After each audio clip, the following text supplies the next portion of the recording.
Okay, I think we're gaming. I think we're gaming. Can everyone hear me? Hello. I've just hit like 5 buttons wrong, and I'm not sure where I am. I don't know what's going on. But I think we're ready. We're all clear? Nice. Let me quickly put the announcements out in the Discord, and then we can get started. How's the music levels? I think it might be a bit loud. It's a bit loud for me at least. I'm gonna tune that down a little bit. Cut onto your cat?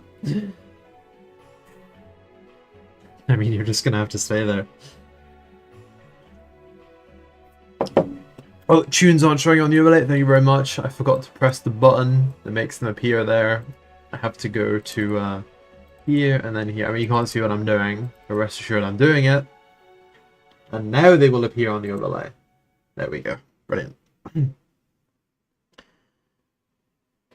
Every time there was a playtest, you've had something preventing you from playing. That's a bummer. It's actually happened to quite a lot of people as well. I feel really bad, but like, it's impossible to schedule these things, right, for everyone. I mean, like, literally impossible. But it runs across the whole weekend this time, so hopefully you can get in. How well the game works on PSVR 2 with the PC adapter? Honestly, basically we have no idea, because we are only testing it at the moment on Valve indexes. And then, you know, this upcoming playtest is going to be the one that has the first VR version. So, whatever happens during this is going to be, we're going to find out, basically. You can be the one who paves the way and finds out how well the PSVR 2 works. Because we don't know.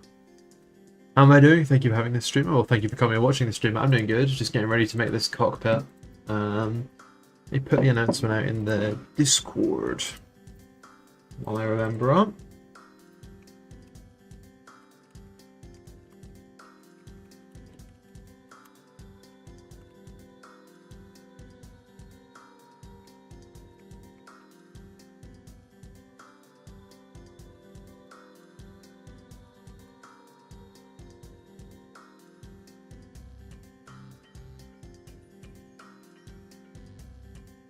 I'm good today, thank you, Pascal, although it's pretty hot. It's pretty warm. How are all of you doing today? There we go, I'll put the announcement out now. Just gonna get my reference images up and then we can get started.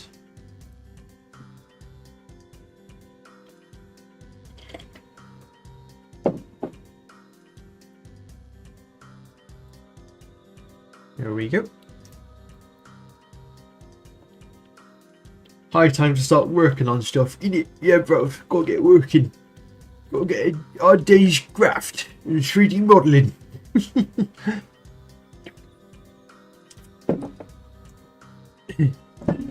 Gotta get some proper business done.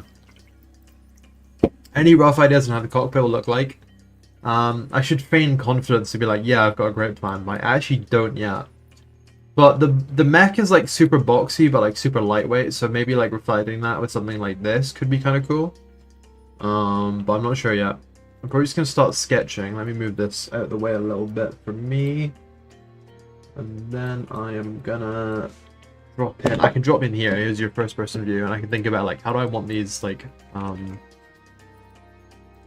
I want these to be? So maybe something like this could be the move. But that might be blocking like, you know, your crosshairs like kind of right here. So I don't wanna fuck with that too much. But yeah, trying something. I want to try something a little bit unorthodox maybe with this one in terms of shape. Will the servers be up the whole time during the playtest? Yeah, they will be. You'll be able to play anytime. What app is it for reference images? It's Pure Ref. It's brilliant. It's the best reference sorting application I've ever come across. Yeah, we could even have like something weird where it just like comes out here and then like maybe like stops, like just like a block. These drawings may not inspire confidence, but trust the process. Something like that.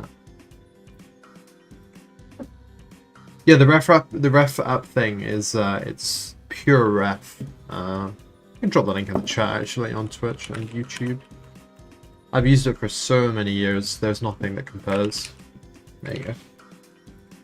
I just put the link in both chats.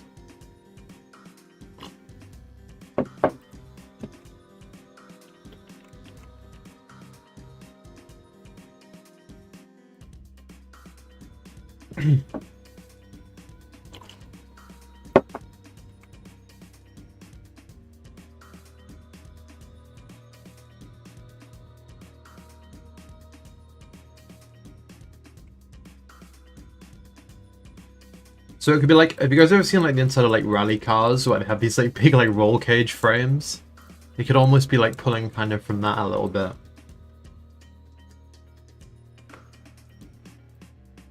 Honestly, I use it for planning basically everything because then you can like draw on it as well. Like you can see I can put my like red squiggly lines or whatever.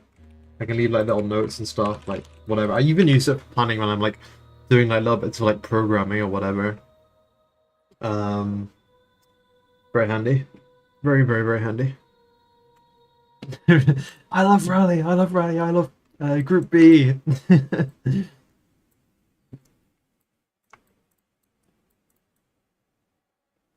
Hey, you know how lopsided this sketch is? I think I have it probably more like this side here. So like, you know, I played the VR version just a couple days ago. Ethan gave me access to that. He's working on it right now, by the way. But he said that VR development is so frustrating that the language he finds himself using is not fit for stream. So he won't be joining us today with his VR difficulties.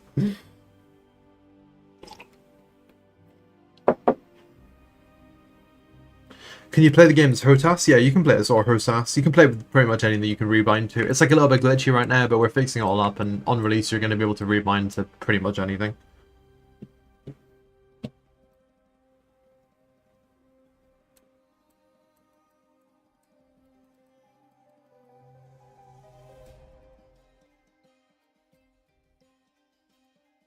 I think this like kind of skeletonized cockpit structure sort of suits how would I put it? It suits the feeling of this mech, right? Like it's a glass cannon, so having this like skeletal structure kind of suits that like glass cannon feeling, I think.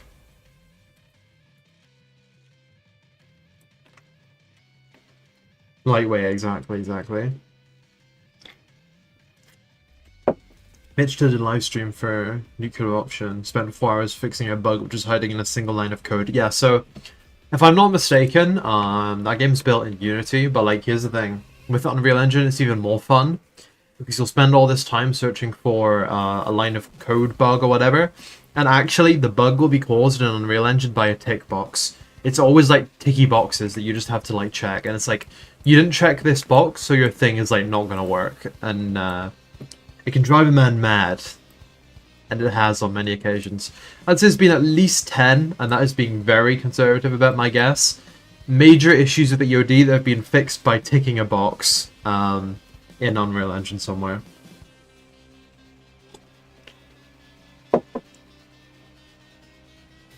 You already pictured some people rebinding the controls to a Guitar Hero controller. That would be kind of awesome though. Especially if you actually played music while you're slamming out your Mac.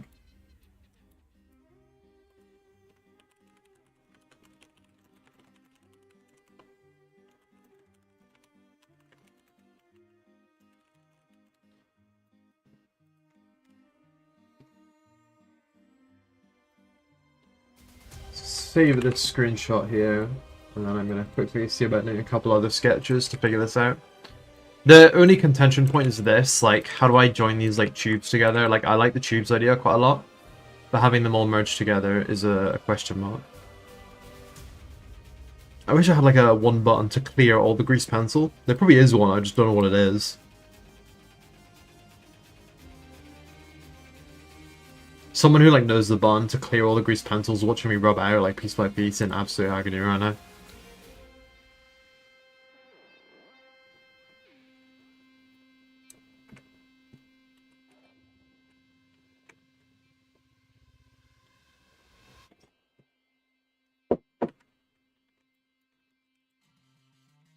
Honest question? Sure, what's the question?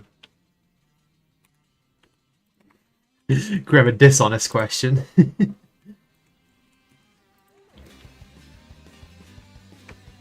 Is this game going to be more battle text centric with how the mech play? Battle text centric? I'm gonna read that question as battle text centric. I'm gonna say not not exactly. It's got comparisons like the Mech Warrior series more than BattleTech, but we're really doing like our own thing with the simulator features. Our time to kill is very different. Our like aiming and shooting system is very different. Like you can expect something a bit more like War Thunder in that regard of the combat. So yeah, yes and no, yes and no. In terms of movement, it is like quite similar, but yeah. You zoned off when did we get the first shoe back? Oh, I think that's just a hangover from last stream. Hang on. Let me get rid of it. Where is it? There it is. No Jabaks for free, you gotta pay for those things. Bet you wish you kept your mouth shut now.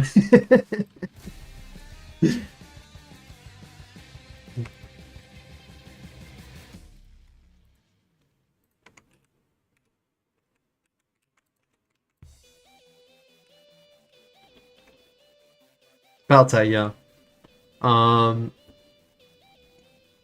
Definitely very similar in the movement regard. That's true. Number one Jabak hater right there.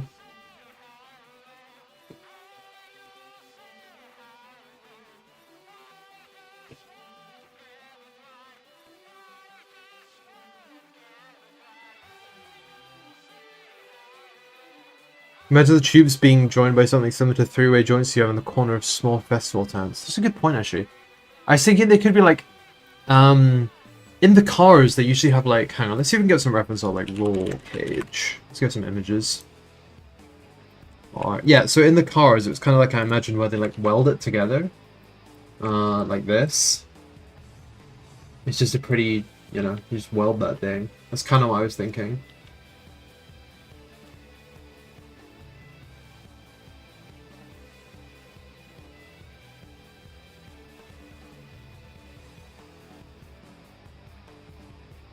Looks kind of Kukushka-ish, yeah. Although the Kukushka's kind of like, I can actually pull the Kukushka up right now, like, Kukushka's like very square at the front, you can really feel it in VR. And we talk about VR all the time, because that had such an impact on me when I sat in the cockpit in VR, but... Yeah, it is quite Kukushka-ish, with this like forward pull. I wonder if I could change it and make it more like... Jabak-ish, or Jabak-ish, or maybe more like... Velikan-ish, actually. Look at this image more, let me think for a second.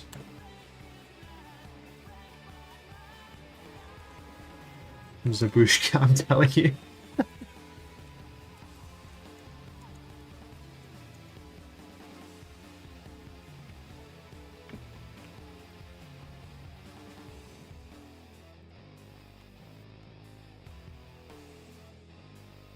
So there's like an interesting thing I have to contend with when I'm designing these, and it's that like I have to actually put the screen images in these areas, you know? Like I need flat panels to actually put the screen images in. We can have humanoid mechs or just bipedal. They're just bipedal. They're not really humanoid. They're on legs, but I wouldn't say they really resemble humans at all.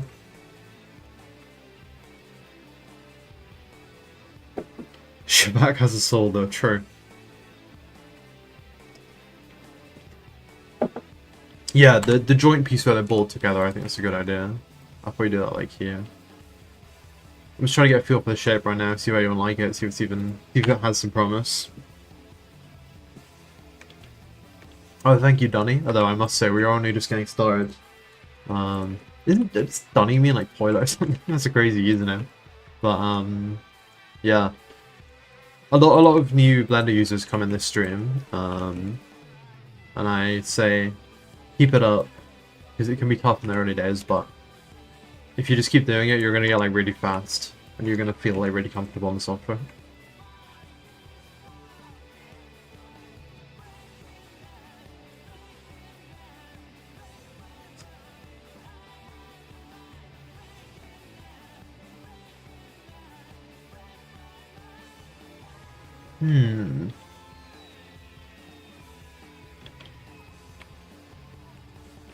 This might be a little bit, we might be going a bit too crazy here. But it certainly has a unique feeling.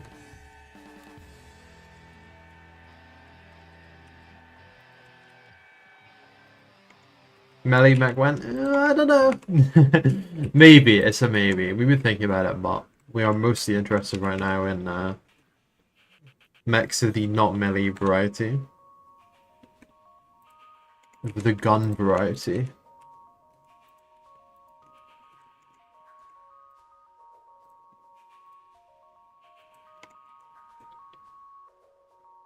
How much of the cockpit is the player actually going to see when it's implemented in the rest of the mech? Pretty much all of it. Like, it's right in front of you the whole time. This view right now is actually really similar to like the default player view in the game. And then you can free look around in the game. You can look at your windows, you can look at your buttons, you can click all your buttons. So they see a lot of it. They see it all, pretty much. Yeah, especially with the VR support. Like, in VR, you're going to be looking around all the time. You're going to see pretty much everything.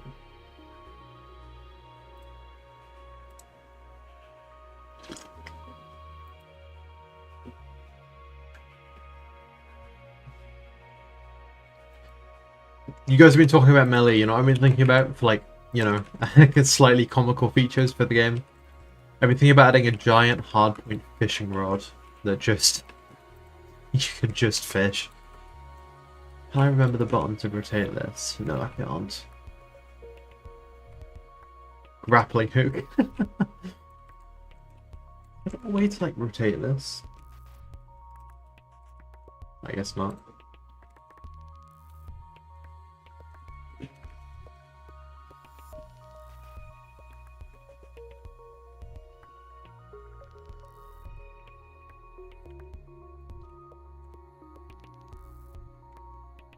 Rescue self-destruct without actually trying to self-destruct.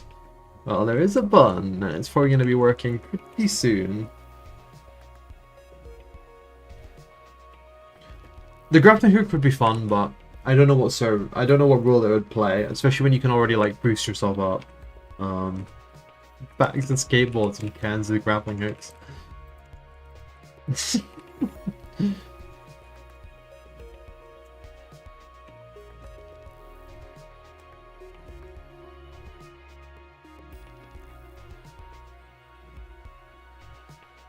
Giant boxing glove on a spring. Looney Tunes ask. Mech combat.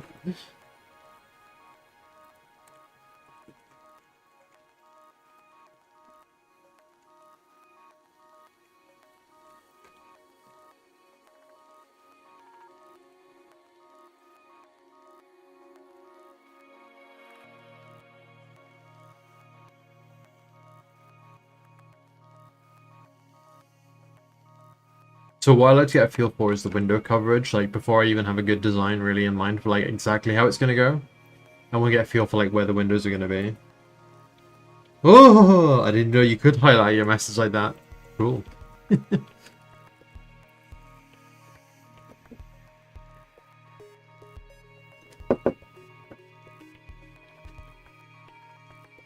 Would you want to see a mech game that has extraction shooter features like Tarkov? You come in with their weapons and leave with loot? I mean, maybe, but, I don't know, it's hard, because, like, for one thing, how do you get loot into a mech? You know what I mean? I don't know. It's, like, an interesting idea, but, like, you need a really big map. I was actually playing Tarkov, like, a couple days ago. It was kind of fun. I don't know, it's an interesting question, like, a mech extraction shooter. Could you do it? Could it actually be good? And I think it's already, like, really hard to make an extraction shooter. So making it mech-based would either be the life or the death of it, basically. And it would just be fully down to like how well you could design that game. So, short answer, I don't know. Maybe. I probably wouldn't make it. I don't think I would try and make that. But it certainly could be done. Mecha Break is an extraction mode? Oh yeah, okay. Yeah. That kind of surprised me actually when I heard about that the first time. Helicopters max when? Well, Ethan really likes helicopters. We were talking about them a lot recently. So I want to have helicopter like drop-offs into the battlefield. So when you get like picked up, you get like picked up and like put down. At the beginning of rounds, like a big helicopter. And then like when you're on the PvE modes, like the enemies will get dropped off by helicopter.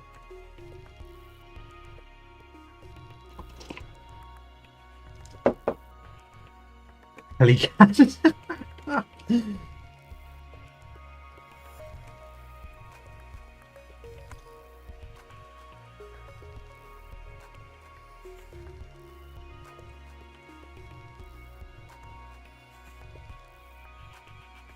Land air mechs are stupid. I mean, true, but are they cool and stupid? Kinda. Tracks instead of legs. I mean, like, you could have tracks instead of legs, but if you're having tracks instead of legs, I mean, you might as well just make a tank game at that point. Like, you're kind of defining the point of the whole thing, right? Like, the fantasy is mechs. If you're giving them tracks for legs, it's just tanks at that point with a weird looking turret. Now, that being said, I love a Zaku tank. I love a gun tank. But they are the exception, not the rule.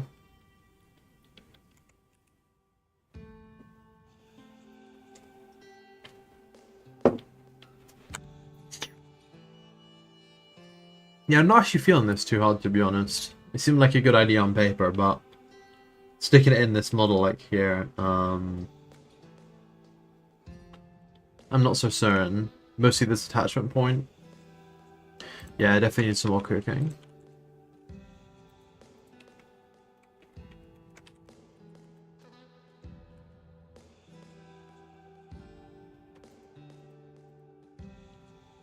Base shape is okay. Okay, well we'll keep running it. We'll keep running it. We'll see what happens. I'm just gonna put a crosshair on the camera so I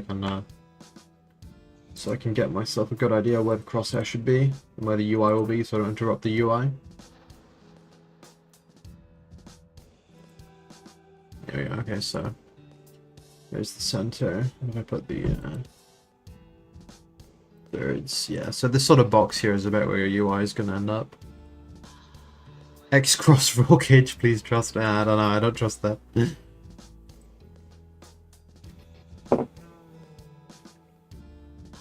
You missed the start of the stream because you're busy armoring your core. Well, we haven't been going too long. We're just trying to figure out the rough shape of the cockpit. Maybe dropping the weight of these bars down a little bit. They're like thickness actually might help the design quite a lot. Yeah, that does a bit. You sort of get this. The problem is like when you have things like running kind of like forward, like this, you get this weird perspective distortion. And it gives me these angles that I actually really don't like. So I'm not sure.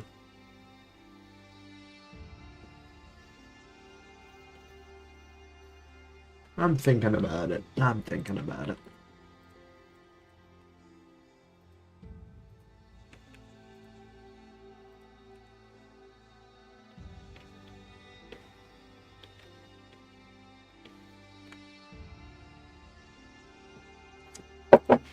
It's a bit too thin now.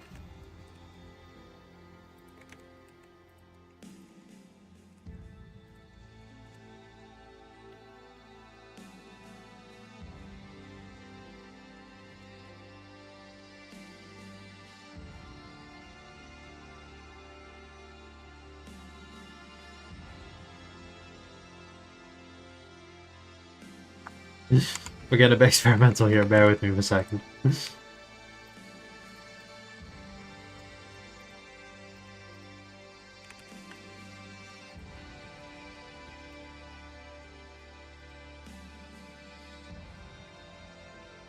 A really big and open cockpit, that could be the case, could be done.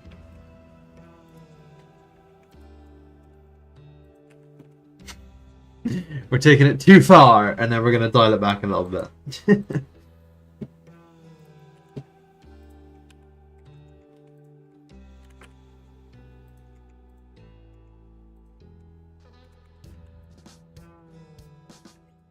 Kill streaks when? Probably never. I don't think that's a feature that would fit in the game. Kind of fun though, but maybe leave that for Call of Duty.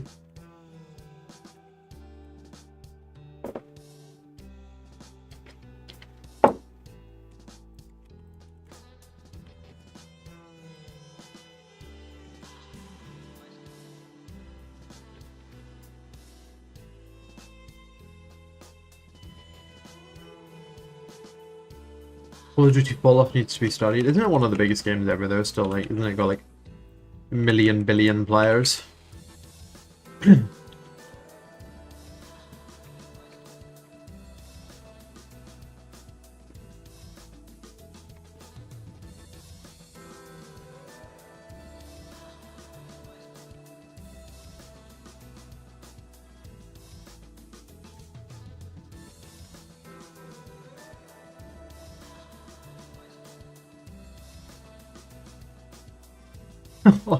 These pillars there look so bad.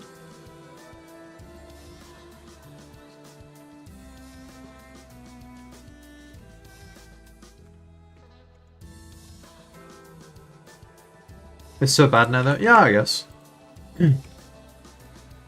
I haven't really. I played Warzone. I didn't like it, but I'm not really the target audience, so it's not too surprising.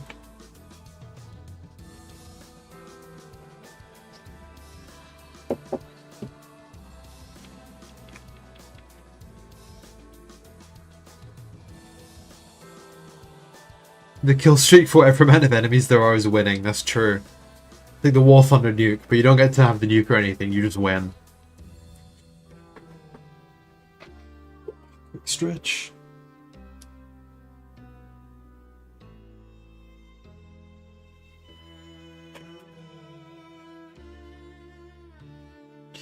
Are the players actually in the mechs? Yeah, the players are actually in the mechs. They're not remote controlled. They're in there. So when you get blown up, you're dead. And if you die in the game, you know, the old rule, the old adage, you die in real life. So yeah, the players are in the mechs, and so are the pilots in lore or whatever. Any chance of bubble style windows so you can stick your head out in VR? Probably not. I think of like 3 different game systems that would break immediately. But we might add like a rear view window. Or like a rear view screen on the desktop and in VR.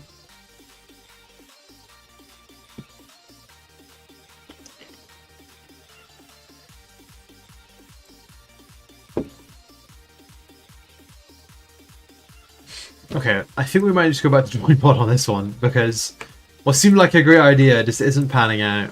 Sometimes the ideas are not as good as they sort of seem like they were in the first place.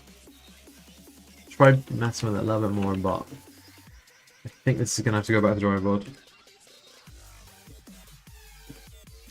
Are the cockpits actually inside the mechs physically in-game? Yeah, they are.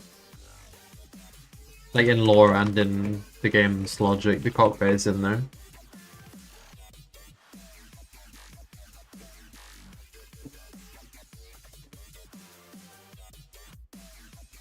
Yeah, that would be a cool mech idea, Donny, but like the problem with that mech idea is that every player can have any mech, right? So like if everyone has a mech like that's cobbled together, it will feel weird because it's like how will all these people have a mech that's like cobbled together in the same way, you know what I mean?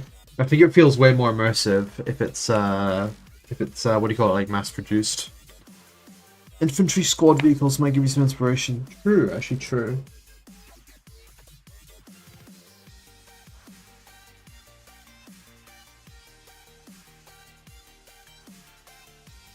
Only give it to really cool people? So every player gets it then. We think about this a little bit more. Oh, this is cool, right? Like, this, like, sweeping over the top, like, we have the first rounded mech cockpit view. Like, could we have, like, swoosh and that over the top? No, there's no way this would work. I actually made things difficult for myself, as I am known to do, with this, like, beveled in front end of the cockpit, because it kind of makes it hard to just design for, compared to if it wasn't there, if it was like a square box or whatever. But like, you know, we keep the same like back end of the cockpit. Will the Patreon playtest support VR? Yes, it will. Ethan is working hard right now as I stream, as you guys watch and chat. He is suffering in and out of his VR headset about 15 times a minute, getting that all together so we can play it this Friday for the patron test. I know I said this idea wouldn't work, but I'm experimenting here a little bit, just to see. We have to see for science. Cobbled together mechs would be perfect punishment for cheaters. I don't want to give them something cool if they cheat. Just ban them. Have them gone. That's such a crazy, like, radically different idea of having this, like as it is.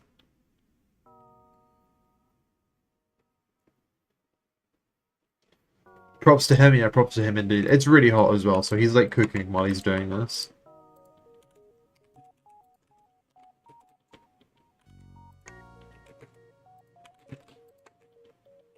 Yeah, we're getting a bit radical with the ring here, but like, let me ride this one out and just see where it goes. I don't think it's going to go anywhere good, but we might learn something along the way.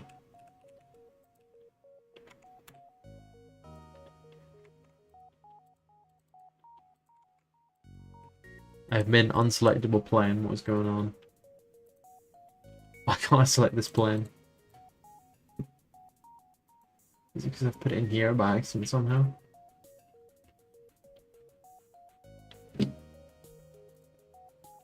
Yes, it was. Oops.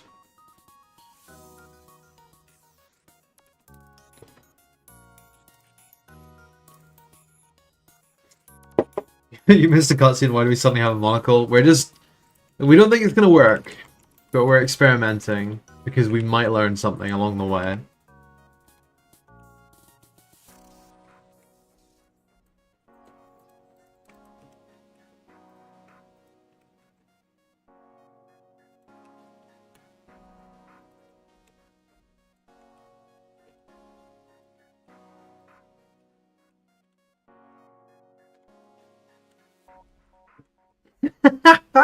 It's so bad. Oh, that's awesome. Yeah, we learned something along the way, how not to make a cockpit.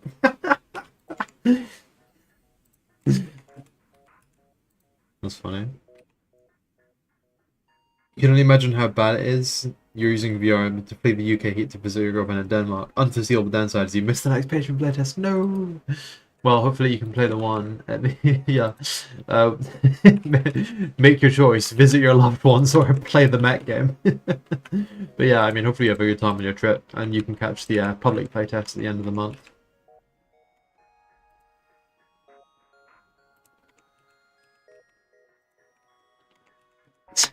Okay, I mean, this is just fucking terrible. But I think we've learned something along the way. Let's just get rid of all that.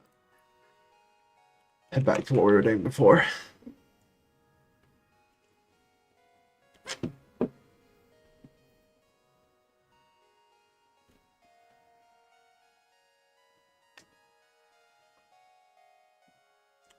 Horizontal trapezoids at the top and the bottom with thinner one to the side by the joysticks. Actually, that might be a good idea. Hold on, let me try and play with that.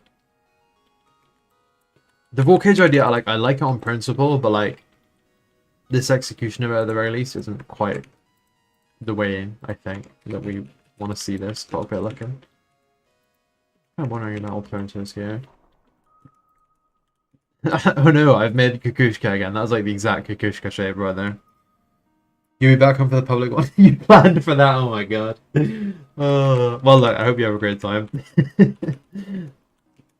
I feel a tiny bit bad to mess with your schedule, but it can't be helped, I guess.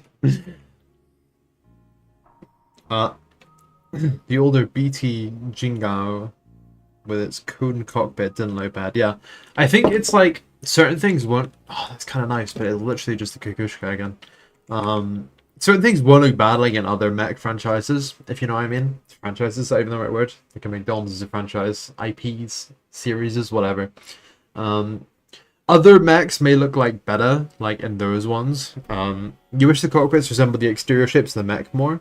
Some of them do, I think. The Zhabak does, in my opinion. So does the Kukushka to me. I really mirrored that shape quite closely. It just, because you have this like, the thing that I really find myself contesting with is when your camera is like right here where the player's head is, you have this like, I can draw it in here. Really get this like forced perspective and it really like pulls it a lot towards what it is. So like, say if I can demonstrate this quite well here. If I put in a cube, right? I put a cube view here and then I just make it like skin. So it's just the frame of the cube. Scale it and love it there, so it's just like around. Look how much you really, I mean, I drew the line say exactly right by accident, but you get such an enormous distortion. You avoid the T word? What's the T word? Maybe I shouldn't ask. But, point is, you get this like huge distortion. So even when I made them all like try and match the style of the mech, they end up getting this like perspective distortion, and it kind of zooms in, and it kind of confuses it. So like, if I show you the Kukushka one, I won't be able to pull up an image of the Kukushka that easily, or maybe I will. It's not the Kukushka cockpit. Come on, here we go. You can see that this shape here. Let me just hide what I've been doing. This shape is actually like almost exactly the same. Trains. Titanfall. Oh. This shape is like exactly the same as the outside of the mech, but it doesn't look like that on the inside. On the inside, it looks very different. But then when you get into VR, it like flips again, and you can really like feel the shape. So it's interesting. It's a strange one, to be honest. New red dot site plays Shap Arms Co. Yeah, that's literally just a red dot site I made before. The box was just for demonstrative purposes. I was talking about how strong the forced perspective is when you get in a cockpit. How it makes it really difficult to reflect certain shapes that I want to show off. And how it can just make the design in general a bit tricky. On one hand, this is just Kukushka again, but on the other hand, it kind of has something. It's the flat screen issue, the lack of depth compared to VR. Yeah, absolutely. Transformers and Titanfall DLC when? You negotiate me those IP rights. If you can go out and find like Mr. Titanfall and Mr. Transformers, Michael Bay, whoever owns that. You get me those rights, I'll make it happen. I'll handle the rest. You just get me the legal rights and we can make it work. Otherwise, it'll probably be the worst lawsuit I could ever imagine.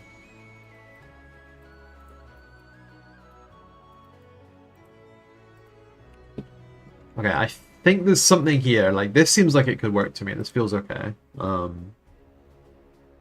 just have to make it a bit less like Kukushka 2. Maybe a radical like angle down like this.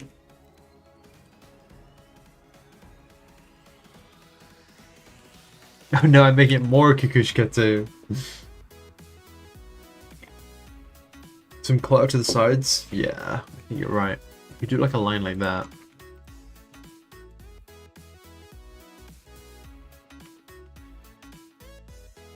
Yeah, I did kind of cover up the whole bottom of the Kukushka, didn't I?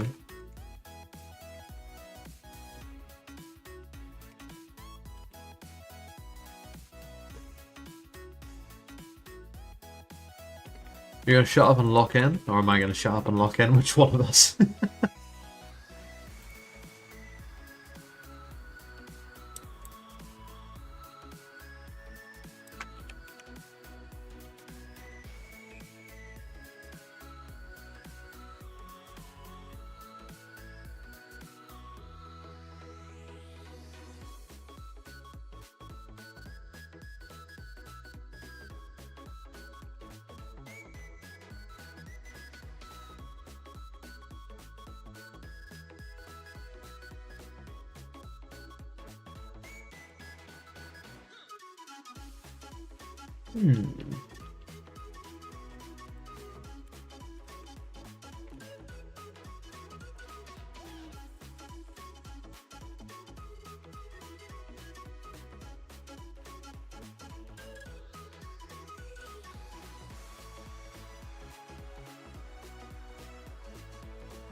You know, this looks better from the outside, right? But then, like, what looks good from the inside? The answer is not that, right? You get this horrible effect now on the inside.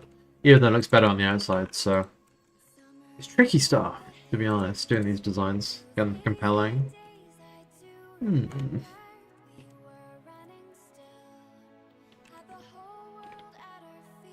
side parts look super thick and intrusive, yeah, absolutely. But then when you thin them down, then they look like feeble and, like, almost, like, pointless. The pipes design is hard, because a lot of our other... I'm going to take a minute to look at my nice pretty pictures here and think for a bit, like, what could be a good move, because... I'm struggling with this one. This is a tricky one. I just had another idea, though. Okay, hear me out. This could be a bit weird, but it might actually have some legs. Have like a swoop, like over the top. Like two big swoops, right? Like swoosh and swoosh, and then like side bits that like come up and like attach to it. That might be the only way you could like have a circle that would actually work. Let's try that quickly. I want to see what happens.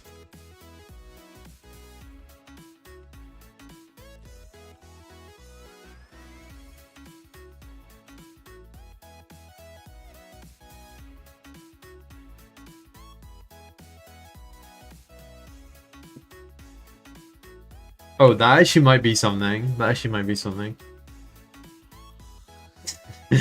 I say like moments before making the worst cockpit to ever hit Blender, but like, well, I'm not going to be that one that I did before with the circle in the middle, actually. I think that has some... No, I think that has some potential, actually. No, it's just a cockpit having legs comes way later. Actually, in this case, legs came first. The mech is done already.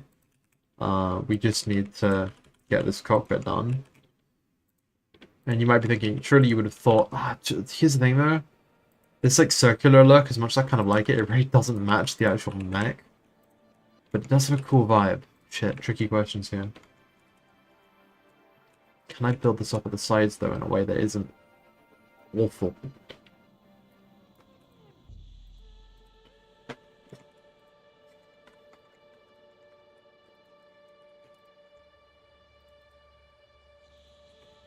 Smooth cairn. You got a point. How do the helicopters do it? That's what I need to know.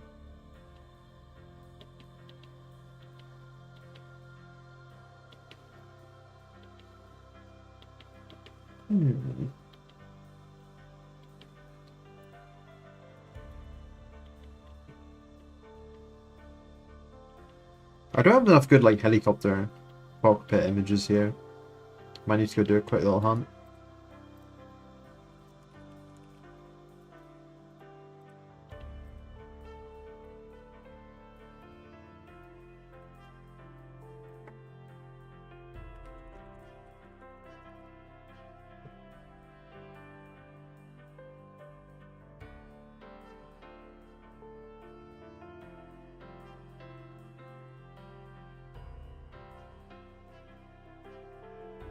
You know, I think if I'd done...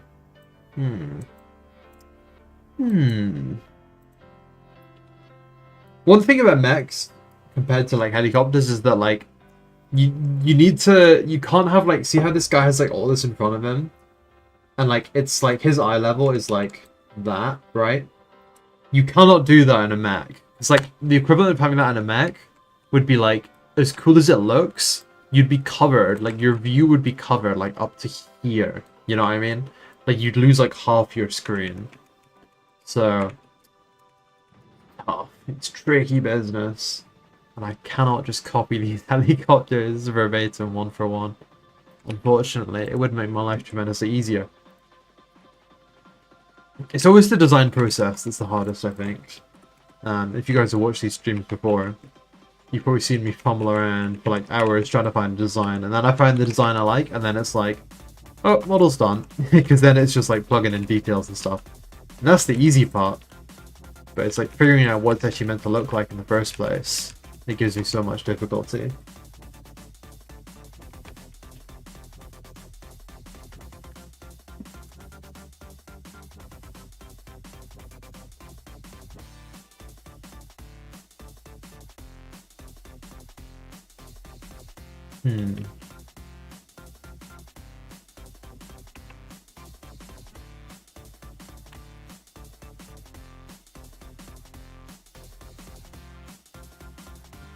Just pivot games being a helicopter game. I don't think people would be too happy about that. I think they'd miss the Mech. I'd miss the Mech, at the very least.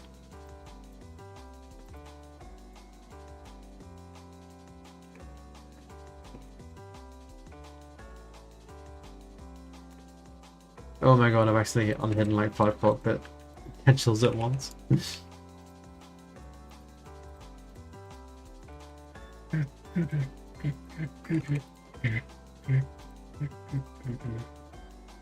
This is not. Yeah, this is not it. Okay, let me take a second. Let me take a second. Think this through.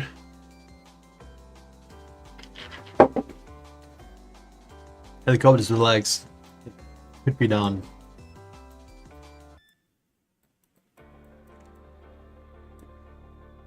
Should it be done? Probably not. It certainly could be done.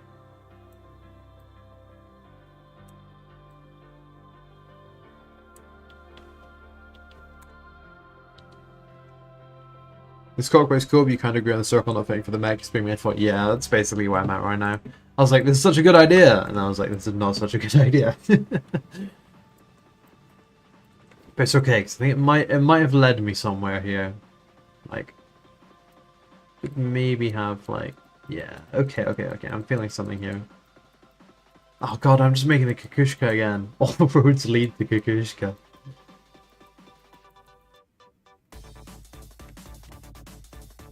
So again, why are we at a bridge? I don't know. I don't know.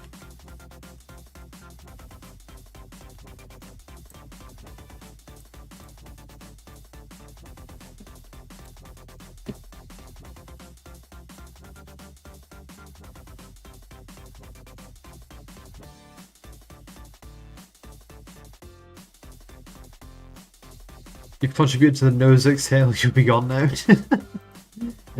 Well, thanks for swinging by. Okay, here we go. This time we're locking in. This time we're getting serious.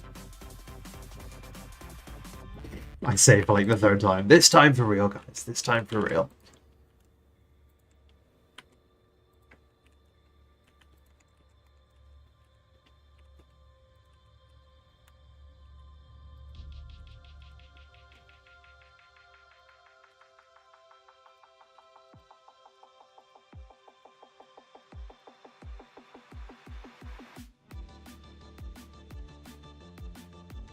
Not a solution, but what do you think about the shape and size of screen plates in the cockpit and build upon that vision? Yeah, I mean, that's kind of what I'm trying to do. I'm just trying to chop them up a little bit, you know what I mean?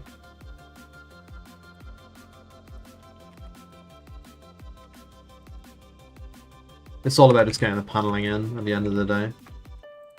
And where the panel dividers are going to be.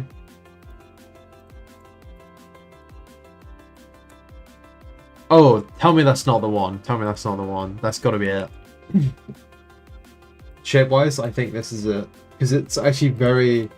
the Kukushka cycle. If you're not in the Discord, there are some pretty great memes that Yodi General, the expert, is making.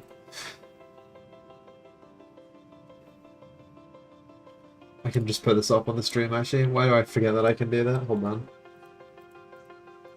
Copy image. There is one step, and it is Kukushka.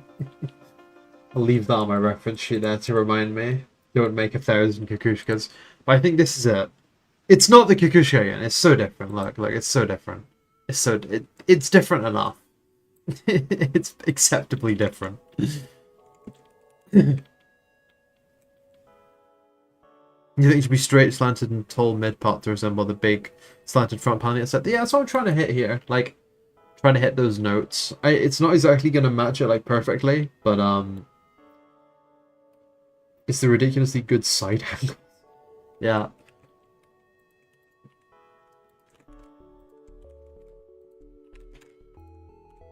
I just think we can do something with this. I think this has viability. I think I can make it not the Kukushka again. I think that's possible.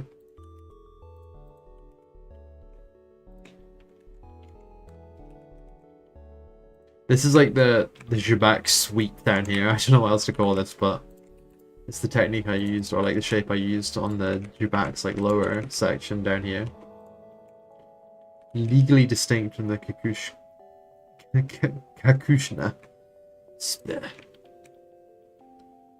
Love the game? Oh, thank you very much, Jeff.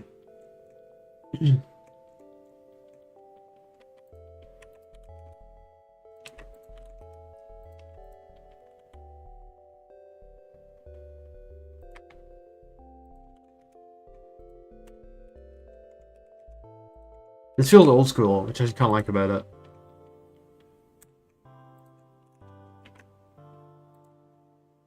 Slipstack. Hi.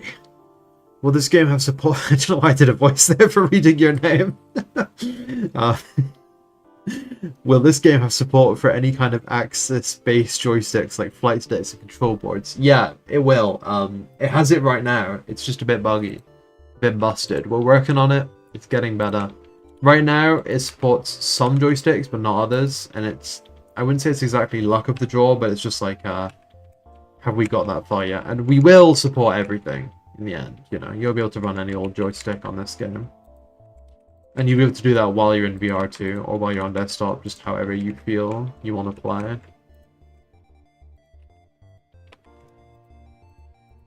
So, short answer, yes. Long answer, we have that a little bit right now, and it will be fully done in the future.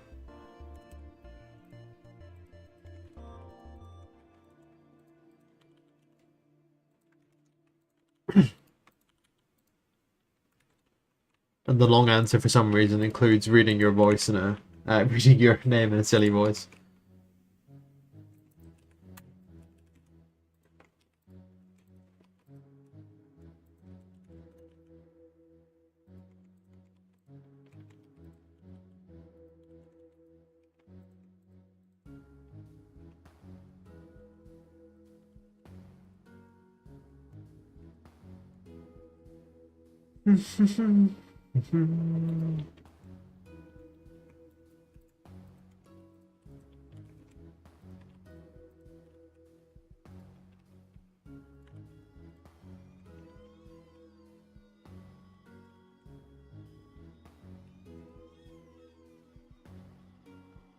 One of the big sads is short booting sequences to be a real sequence of buttons to start. Yeah, I mean, it will be, like, we just haven't plugged it all in yet, you know? But we have a lot of that working already, like the screens switching on, the reactor. It's just all, like, we've been focusing on, like, balancing the gameplay and stuff right now, rather than the, like, startup sequences. But yeah, rest assured that will all be done.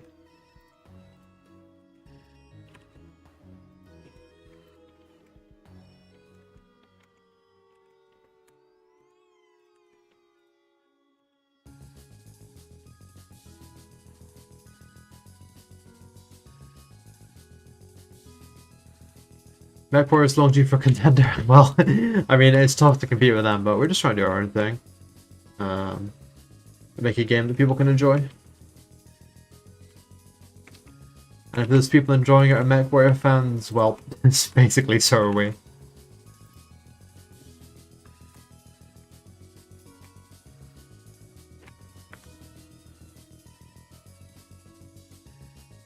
Morning, Scorpio.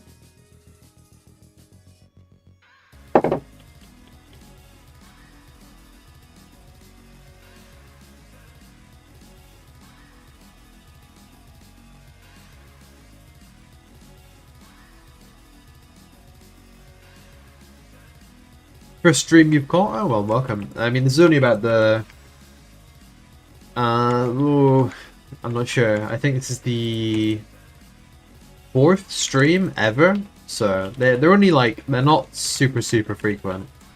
But they are semi-regular. The last one was, like, 2 weeks ago. So, we've been, it's been quiet for a minute just because we've been busy with random shit. But, yeah. It'd be really cool if some/most of the line mechs had floor windows for marginally better downward vision. Yeah, well, I do kind of do that for some of them. Like, there's this window down here, and on some of the mechs I've covered that window up, and on some of them I haven't. Oh, stretch. It's taken about an hour, but we have a design that I find palatable. I think I can work with. I know it's like so basic, but it's like weird that it takes me so long, but that's how design is, I guess. And the design is kind of Kukushka again, but like not totally Kukushka again.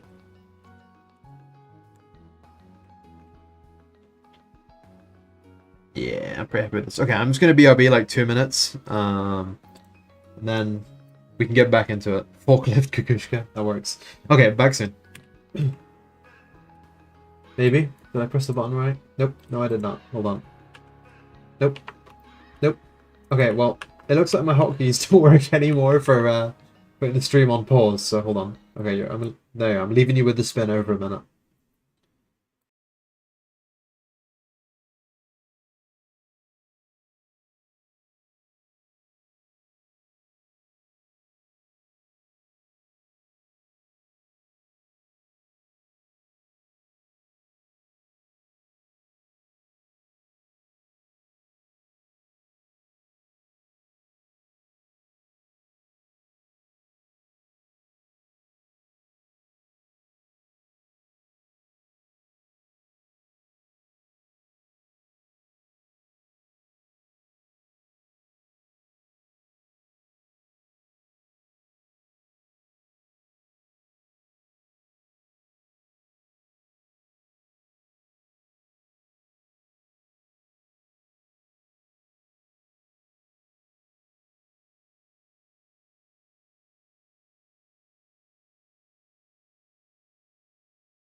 Tell you what, that was some pretty good tuna.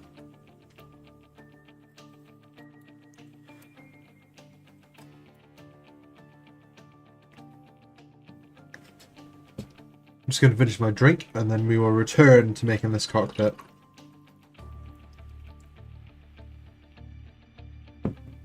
Solo tuna with something? Yeah, tuna mayo on bread. Tuna mayo on bread. I wasn't going totally crazy.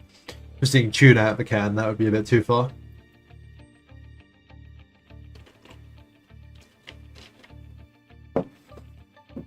You just arrived from a nap? Well, I hope you slept well.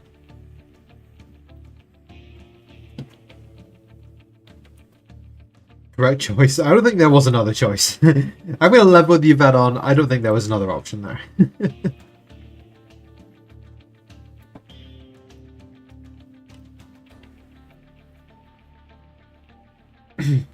About to work on the forklift? Absolutely.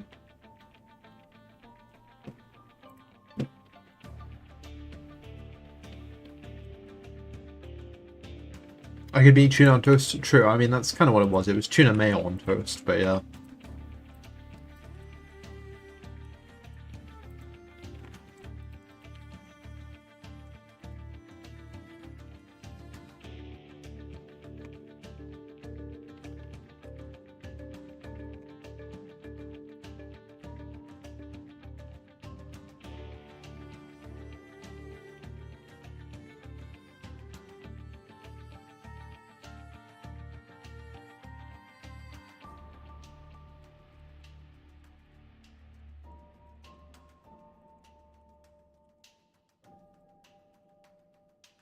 Have you missed anything? Nope, I was just getting some lunch. Now I'm locking in.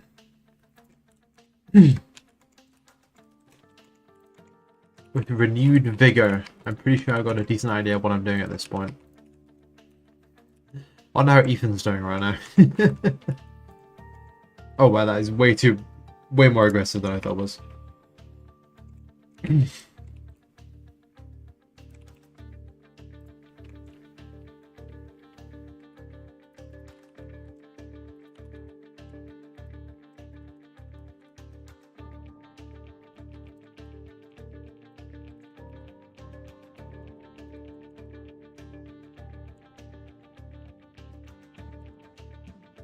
No, no, no, no, no. Not like this.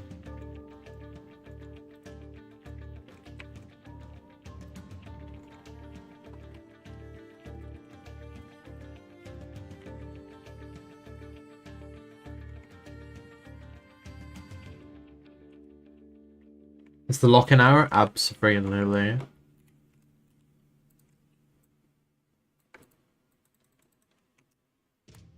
Nothing is from Black Friday, pretty much.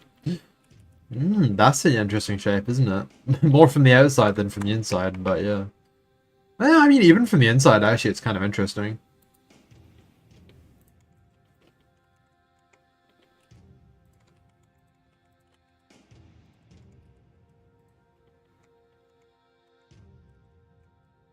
Makes some your back to keep you on Kukushka. You know, that's enough mechs to be mixed to make it kind of original, so I'll take it.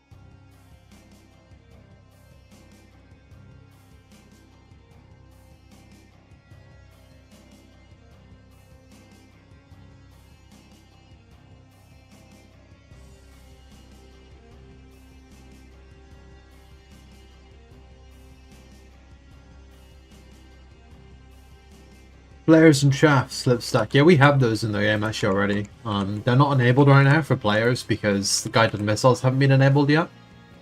So, you know, that'll all get done at once. If you look at the roadmap, you can actually see, like, when those things are going to be added in.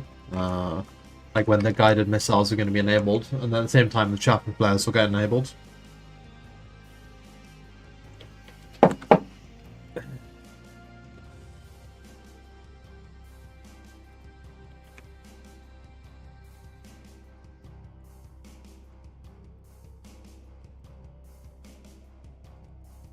Someone, I think someone said while I was away that they were painting minis. What minis are you painting? Because I'm a little bit of a mini painter myself. But I've totally lost that message in the chat, so I can only hope you're still here.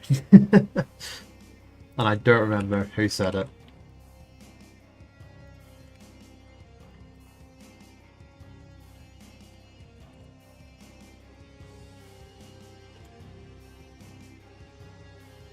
Necrons. Ah.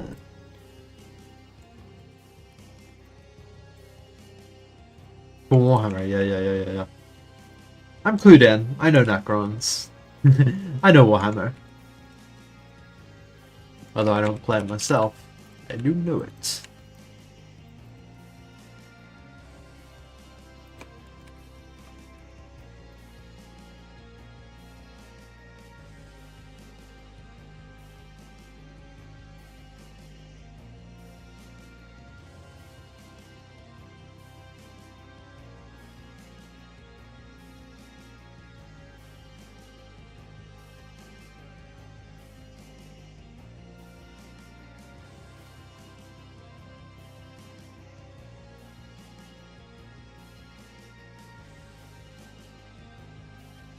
I think Necrons are a cool faction to pick because they're not just like the main one. You know what I mean? They're a bit like they're a bit more rogue. They're a bit more interesting. They're not just like guys in mega armor. They're like, I just wouldn't even know how to describe them, but they're pretty cool. I like playing as them in Dawn of War, Dark Crusade. That was a cool game.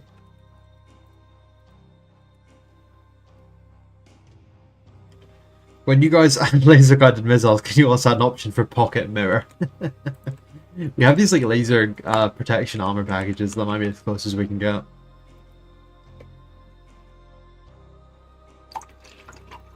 Soft kill APS to redirect the missile onto your fellow teammate. That would be like the most hated feature that we could ever develop, but it would be very funny.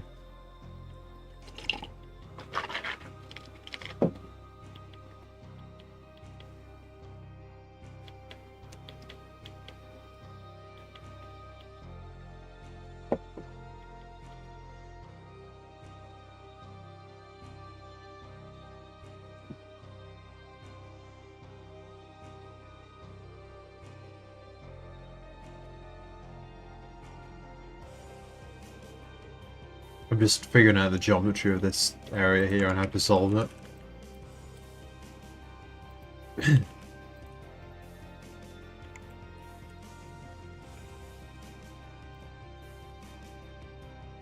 Yeah, that'll do. Question, perhaps controversial.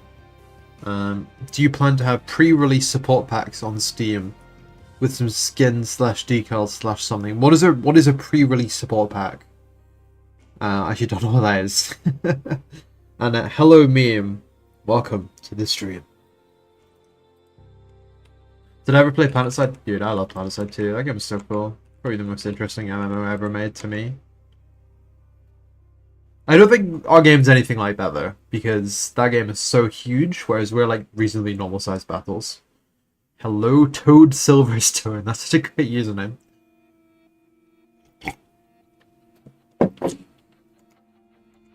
Supporter DLC.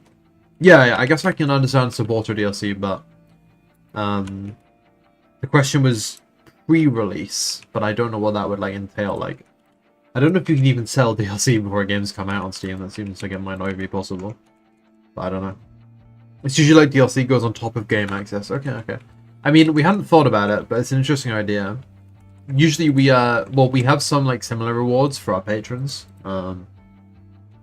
We give you like an in-game nameplate, you get your name in the credits, you know, the kind of things you would expect. So that's probably the closest thing we have to supporter DLC. But the money. But yeah, I mean, it's just Toad Silverstone, right? Makes sense.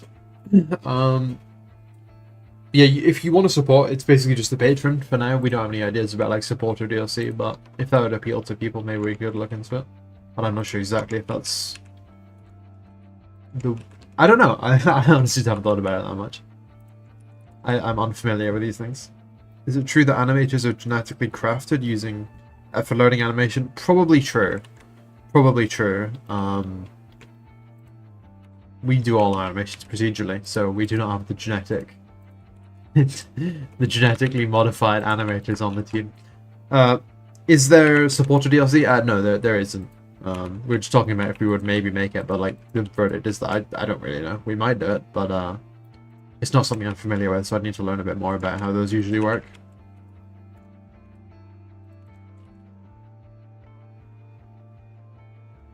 You have the skateboard at the back like a backpack. I think that would upsell a lot of people. It'd be quite an immersion break. And it would upset, you know, it would upset people because it would be an immersion break, and then it would upset the other people because they couldn't actually use the skateboard. And I think I would be in the category bothered that I couldn't actually use the skateboard. I have that skateboard, damn, you know I want to use it. I was growing in a fat full of animation juice and then full of mech juice, yeah. Luckily for me though, the mech juice flushed all the animation juice out of my body, so I actually have 0 animation skills at all. That skateboarding Shabak animation was about the best that I could manage, and it was not particularly beautiful, but it was good fun.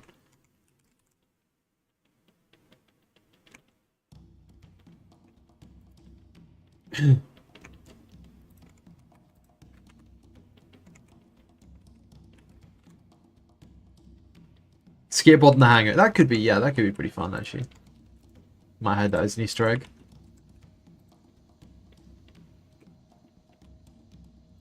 A few trinkets in the cockpits. Yeah, we've had a lot of requests for that, like fuzzy dice and stuff. It's definitely something we'll look into when we have a bit of time.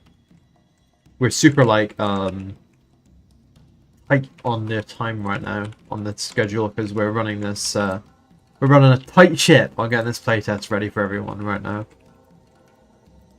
So the frivolities of throwing a bloody skateboard in the hangar. That'll have to wait till after this playtest. You want the fisheye lens in the game? That one we might do for like we might do that for like the spectate camera or something.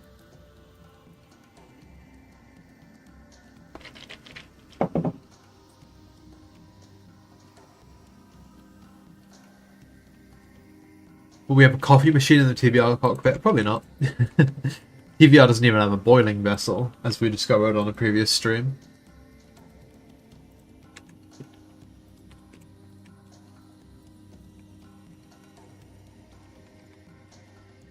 We can order a pizza in your Mech, like a real pizza. Like it like plugs into like a Domino's, like the Domino's website or something, and like just pulls up the menu. Or like an in-game pizza. Because I kind of like the idea of like ordering a real pizza. If you see this tool I'm using here, let me see, where is it? I think it's it might not be a feature anymore, but this Blender add-on that I'm using here, it used to have the ability to open like pizza, like you could order a pizza through this through this tool, but I don't think it's here anymore. You can still play ping pong, but I think the pizza function is no longer here. Oh no, it is here. It is here. There you go. Domino's, Little Caesars, Papa John's, Pizza Hut, and insert location. Here, I guess you can add your local pizza restaurant.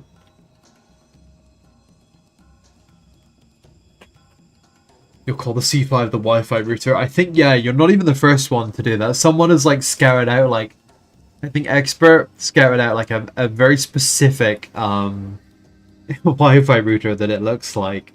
And they're naming it that. It's like this really long name.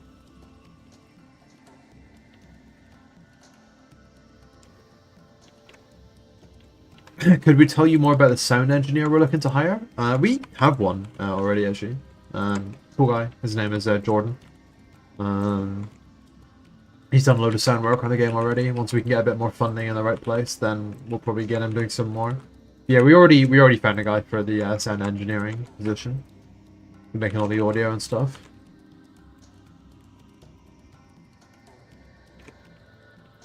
So I mean the Asus RT. Yep, that's the one. That's the very one. The very one.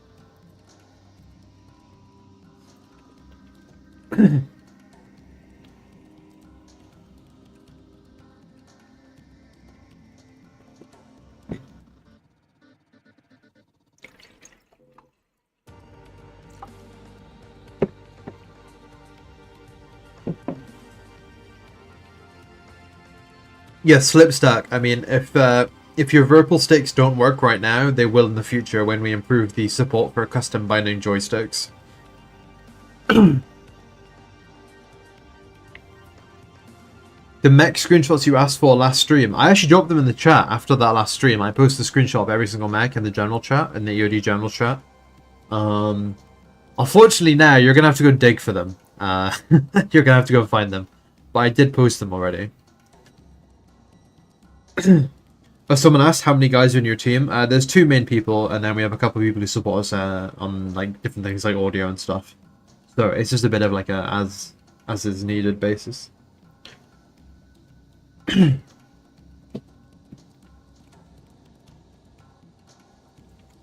Discord link, please. Say no more.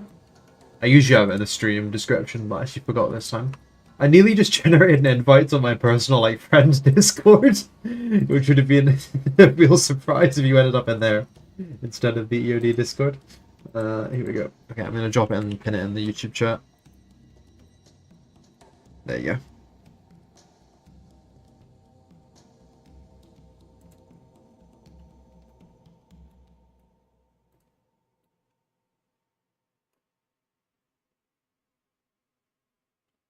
They were not labeled and got buried. I suggest you search for messages sent by me that have images in them. There's going to be a lot, but it'll definitely be in there.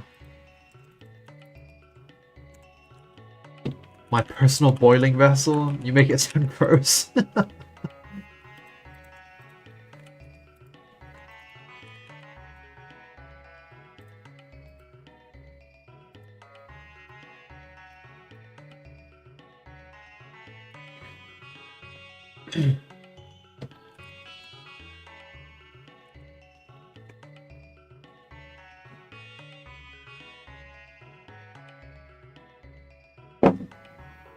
Would an amateur modeler be helpful at all?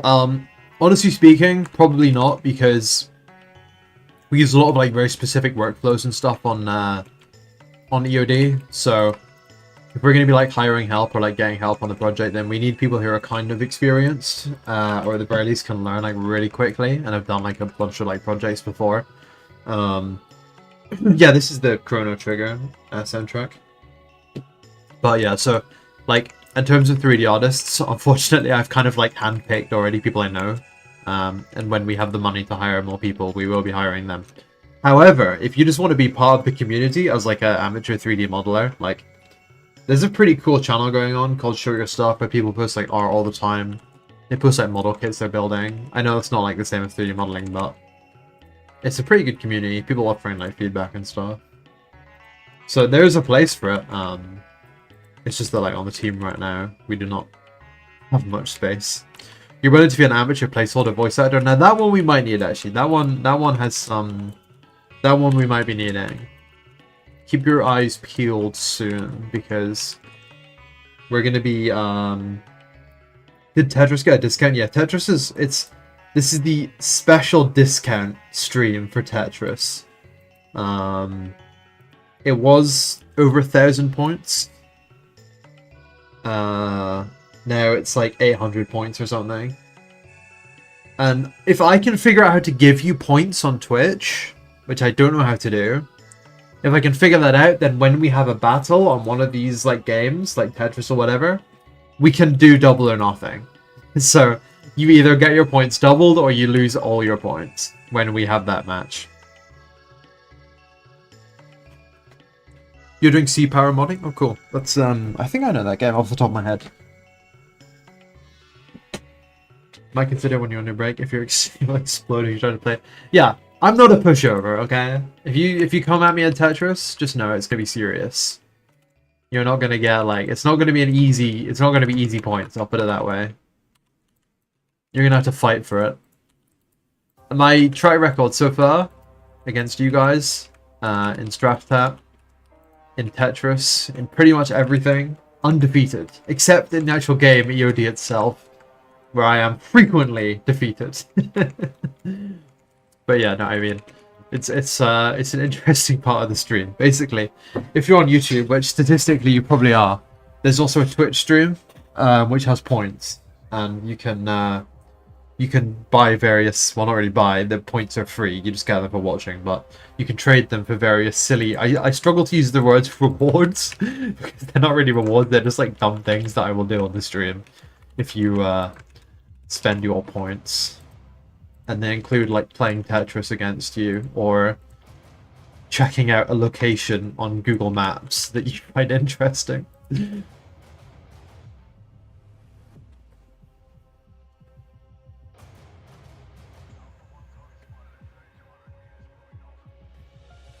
Classic developer issue? What's the issue?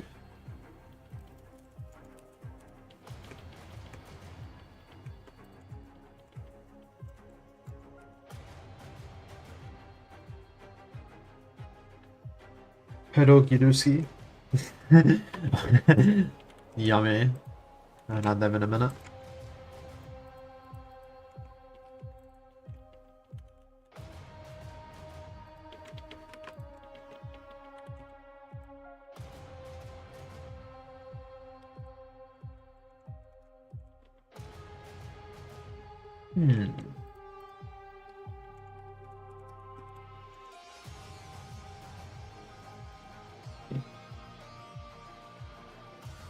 What's the Twitch channel name? You can find the link to it. It's just called Nighthawk664. But you can find the link to it in the Discord, in the dev updates channel if you're in there.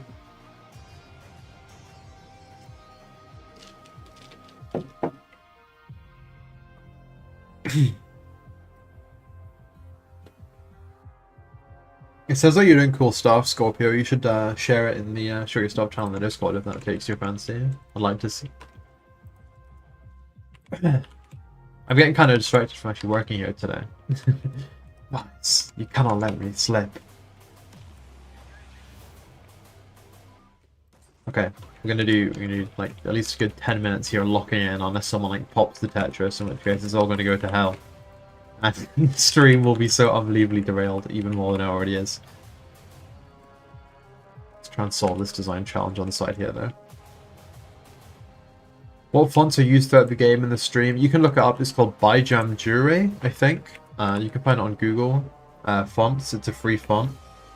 Bijam Jure.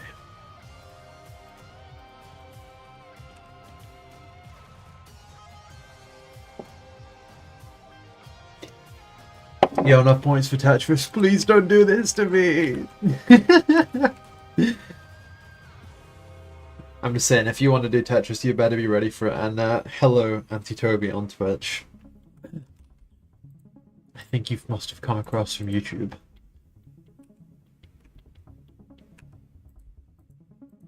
Okay, so there's one thing, for the sake of like maintaining productivity on this stream. I have set up timers on the Tetris, so if one of you guys like pops like a Tetris or a Straftat or something, it cannot be ran again for like an hour after. So when you pop it, you're gonna start. I'm losing the plot here trying to model and explain it, but yeah, and there's a time limit on them. So once one goes, you can't do another one for like a while afterwards. Or you can't do the same one for a while afterwards. I couldn't figure out how to add like a global cooldown for them. And also there'll be no double or nothing points right now because I don't know how to do that either.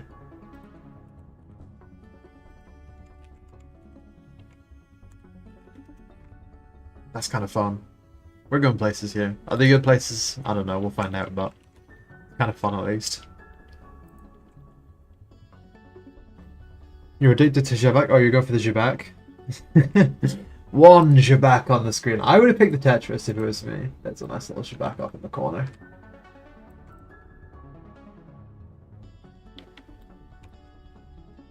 The Earwig Factory font. I'll check that out after stream. Maybe we should try MechWarrior at some point. Yeah, MechWarrior is really cool. I especially like MechWarrior 4.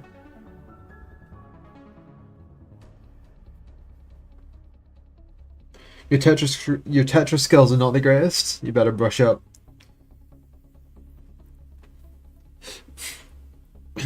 Go Straftat. Straftat's expensive. That's 3,000 points. Maybe because Straftat. No. It'd be an economically bad move to make it quadruple or nothing. Yeah. Yeah, I'm feeling this, guys. What do you think about this layout? It's always the hardest part. Like, now I have a pretty decent layout. I think we can use this. I might fill in this top window, actually. I think that could be... Well, let's see. How does it feel if the top window's filled in? Yes, I think the top window works pretty well when it's filled in. Okay, let's talk about Tetris. What do we think about this? I think this is the way. I think this is the move. It's not too TVR-like. It's not too Kushka-like anymore. It's kind of escaped that territory. You can totally play Tetris on that middle screen. It's the perfect shape. Can I send the font in EOG? You kind of figure out how that's spelled. Sure. It's actually quite a difficult spelling, yeah. I've dropped it in the EOD journal chat.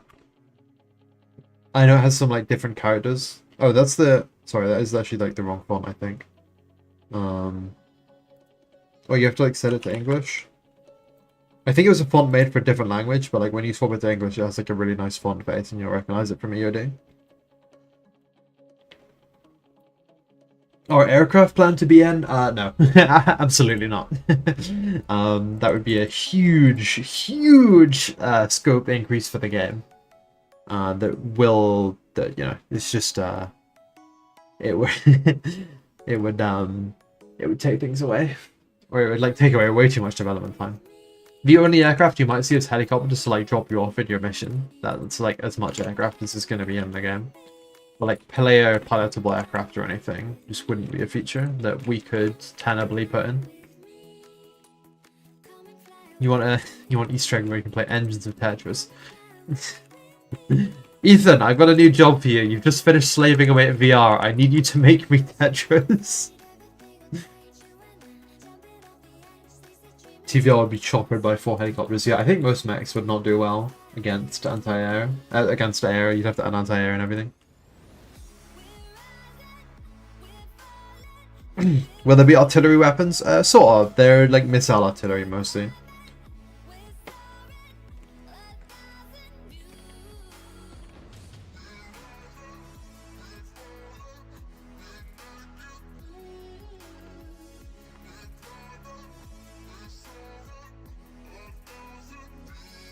Oh, I just realized what you meant about TVR being choppered in by 4 helicopters. I thought you meant that if there were like helicopters in the game, they would like kill the TVR because it couldn't escape. But you mean like that guy is so heavy it would need to be like lifted by like 4 helicopters?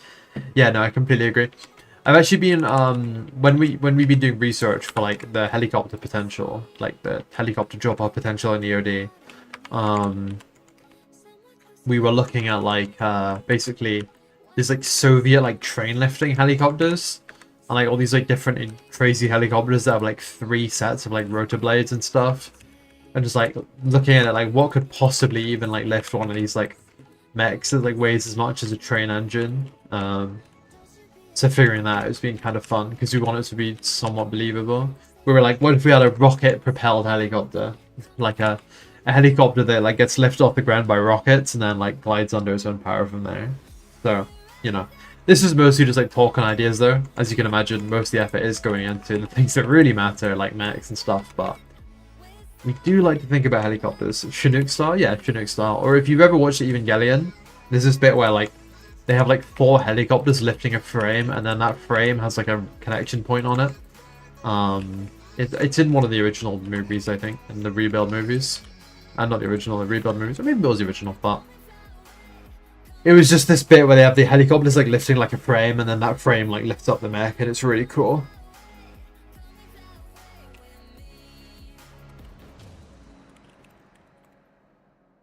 So I can find any pictures of it. Probably can't. It's weirdly difficult to Google specific stuff, but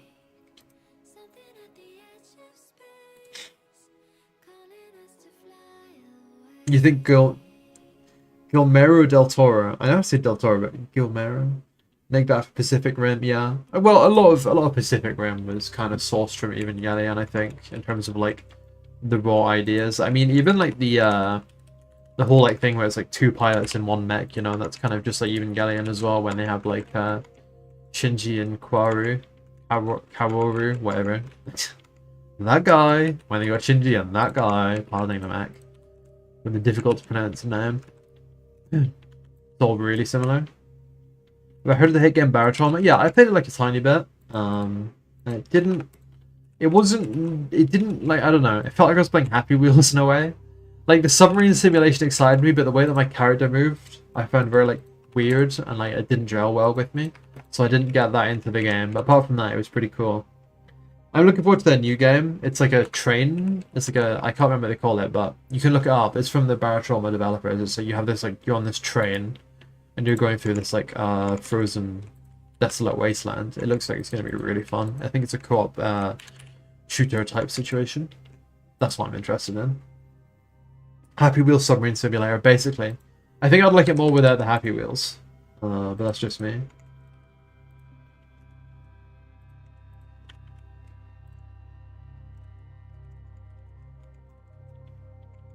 Cool concept though. Not that many submarine games that kind of give you that oppressive feeling as well as they do.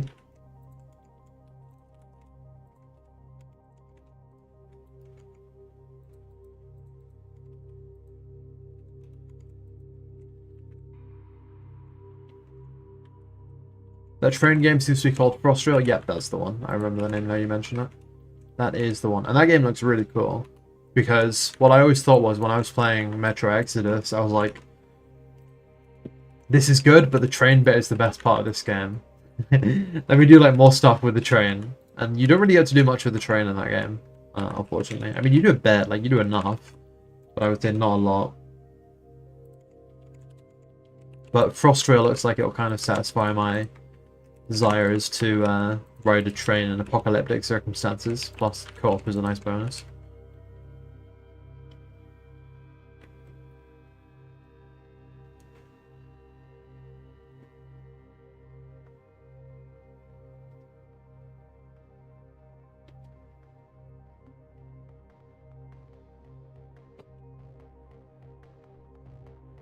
Exodus is great. You wish it ran on your back. Yeah, I don't know. It ran weirdly well and like weirdly badly at the same time. I like the story. Story was like, you know, brilliant. Couldn't get enough of the story. But I thought that the actual gameplay was very shallow. Like, they made all these game systems and stuff, but the game is so painfully easy that even on like hard difficulty or whatever, you just run from like one guy to the next guy, and then click E to punch him, and then run to the next guy. And like, even if you're in the middle of like a massive gunfight, you can just keep medding because they give you so many meds. And like, if you want to get the good ending as well, this is actually the gameplay style that like actively encourages. So I feel like it kind of I feel like it encouraged the wrong style of gameplay, despite its amazing story. That's my thoughts about Exodus, that the gameplay was very mediocre. But I still enjoyed it a lot. Especially the DLC. The DLC, the two kernels was amazing. That was like some of the best storytelling and with cinematic storytelling I've ever seen in a game. So they definitely have some things they do really well and some things that they don't do really well.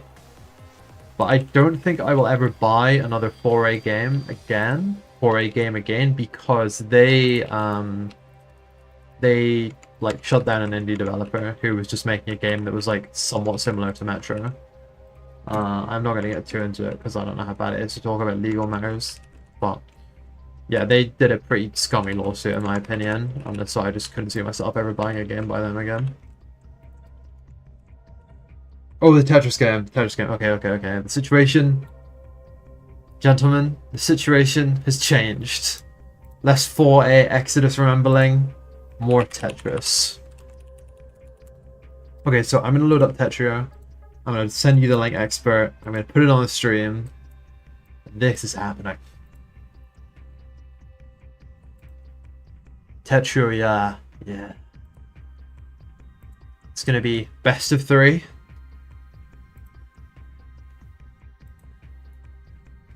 I'm going to send you that link on Discord. Here you go. I'm getting my controller. Getting serious.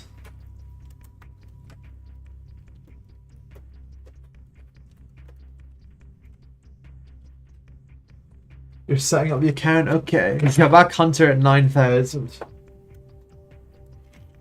I'm just going to set the screen share up for this one really quick. Stand by. Hold on a second. Actually, what am I doing? I have the Tetrio client. Hold on, sorry. Wait a second. I need to load it up through the actual game. I'll send you a new link. I did disappear, sorry. Here you go. Okay. There's a new link.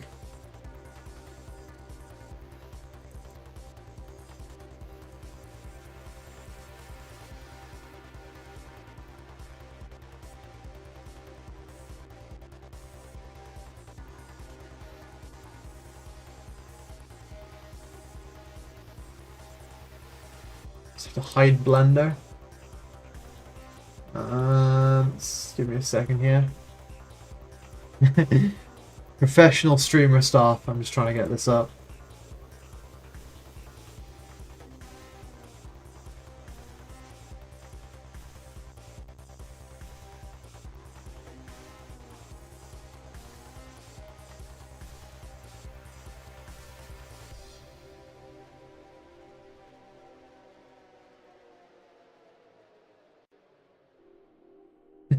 Hold on, I'm struggling with my technology here.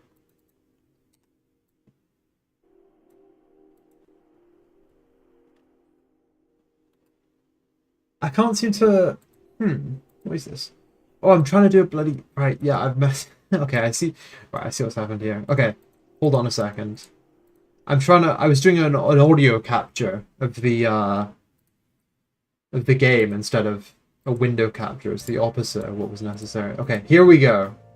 Now we're in business. Let's move this down. There we go. Okay.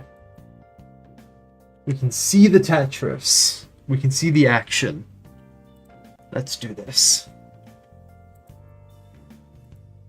I'm just gonna set this to best of 3. First to what's best of 3? First to 2. Win by 1. Golden point. I don't know what that means. Okay. Are you ready? Creating a Mech Cockpit Tetris. Look, it's an event. It's a special event. Here we go. This won't last long, I promise. And after this, we'll get back and we'll really lock in. Oh, it's an early blunder. It's an early blunder.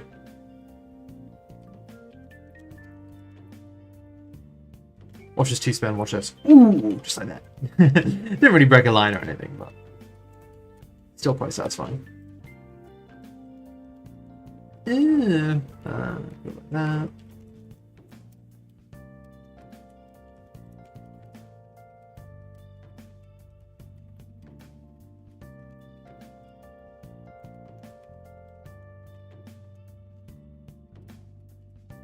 Oh, a lot of these long blue guys.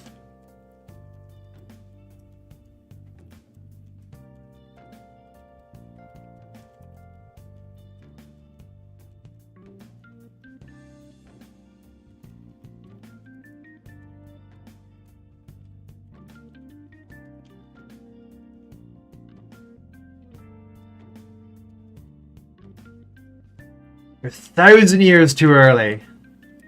Try me at Tetris. Should have saved your points for Straftat. Look where it's left you.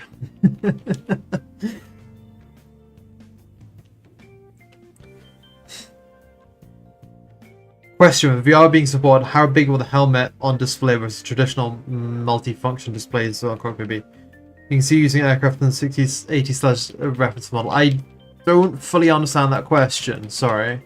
Let me reread it while trying to play Tetris.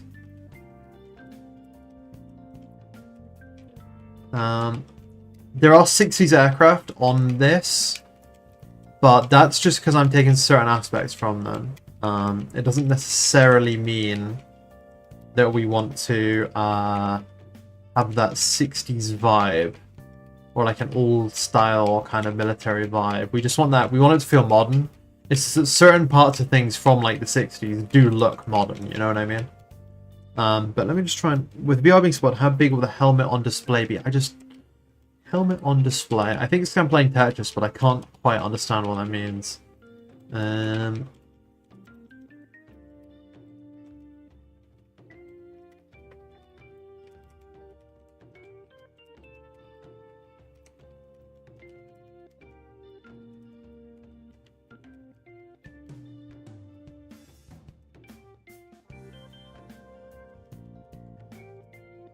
Ooh. That is the fate that will occur to anyone who challenges me at Tetris. Anyone! Okay, back to 3D modeling. GG's. And one more you back to the screen. Oh, there it is. In robot-based cockpit, one would expect most of the information to be on the helmet-mounted display. Will you push that way, or surfing through displays will be primary? Oh, okay, I got you. So there are basically, like, there's like a helmet HUD in front of you. I can't pull it up right now because I don't have the engine open. But yeah, most of your information comes at you through like a helmet HUD in front of you. That should hopefully answer your question. When I was answering the questions, that's when you knew it was over. Yeah.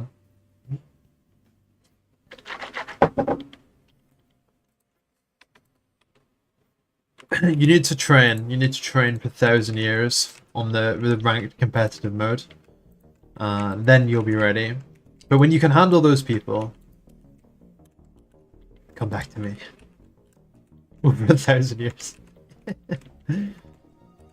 But how about we do 1,000 years of actually making a cockpit, eh? That seems like a good use of the time of this stream. Good afternoon. Will the cockpit have adjustment switches for the chair and joysticks in VR? No, but it will have an option, which basically it's going to be just called like grab anywhere. And what it will allow you to do is, if you enable that option, you can grab the throttle by like grabbing anywhere. It doesn't matter where you grab. If you grab anywhere when you're in VR, you're always going to grab the throttle, or the, like, you're going to grab with your left hand, you'll grab the left thing. With your right hand, you grab the right thing, no matter what you grab.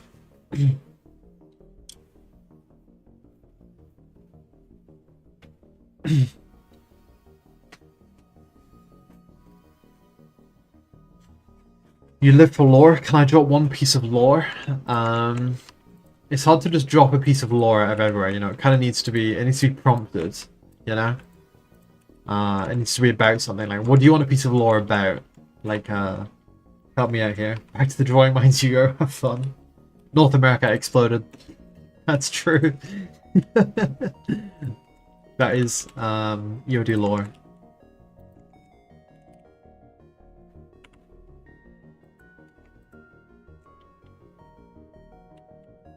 Oh yeah, well that will be true. That will be true, Slip, because we also have a pretty fully fleshed out HUD, and it's only gonna get more on it as the time goes on. Like, it's gonna get it's gonna start displaying weapon heat. That was something it was missing. It's gonna display weapon heat and some other stuff too, relative to your weapons. Just bits of information that would be useful for the pilots that we hadn't added on there yet.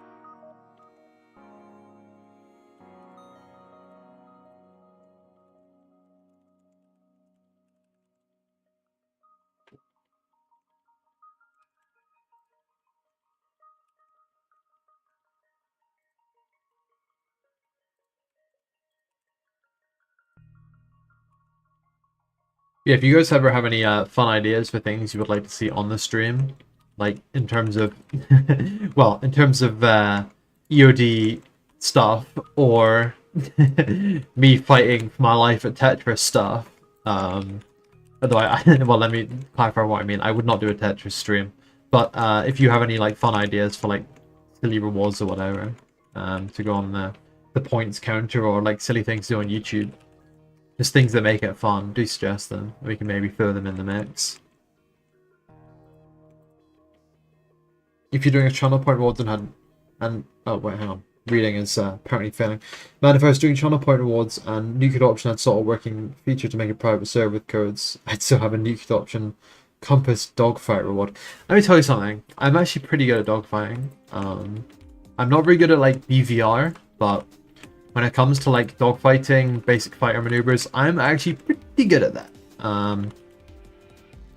It's kind of a weird like it's like a weird like vector for like flying airplanes, but there's actually in VR chat of all places, there's like a very active flight community. It's probably one of the only good things going on in VR chat. And they have like tournaments and everything. And I ended up stumbling across that at one point. And then I spent like hours and hours and hours learning about like BFM and dogfighting. Only to be blown up brutally in these tournaments. But it was very interesting. And I learned a lot about airplanes. But weirdly, yeah, VR chat has a very active flight community. You ought to try hopping on a roundtable server and nuke adoption sometime when you have a bit of free time. Here's the thing about that, it's all missiles. I really, and unless it's like aim 9s and you need that like rear aspect, then I do not win to missiles. Ever. And I don't enjoy BVR as much as like pure, you know, situations like, oh, roundtable is gun only dogfights? Okay, I'm in. I'm very in. How good is the how good are dogfights in nuclear option? Like how fun do they play? Like is the simulation good of the actual like, aircraft maneuvers? Like do you get like really good like energy states and stuff? I'm kind of a nerd about this stuff. I got really into it like a couple of years ago, and that has like persisted for me. The simulation is very good for as much as it can. Okay. Well, I'll just try and see if I like it. Because, like, for example, VTOL VR, in my opinion, amazing game, love playing it, the missiles are great. Dogfights in that game don't quite hit right. They're not, like, you know, they're not, the planes have too much energy to make dogfights interesting in VTOL VR, as I see it. Like, you're gonna end up just, like, one-turning someone, and then, like, you can't have, like, a rate fight or whatever. If you're not into dogfighting, it probably sounds like I'm talking complete nonsense right now, but it's a fun thing to look into. Nuclear option is surprisingly detailed. How its damage model is equal to DTS. The damage model in nuclear option actually looks amazing. The way that all the like bits of wings and everything fly off, it's so cool.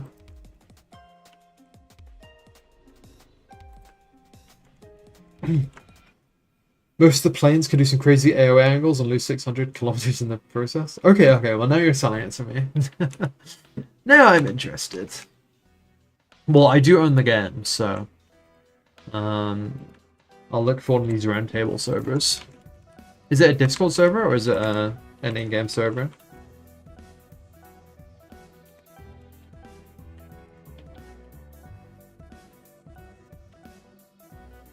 They happen in-game sometimes. Okay.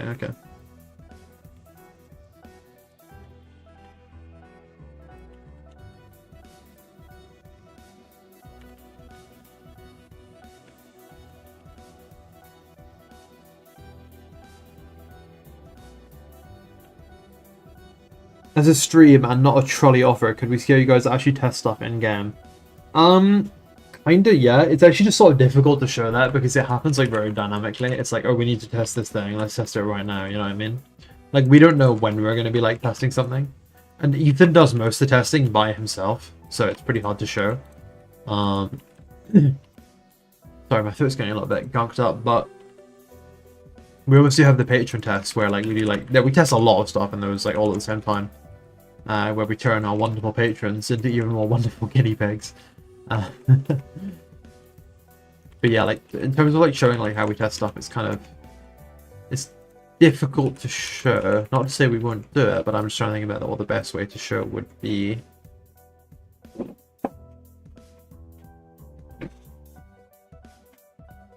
How much is the patron tester level? It's $10 for the patron tester level. We actually have a test this Friday. We run usually at least one patron test every single month. So, you know, that's how that runs. This Friday, the patron guinea pigs are gonna get let loose into the VR version of the game for the very first time out of anybody. No one's been in there yet. Well, I mean, obviously we have been as developers, but like, it hasn't been released as like a test build or like to the general public or anything. It's so that'll be the very first time we're getting people to give us their thoughts on the VR version. So we're quite excited about that.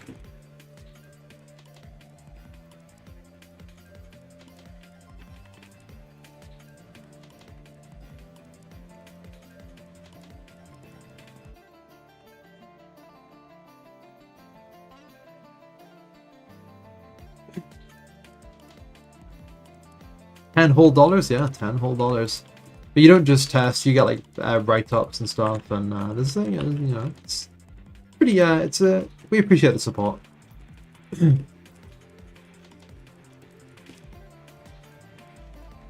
First VR test is for patrons, yeah. I mean, it's not like a huge time lead. They're going to be like 2 weeks ahead of it, and then 2 weeks after that, pay $10 so that Ethan can eat sauce again. I sincerely hope Ethan has learned his lesson about eating sauce. If you weren't here on one of our last streams, Ethan was like, I'm gonna go get some food. He comes back, he's brought with him some like curry sauce or some like just mysterious sauce from a takeaway. And it's like, he's like, this sauce is like 2 weeks old. He brings in this 2-week-old sauce, he actually eats it with some rice. Says it's delicious. The next day he's like, I don't feel so good. So, you know. Hopefully Ethan's learned his lesson, but I have my doubts. If you were here, yeah, if you were here, you know. You know what happened. You warned, I think everyone warned him. I warned him, you warned him. But there's nothing that can stop a hungry man who's got some sauce and some rice. There's apparently a 24/7 guns only dedicated server. Okay, I might need to investigate that, because I'm always looking for more fun games to do dogfighting in. That hit the spot. Not as good of a map. Well, you know, could work. If you do it $10 once, does it work? Or is it like a baddie loophole? I don't really understand the question, to be honest. Oh, never mind. I think I do understand the question. Okay, so if you donate $10 once, you will get a key, and we are not going to take your key away from you. That's yours. You can keep using it. However, the tests are carried out through the Discord, and if you don't, like, if you cancel, I think it automatically removes you from that part of the Discord, so you won't know when the next tests are. However, theoretically, if you were able to guess the exact right time of the patron playtest, there's nothing stopping you, and you can continue to play in single player after the fact. So yeah, I mean, it's not really a baddie loophole. It's just if you want the Discord access, it is like a continuing thing. It does remove you from the Discord, yeah. That patron bot is a piece of work, but I have gone on enough rants about that in the past, so I'll save it for this stream. You do get all the old stuff, yeah. Your headphones died? Oh, bummer. Wait, like died permanently or just ran out of battery? Running out of battery, not so bad. Dying permanently, kind of bad. Your question is more in regard to you guys, not the technical workings. How does that sit with you? Oh, we don't mind. Okay, so here's how we see it. Like, the patron and announcement bots are fighting to see which can be more buggy. That's actually true. They're both so dog shit. Although I think it's not even the announcement bot, it's actually Discord. But just to get back to what you're saying, how it sits with us, we do not mind at all. We are incredibly grateful for, like, pretty much every bit of support that comes through the patron. And if you want to, like, you know, pay for it once and then keep your key and play the game in single player, like, you know, we're not gonna be mad about that ever. Like, we're just grateful that you support us. So that's how we see it. We're not like, they paid 1 month, how could they? We're just like, whoa, they paid 1 month, yippee! Because it is like a support thing, you know. Like, if you want to buy the game and own the game and play the game, the best way to do that is not through Patreon. It is just to wait, right? But like, if you just are very passionate about the development, as we are, and you want to throw some of your dollars lying around, if you happen to have, I mean, who really has dollars lying around these days? But point is, if you can't afford it and you want to support the project, that's what Patreon's for. It's not the best way to buy the game. It's not the cheapest way to buy the game. It's not even a way to buy the game, strictly speaking. Although, as we've discussed before, we will probably be handing out keys to patrons, like actual ones for the game. Because the key you're getting for patron, it's not a game key. It's a testing key, which is only for the early build to the game. So it's like, if you're seeing it as like a way to buy the game, probably just wait. But if you just want to like throw money at us, then we are very grateful, and that is what patron is for. And it will go into making the game better and keeping us able to develop it. You're doing the wiki, check the Notion section, check the Notion section. Can you remind us when we're the patron VR test? This Friday. It is this Friday for loading up VR on the private test. Expanding the snack fund. Yeah, snack fund is for mostly for if anyone gives us their Amazon Primes. The patron money mostly goes between keeping me and Ethan fed, keeping our rent paid, you know, the really exciting stuff that everyone loves in their life, like, you know, rent and taxes and filing fees for things like the Steam page and stuff that doesn't really excite anyone, but like absolutely has to be done. Otherwise, you know, nothing else can continue, unfortunately.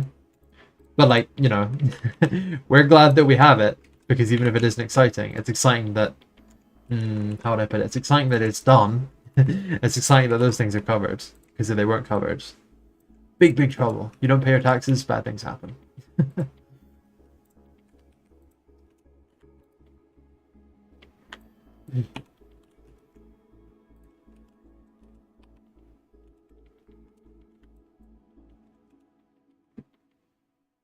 What do you feed devs with? Sawdust and rice, usually. And sauce.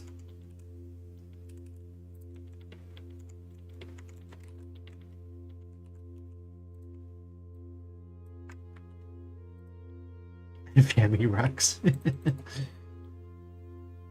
One day, the tale of the thirsty motorcycle shall end. Today's not that day. Yeah, we, for context, if you don't know what the thirsty motorcycle is, it sounds a bit ridiculous. It is a bit ridiculous, but the roadmap is hosted via a Notion website, and because we thought we could pay for a URL for this, but it's not exactly the best use of our development funds, so we kept the default URL, which is like thirsty motorcycle, and then like 50 different random like numbers and letters.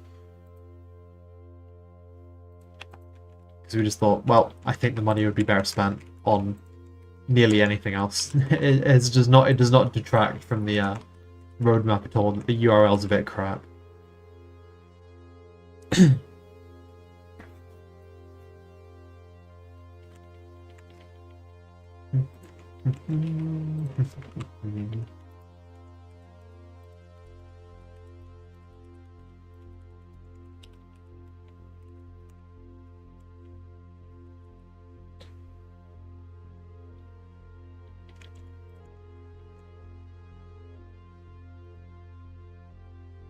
Wow, we've been running about 2 hours already. I feel like in the first hour nothing happened, and then in the second hour, like, everything happened. The URL's a bit crap. You love the thirsty motorcycle? Okay, fair enough. I mean, at least thirsty motorcycle, it kind of sounds like something, you know what I mean? You can imagine like a gas-guzzling motorcycle. Oh hey, how's it going? We're just discussing all manner of things, from free website URLs that we're using to save money because it's not that important, to the food poisoning that Ethan sort of voluntarily took upon himself in one of our previous streams.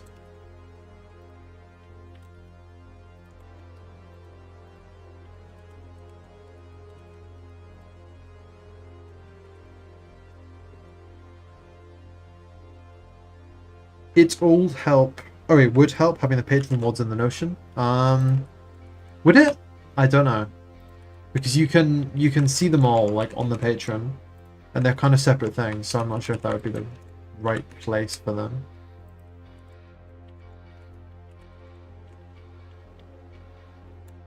Could be done, to be fair, but I just don't know if it would be the right spot.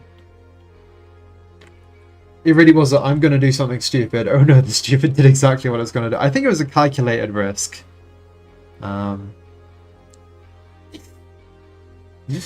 It was a calculated risk, but it was not. It did not pay off. Although, you know, he survived. The shit at maths. So yeah, I can't say shit at maths because Ethan is actually really good at maths. I'm shit at maths, but he's brilliant. What did he eat? He ate this like 2-week-old like curry sauce from a takeaway, with some rice, because he was very hungry and it was the only thing he had to hand.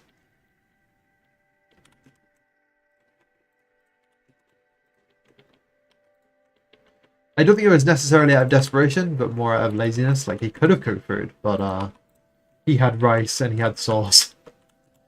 And, well, we all know how it ended.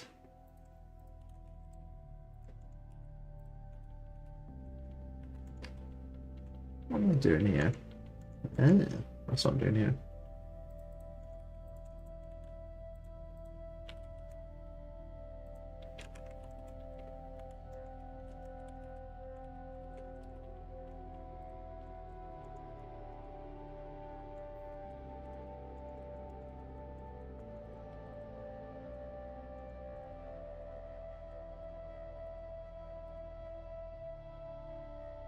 You ate 5-day-old lasagna because the alternative was less appealing. Can't even imagine what the alternative must have been.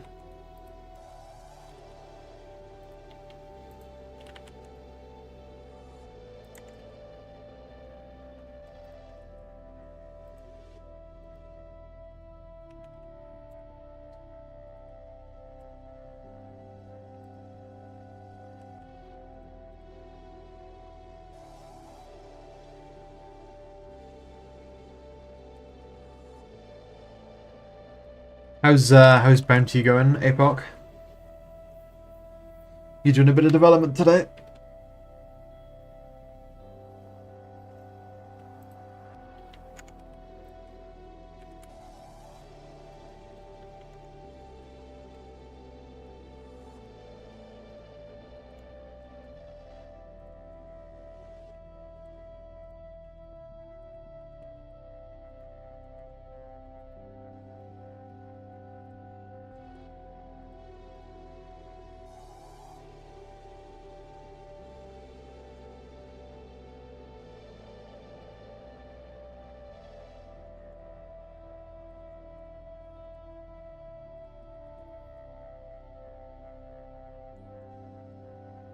Hello, Renvo.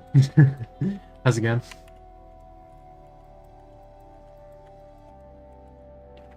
Your developer.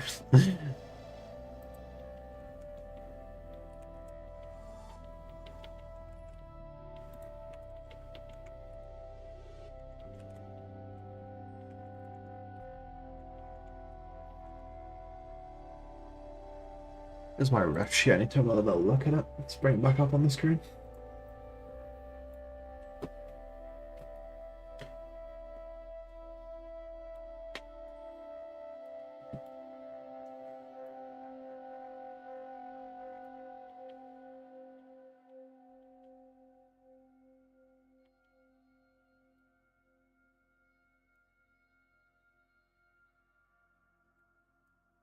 Just been making some tools to better record content for marketing / trailers. Oh, nice. Oh, starting Mech AI. That's going to be an interesting one. Good luck. You know, that same thing, Renvo, happened to me. I had I was doing an animation graph. I was adding some like piston controls to Ethan just sent me a message. I think he was watching the stream briefly, or at least watching chat. Because he saw you guys talking about the source. Anyway, one back has been added to the screen. There it is, watching over chat. But yeah, I was doing one of the animation graphs the other day, and I added in a bunch of new bones for like pistons for rigging up the Kukushka's feet. It's going to be pretty cool. But Unreal was like, that bone doesn't exist, so I reassigned the skeleton. And then Unreal was like, now that bone exists, but actually I'm just not very happy with it, so I'm going to crash now anyway. And now that has been handed over to Ethan so he can fix that problem, because it's so deep in Unreal Engine, it's now outside of my outside of my wheelhouse. Owen, you're gonna go now? Okay, well, thanks for swinging by. Hope you get some good rest. 4:50 AM, that's pretty rough. Good luck at your stuff tomorrow, man. Like, I would not want to sleep like that, but that's life. Your party price, we should totally give the wiki some awesome resources and maybe some info. I mean, what does the wiki want to know? You ask me, I'll let you know. But yeah, Unreal Engine absolutely did my head in the other day while I was trying to set up this like bit of rigging. And Visual back is 800 channel points away from Straft. That's what I'm saying. I feel like you guys need to save up. Like the Shabaks on the screen are pretty good, but there's a lot of options there, you know? There's a lot of options.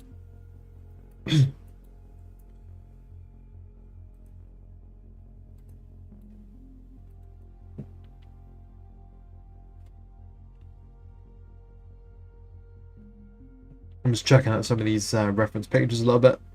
Getting some ideas, getting some thinking. It's a dangerous thing to be doing, but it is what I'm doing right now.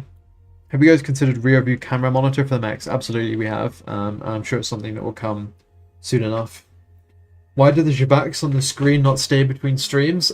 Because if they did, there would be the entire screen would be covered, like within like 3 streams probably, and then there would be no more streaming. So the challenge is for you guys to get enough Shabaks in there that it completely takes over the stream. But you have to do it within 1, that's your challenge.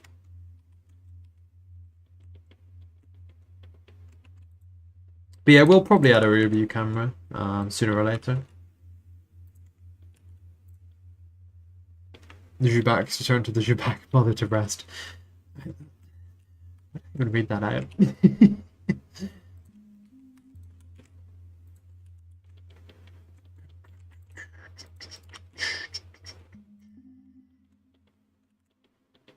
Okay, let's think for a second about this cockpit.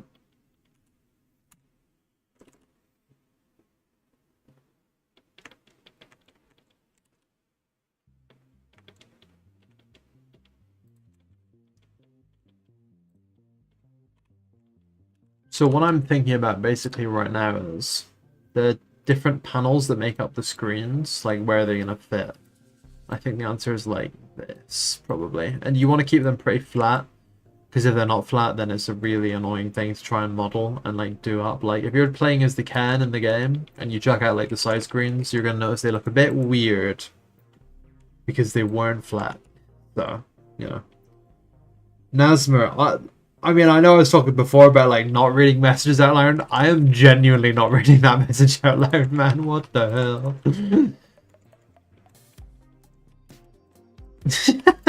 That's crazy.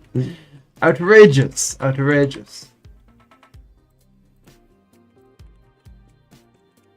You're wilding out so bloody lately.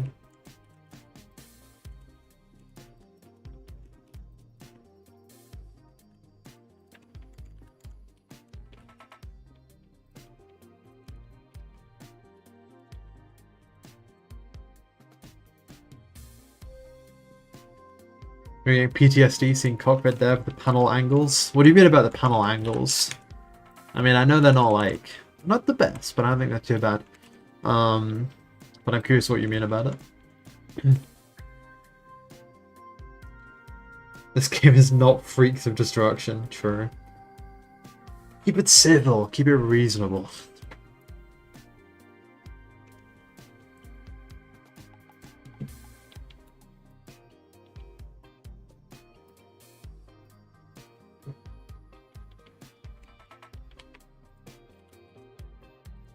Here's a question for you, APOC. Excuse me. In Bounty, is there going to be a unique cockpit for every Mac? Are you going to do that? We're saying about modeling them not flat and how they're viewing it. Oh, yeah, absolutely. But yeah, will you have a unique cockpit for every Mac? It is a hell of a job. And I think maybe if I'd thought more about it, I wouldn't have done it, but we're here now. Oh, I need to get some more water. Excuse me. I'm gonna be right back. I need to get some water.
Okay, we are back.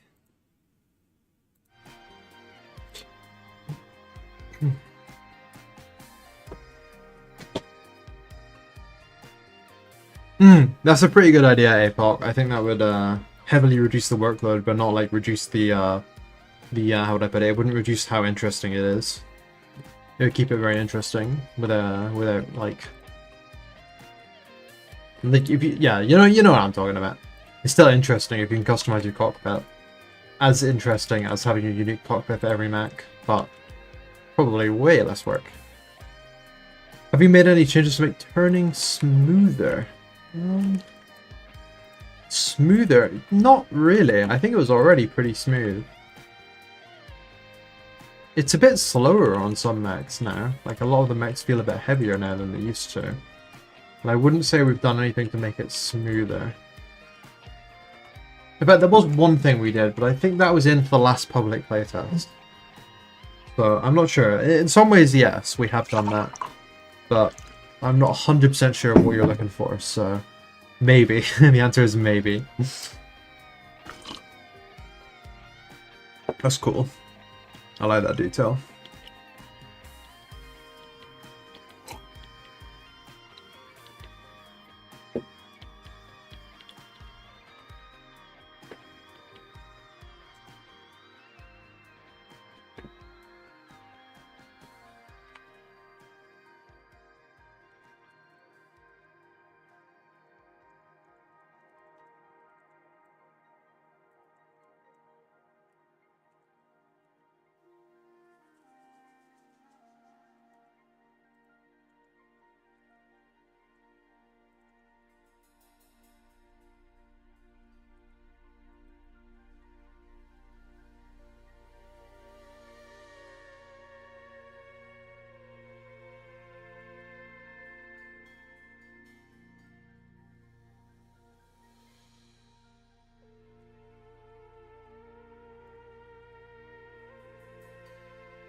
Focus time now.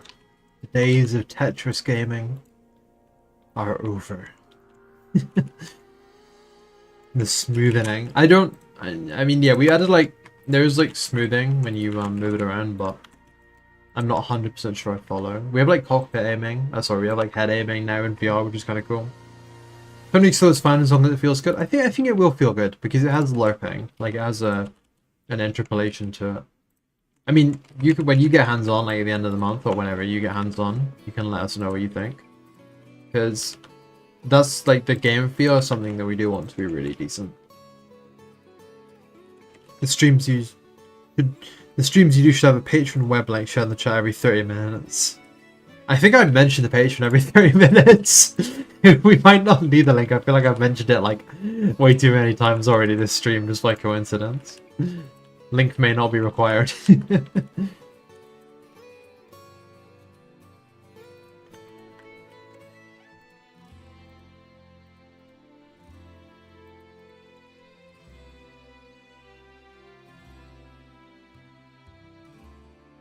Moving.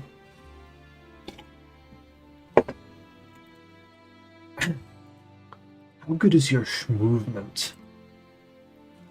Give us a link? Okay, boss. Say no more. What I'm going to do is I'm going to pin... We have like a link tree situation. And I'm going to pin that in the chat.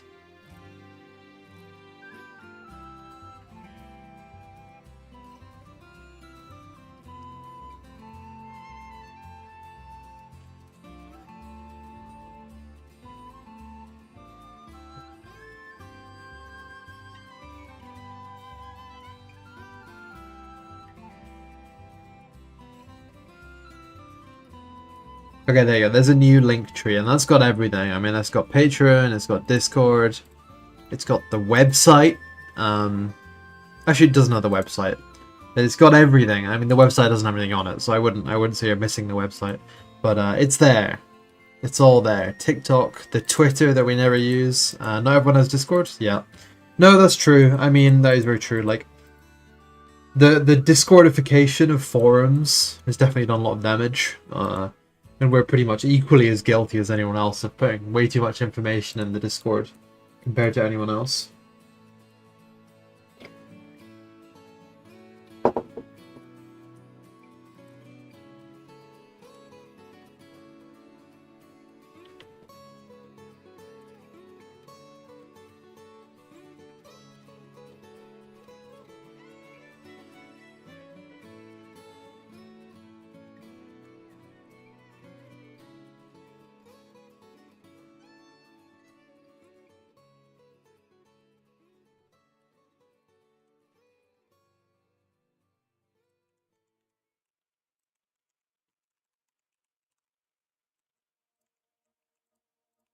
To be fair, Discord did call out to make that type of stuff way too convenient. Yeah, I'm sure it's part of the business model, but it is just an unfortunate thing, like the death of the forum.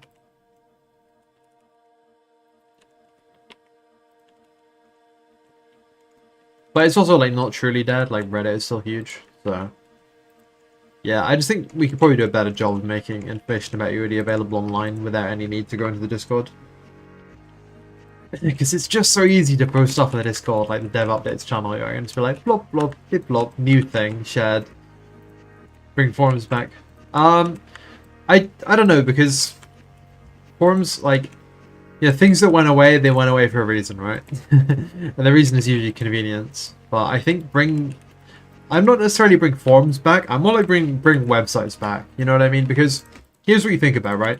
If you look at the websites, we've triggered a tangent. It's happened. It's happening. But if you look at the websites that you visit on a daily basis, the majority of them are going to be from a larger distributor, right? They're going to be like either it's going to be like Twitter or YouTube, like themselves, like the pure website, or it's going to be like a Reddit or a like Facebook group if you're over 50 years old, or me. But you get the point I'm going for here. Like you know, it's, how would I put it? Like, you're not really browsing the internet as much as you are like existing within other like the internet has become like 10 websites, right?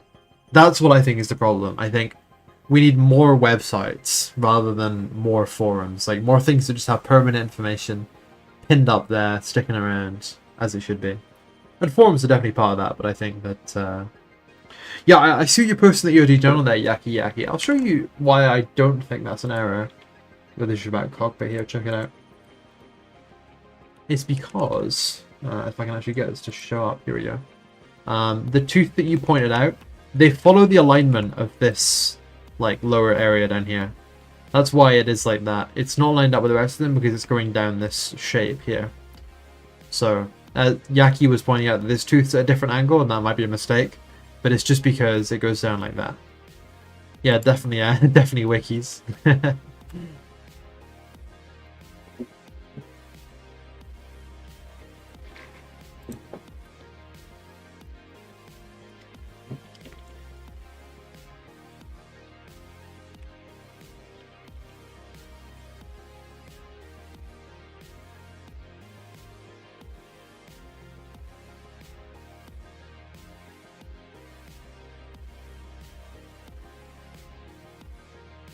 You need to set up your site. You need to set up your Steam page. I feel like I say this every time. It's become like a joke at this point, but it'd be great to have somewhere that we can link to. You know, when someone like, because I want to tell people about Bounty. Like many times, like I'm speaking to people and I'm like, I want to tell you about this thing, but like there's only like a personal Twitter. There's no like website or Steam page or anything. So you need somewhere where I can be like, go here to look at this thing. It isn't just a Discord or a Twitter profile.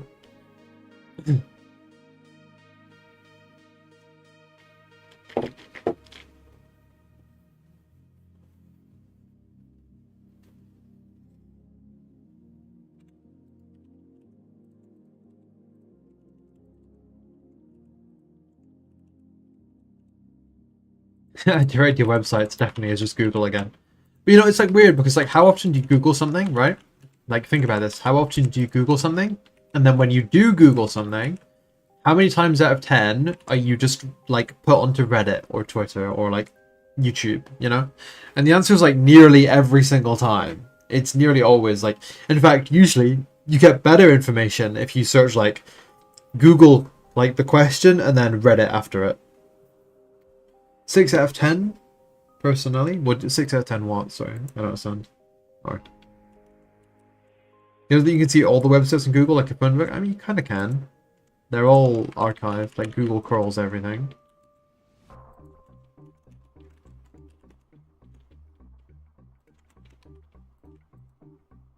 Reddit's the new Google. You don't use Google because it seems to fail. So I started using DuckDuckGo, just kind of for the hell of it. But it's terrible. It's awful. It's probably one of the worst search engines ever. I never get any good results out of it, especially the DuckDuckGo images. It's terrible. You're banned on Reddit. You naughty boy. I know why you're banned on Reddit, but it's funnier to say that you did something bad.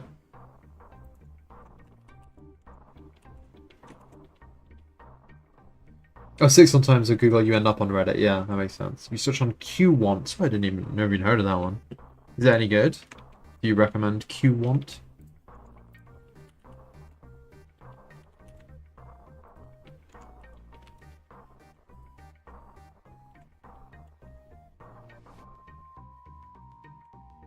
Basically, Reddit gives you the same results without SEO prioritization. Yeah.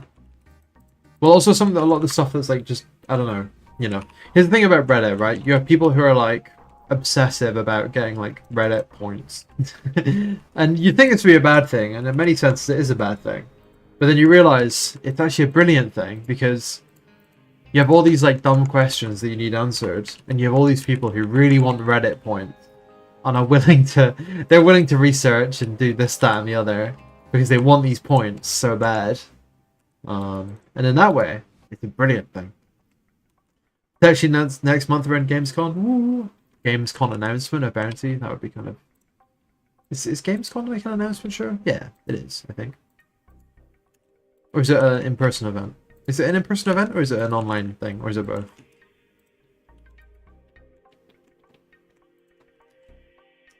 Like a world. Give it one of the world premiere.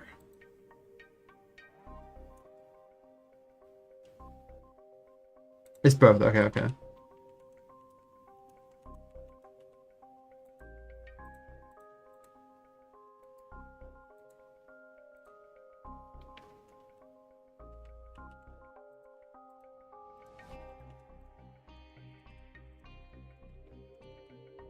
Most of the answers ChatGPT gives me Reddit opinions. Yeah, probably.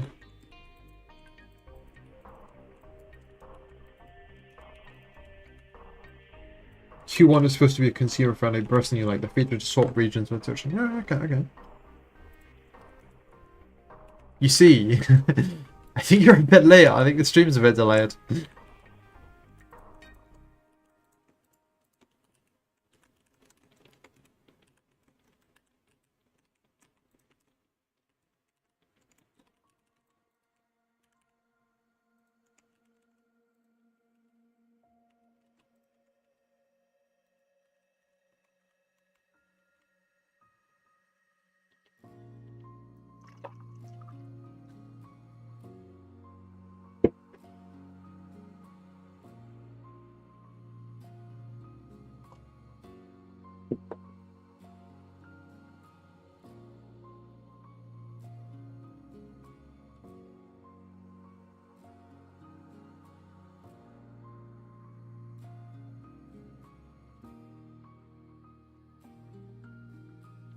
I don't think I drank enough water in the early days of this stream, and I can kind of feel it in my throat right now. Not good. Yeah, no problem, Yaki.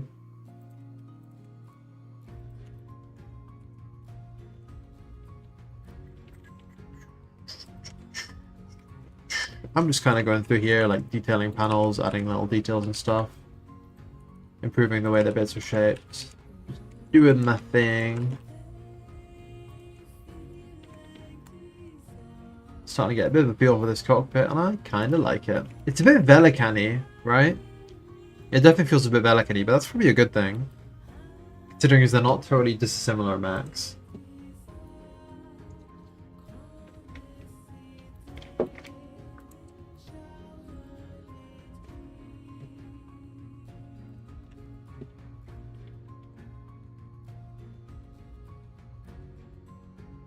Oh, there's ribs on the ceiling supposed to be paneling. No, they're like covers, I think, for like something. I put them on a few of the other mechs and I thought it looked really cool, so I've been using it as a repeating decal. It's slightly nonsense, to be honest, but no, they're not padding.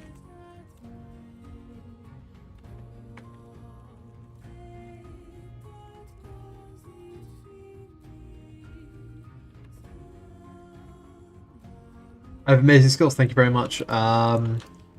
How many years have I been designing game models? A long time, and I went to university and I studied it there as well, so at least like 6 years. Probably longer, for like 8 years. Padding so you don't bang your head. Maybe put it on the helmet, like one of those like tanker helmets that has the padding on it.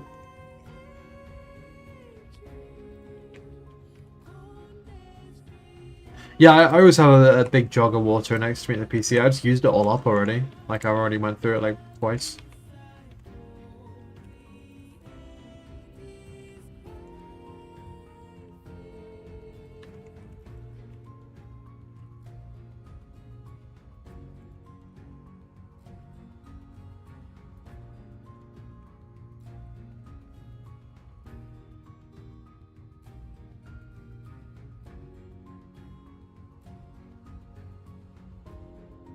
Definitely some work to be done around here.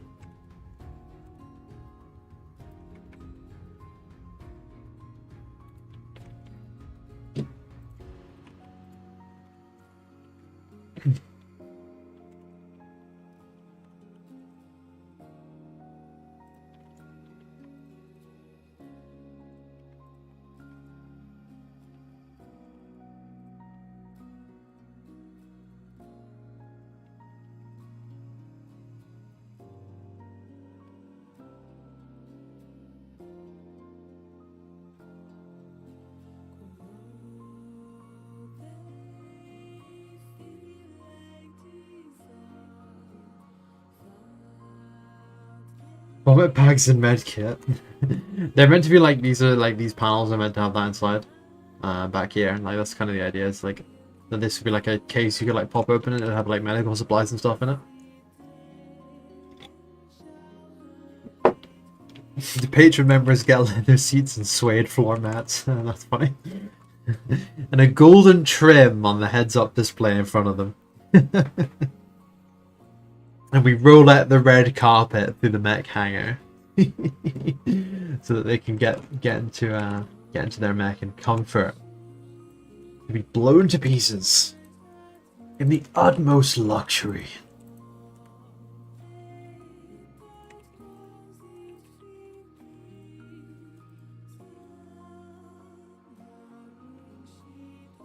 If the cockpit has exposed metal bars, the helmet's pretty much required, yeah.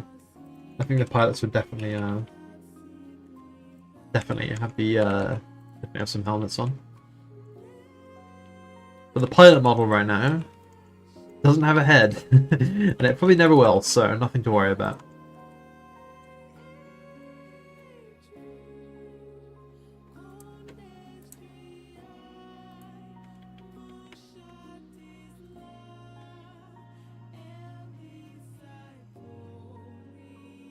They have a missing in action board in the hangar with the current month's patron names. Why would they be missing in action? Shouldn't it be like very important pilots listed here, rather than pilots dubiously dead or missing? Yeah, that's your patron bonus if you I don't know why that tickles me so much. Join the Patreon and we'll write it down in the game that you're dead or missing. Sorry, I don't know why that amuses me. It's just like the... I think I'm hitting the like 4 hours deep in streaming insanity that comes when trying to make these models, but that idea just makes me laugh.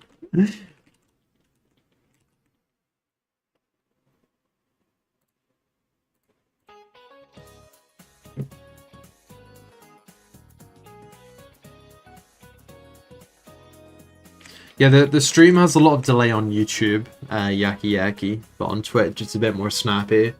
If you really, if you're bothered about the delay, you can watch it there. Not much to be done about it, I think.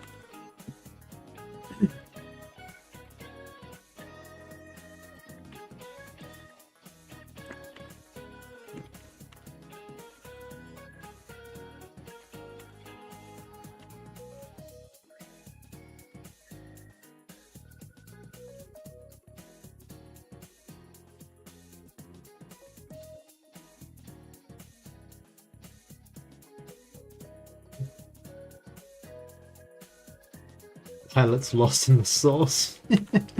I can only think of one pilot who's lost in the sauce, and he's currently working on the VR.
Oh, these are not the same. There we go, let's get that correctly put there. There we go.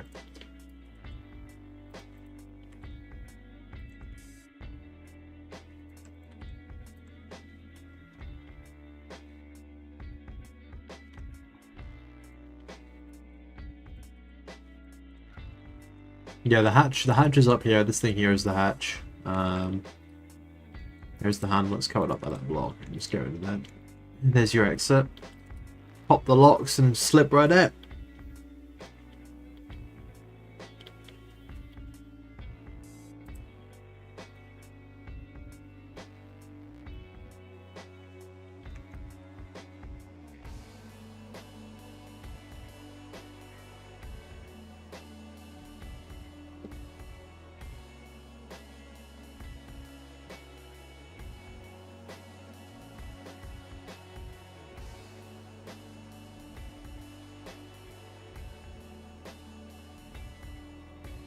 Forks, screws. I'll have to look that up when I get onto the screw stage of things.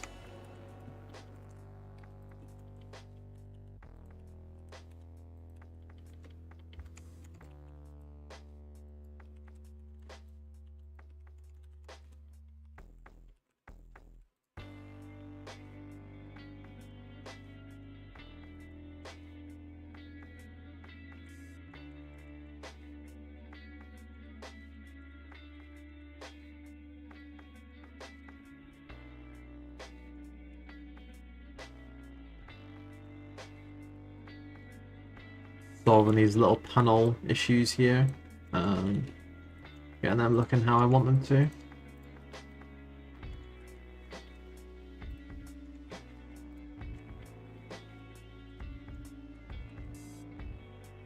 Not stage, yeah. Thank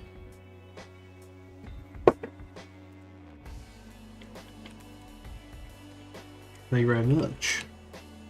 I'm fairly pleased with the overall design. Obviously it's not finished yet, but like, just the way it is, like, kind of flat towards your face, swishy angles. It matches the mech that it's going to be paired up with, so can't hope for too much more than that. And we're getting through it at a reasonable pace. It's not like super fast modeling, but it's not super slow either. It's just kind of about right.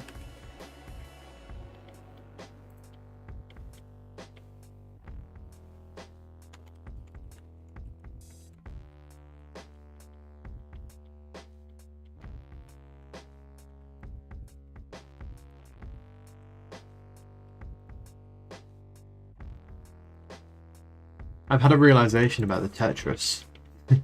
I know. Not exactly the most important thing, but if you're going to challenge me at Tetris, you got to challenge me late in the stream, rather than early in the stream. I mean, Expert took me on when I was fresh. I was ready. I could handle anything at that stage of the game. I could play against a master of Tetris. You need me, like, 4 hours deep of stream, exhausted, fatigued, starting to wane a little bit, then you can just, you know, I'll be a... Oh, you can just push me over. I won't even put up a fight at that stage of the stream. You gotta play it strategically to get the Tetris win.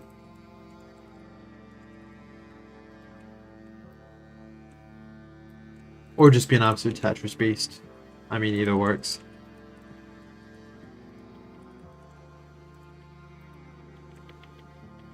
You're still here, expert. I thought you'd slip down and I could spill some strategy ideas. But I should have known.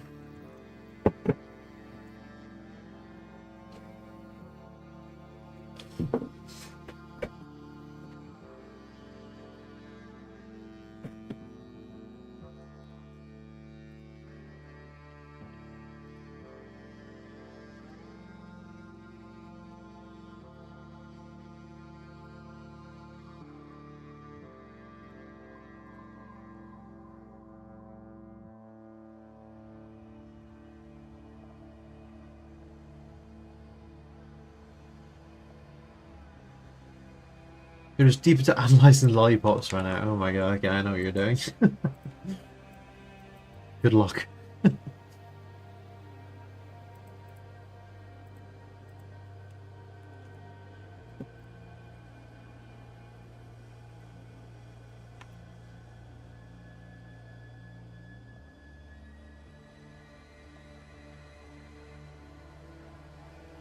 These are some weird shapes. They're all the way it's all fitting together. It's not very cool. If I put this, well, I mean, there's potential here, maybe.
I'm in the zone now, and my throat is a little bit sore, so it's probably going to be pretty quiet for the rest of the stream, unless anyone has any questions, suggestions, or otherwise, in which case I may start speaking again, but yeah.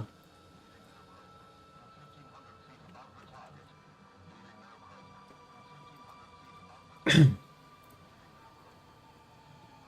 EOD zone, no TBL zone, yeah, we're in the EOD zone, we're in the zone.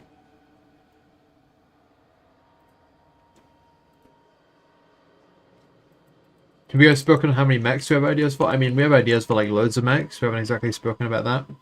But we have listed on the roadmap how many mechs are going to be added in each like phase, you know, for like each test build, each like release.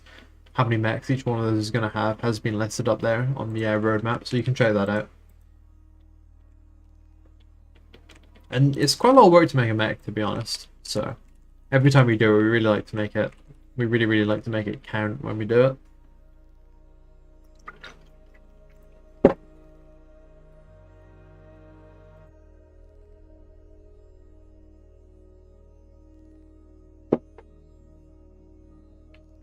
Oh, stretch.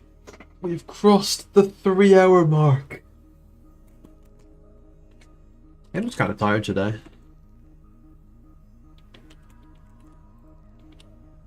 I think I talked about this before on a previous stream, but in the past I would just stream when I felt like it. So I'd just be like, yeah, I feel like streaming. Now I've been scheduling them in advance, so it's more reasonable to actually tune in. But that means that I'm not necessarily always in optimum shape for streaming. I'm not necessarily in the zone to sit and talk for like 5 hours straight. I think I had a good 90 minutes in me today, and it's been waning a little bit since then. If you think there's anything interesting to ramble about. I guess I'll talk about what I'm doing with these panels here, is that sometimes I really don't like the way that I'm paneling the top of cockpits, but in this case it's alright. Like, there's certain things that just don't flow right though, like here, observe this. Like, these little pointy triangles, they always end up happening in my designs, and I always end up having to like beat them out of the designs, and I'm about to do it right now. Because they don't look good, they look bad.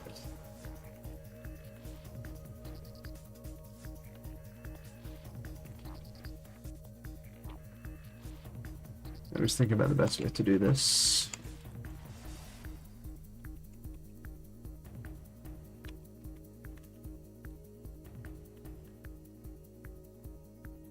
There we go, I think that looks better. Yeah, see, it's just a bit better than having those triangles that wouldn't really exist. 3 cans of Monster and a nice Toblerone will get you in the zone, that's true. That is true. Unfortunately, I have none of those things.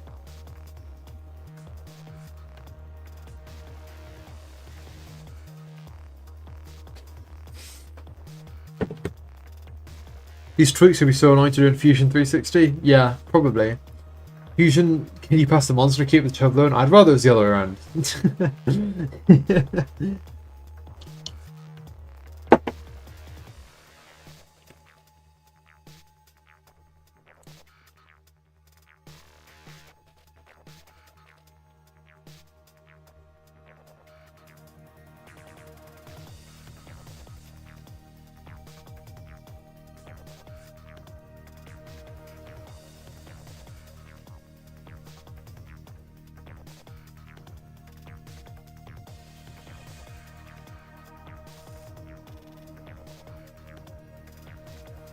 Wait, it does look better if they're smaller. Oh, come on. Twitch, you're not enemies. You're even united. You've got like a little unified chat on the stream. You're not enemies. Twitch and YouTube, you're friends. Twitch is just better. They have less delay and they get they get to put shabaks on the screen, you know? It's better over there, but YouTube's cool. I wish I knew how to do all these things on YouTube as well. I think it is possible to set them up. It's just something I have to actually put some time into doing. Or maybe it's not possible. I don't know. I haven't done that much research. Check the roadmap, hype for VoIP, and the final implementation of mod support on maps. You have armor and style PvE scenarios in my mind's eye if modders can. You should be able to. That is like part of the vision. You'll see at the end there's notes that we'll be adding like 3 large maps, and the idea is that those are going to be like a modder and PvE players, like, you know, sandbox basically.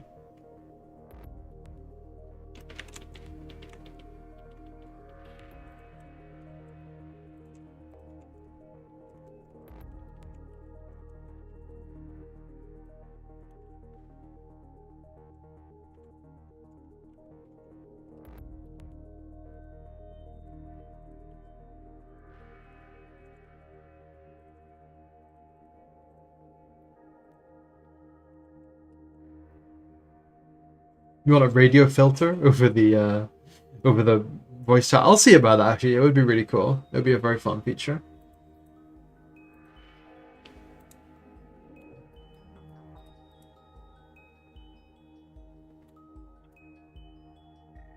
Any modding tools available in the future? Check the roadmap. It's planned.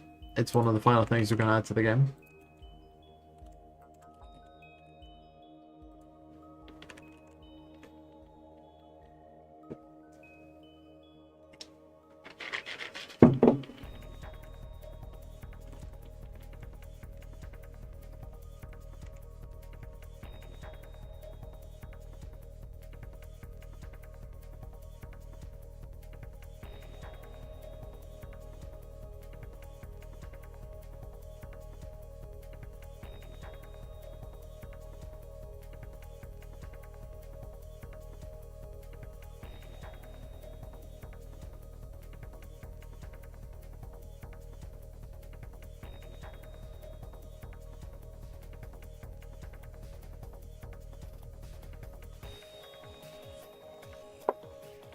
You just saw contract modes? Nice, yeah. We're quite excited for that. We have another new helper who's going to be part of the team, or who is part of the team, and they're working on the AI.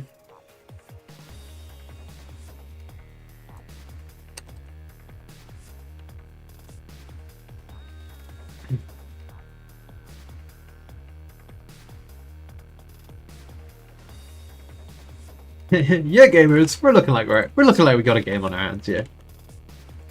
But yeah, we're hopeful that people can do a lot of crazy stuff with the community support that we're going to be including.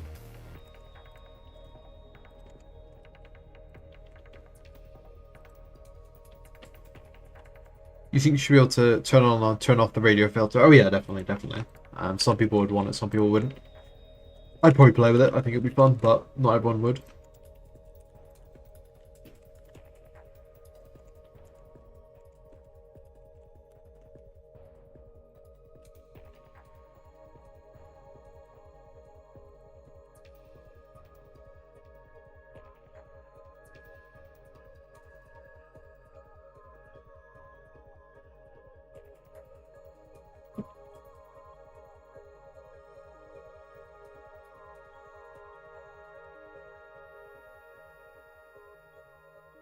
Hey, so are you guys, here's a question, are you guys more like PvE players or are you PvP players? Are you interested more in like the PvE aspects or the PvP aspects? Obviously right now we've been focusing on the PvP most, getting that done. Big part of the game, huge part of the game. But the PvE is going to be pretty significant as well. In its own way.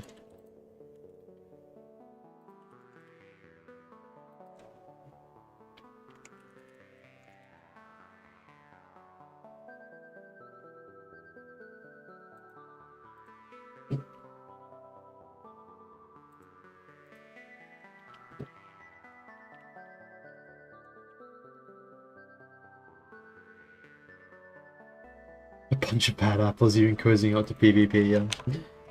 Well, I think the first, it's me just remembering the roadmap off the top of my head, so obviously you can verify this information yourself. But I think the first version of the game that's going to have the actual full-on, like PvE, well, not full-on, it's going to have the early version of the PvE, is going to be that Next Fest build that we're doing in October. That demo build. Both plus co-op, yeah. I mean, you have both, so why not both?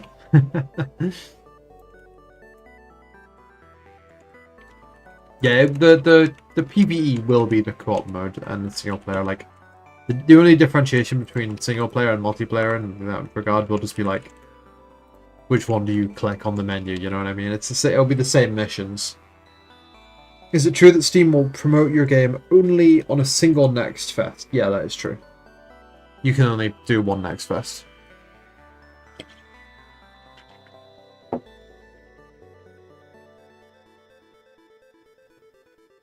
You've got 4,700 hours in Tarkov. That is impressive. I don't have that many hours on anything at all. But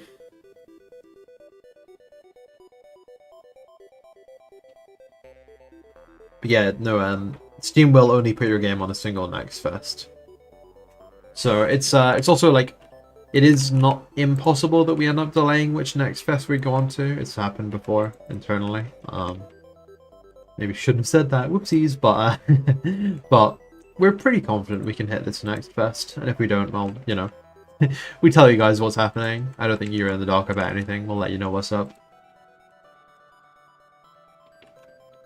Sad there's no campaign/story mode. I mean, me too, but like, it just isn't possible with our scale of development resources.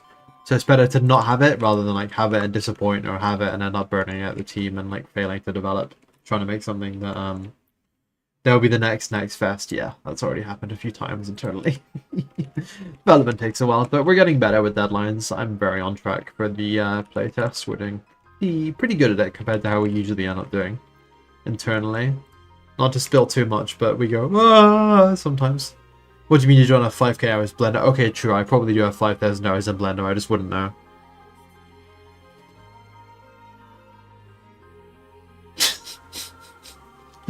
Carrot, that is an amazing fact. Thank you very much. I bet that happened in Australia.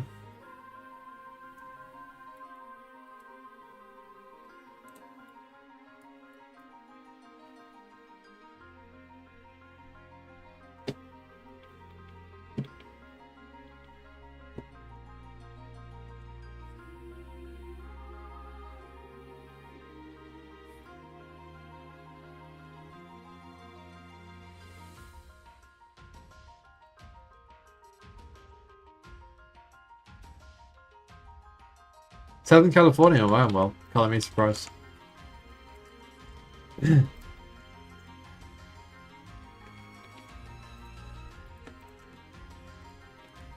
What I want to know is, did that spider bite treatment actually work?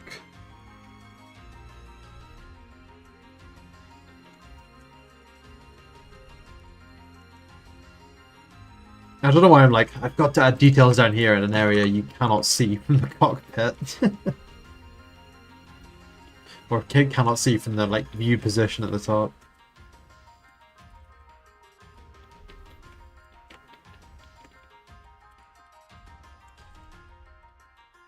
Excuse me.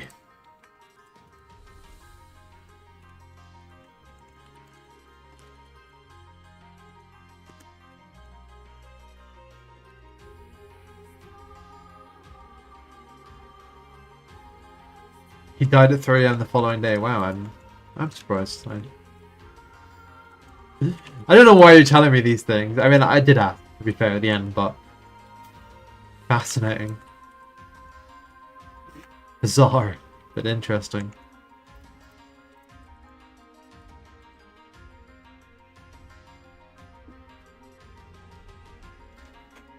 Oh, quick stretch. Getting static in this chair here.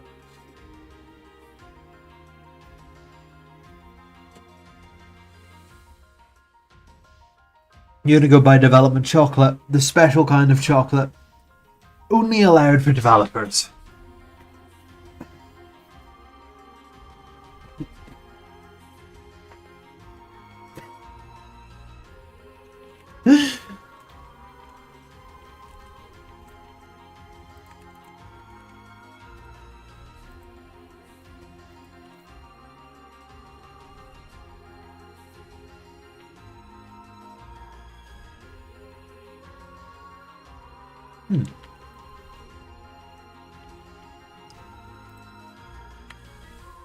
Oh. Does the development chocolate crunch? I kind of imagine. Wait, I see where you're going. Okay, that's pretty funny.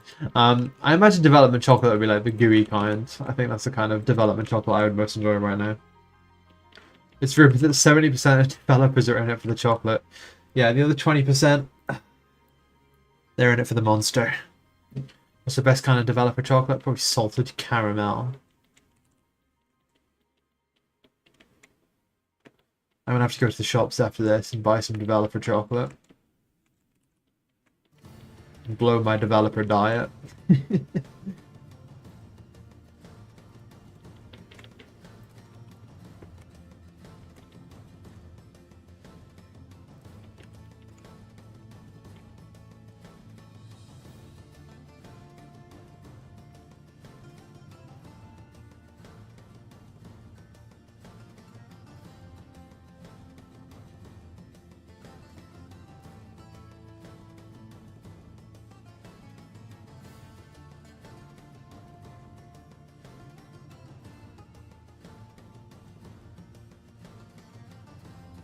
Tony's chocolate, Tony's salted caramel. Okay, you're talking business. That's developer chocolate right there. I think if I was going to eat some chocolate right now, I would eat like a chocolate brownie with like a melty bit in the middle. That's kind of what I would go for. That's also in my mind right now. Can we use a construction crane as a fishing rod? Like, you joke, but I've actually been thinking about that. Like, yesterday and today, I was been imagining like a construction crane stuck on a hard point.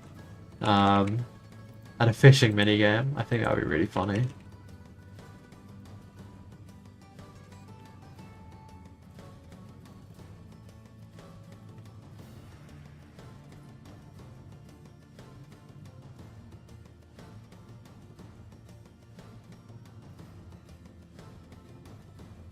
Oh, I'm actually hungry thinking about all this damn chocolate.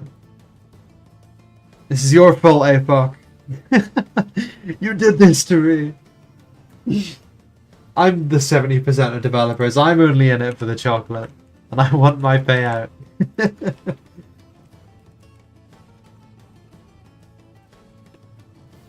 Used to pick up enemy mechs and swing them around. You know, we had the fishing rod. Like, you have to put on your mech's loadout. You can just accidentally bring your fishing loadout into a combat engagement.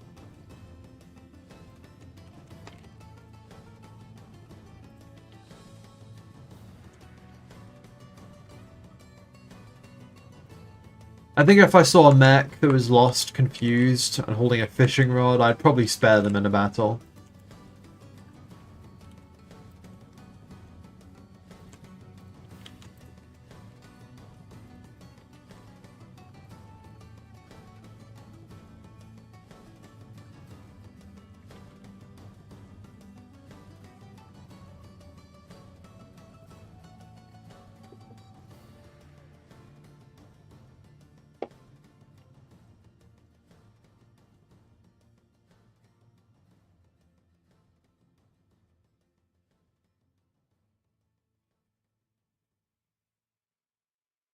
Mech bucket hat with robotic lures. You're compelling. You're compelling me towards this idea. I'll say that much. Well, not nearly as much as I'm being compelled towards some chocolate right now. Okay, serious business though. What do we think of this cockpit right now? I think it's starting to actually genuinely get to a pretty decent place. Let me give you a little view around here. We've got this sort of like roof paneling here. We've got these like lumpy like panel cover bits here, a couple of regular panels. Little side thing here, pretty understated around the edges to give you a big view window. And then we've got these sort of aircraft like verticals to emphasize that it's actually a very light mech that can't take that much of a hit. But you've got the wide area view, you know, so that you can blast. Like you can see your two main weapons blasting. 10 out of 10 cockpit would bring pillows and sleep in it. I don't know about the comfort factor, but in terms of like hitting the mark for what it's meant to be, I think it does pull it off fairly well. Just need to go through, actually make it all detailed now, fully make it a piece. A finished piece. Although that'll definitely be a multi-day job. But we'll get as much done today as we possibly can. I had a quite amusing moment. You get a sleeper cab in the back. You know what though? Like on this, if you're a short lad, if you're a short lad, you can curl up behind the seat.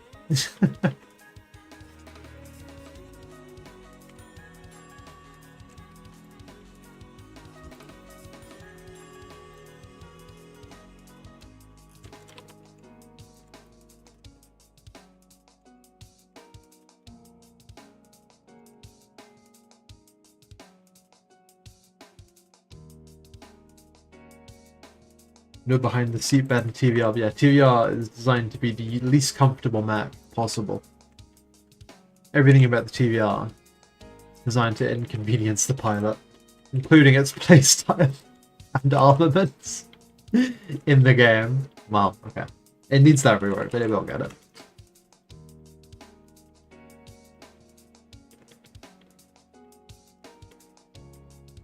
So, you know, I kind of have this like unique issue when I'm redesigning like new cockpits. Is like this whole section here is like a static part, right? And this is included in every cockpit to save a ton of time. But that means that I have to like mirror that design in the panels every time going forwards. I can't just like do like a totally different thing. So it's like I have to, how far can I push it without breaking it? You know what I mean? And I have to figure that one out. It's fun though. It's interesting design challenges. Which is a polite way of wording, I make problems for myself that I have to solve in the future.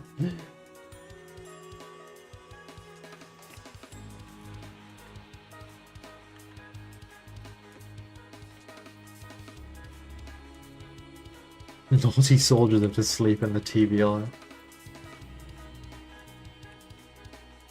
I think TVR, maybe we can also like retcon it. We could be like, there's no aircon in the TVR either, so you're just boiling the whole time.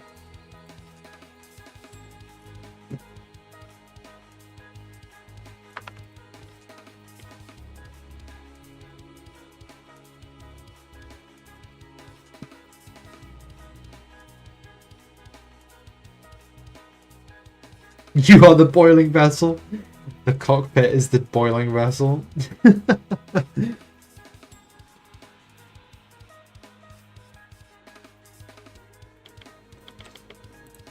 Speed running, designing the most like uncomfortable mech. You know, it's like I think we spoke briefly about Warhammer earlier. It's like Grimdark. TBR is the Grimdark mech. Because you just have a bad time in everything you do in that mech.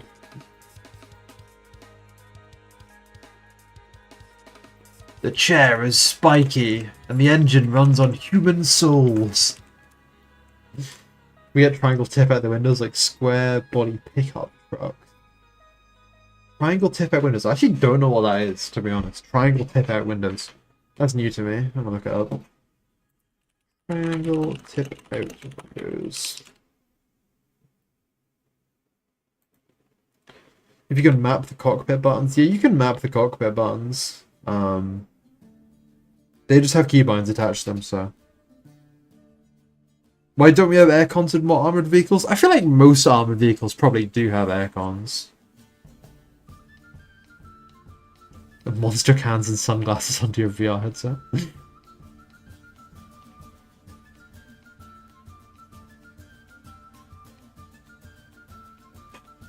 Is that a real thing? Warhammer Demon Engines? I don't actually know that much about Warhammer, so.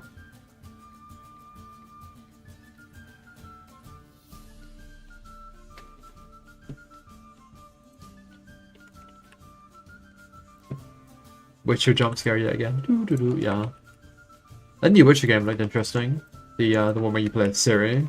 I watched the Unreal Engine tech demo of it, and I was like, I use Unreal Engine every day. And I'm not buying it. I don't mean I'm not buying the game, I mean I'm not believing what they're showing me is real. Because I have used that technology, I've used Nanite, it's not included in EOD for a reason, it doesn't work as well as they sell it to be. So, I am doubtful that that really works half as well as they're selling it to work. You think about EOD when you saw the Unreal demo, I mean, EOD does not look half as good as that. We have some ideas to try our best to make it look better. There's a lot of stuff I want to do with the environment art, but a lot of the nanite lumen behavior, lumen business, it's not production ready, to be honest. Not for 60 FPS gameplay. Certainly not without upscaling, and I fucking hate upscaling.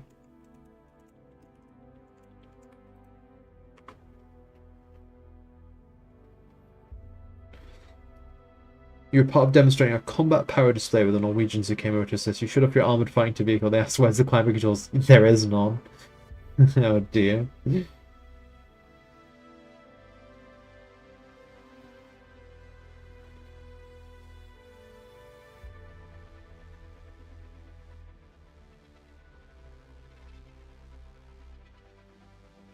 "90 AI generated frames per Shabbat," yeah.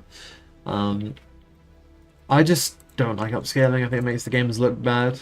I like some things, right? Yeah, like we swapped from. I mean, look, let's just take a little break from this cockpit for a minute and do some in-engine stuff. Like, not actually do any work, but like I just want to show some interesting things we're doing at the moment, or at least trying to do, and you guys may enjoy as well. You're seeing the shit. It's just loading up now. I'll swap over the window in a minute.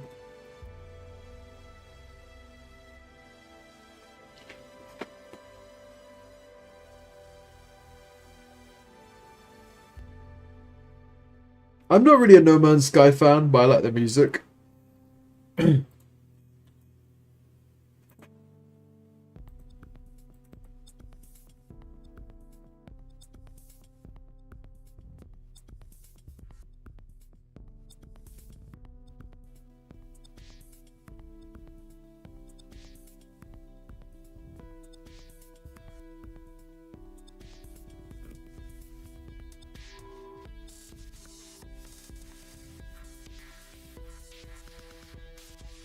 Engine is just loading.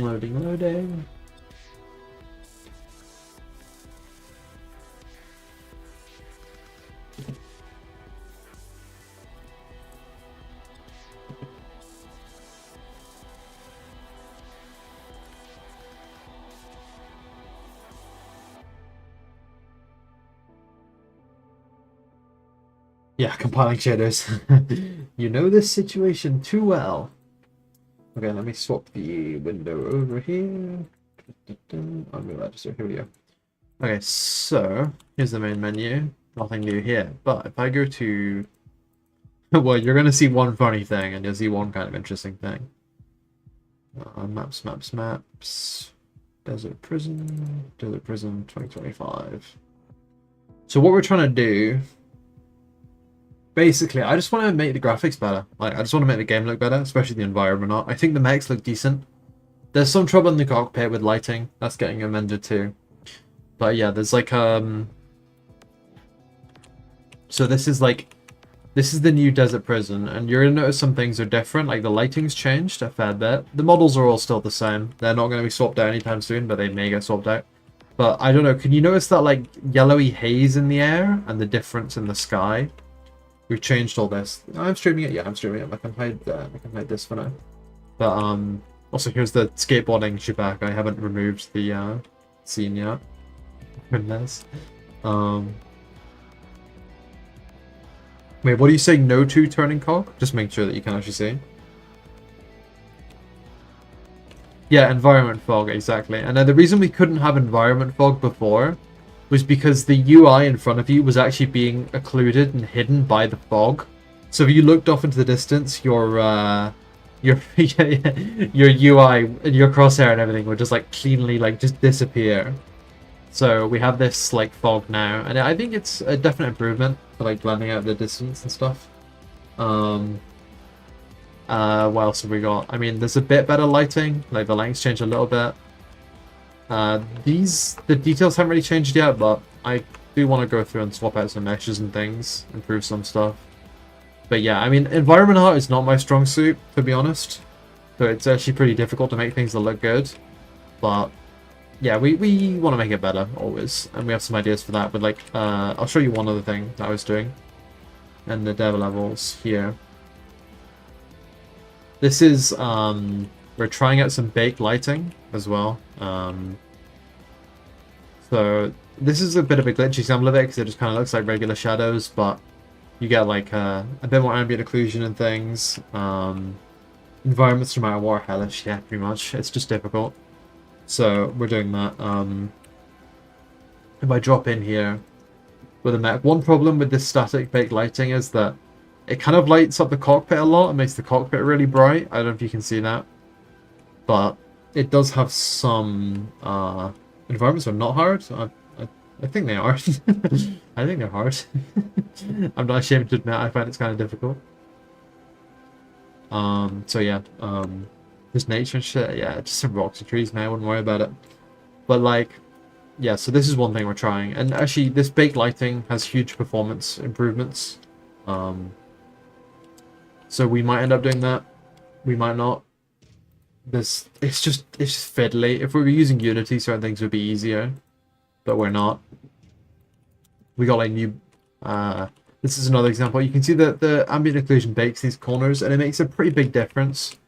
Like, we tried it on this. This is like a demo map, but it's just an experiment. But you can see, like, you get these darkening areas, and this is like equivalent to global illumination, and these shadows are a lot crisper for the most part. So, you could just dump the link into the chat, but I think when you do the redeem, it will actually give you like an option to like place it there.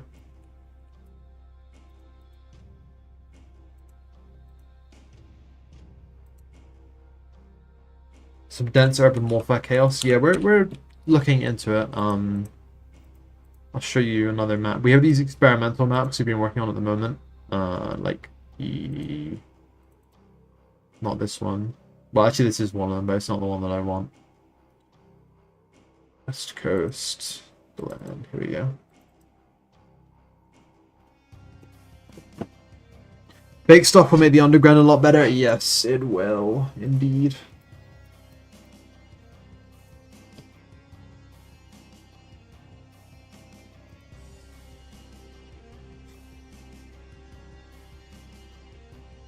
Just loading up this map slowly.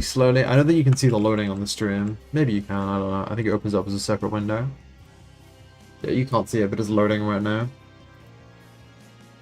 Trying to get the right plants per zone. Yeah, everything is tough with environments. This is one of the other maps. Now, this is experimental, so visually this is like just total grey box. Like, it's not how it's going to look when it's done.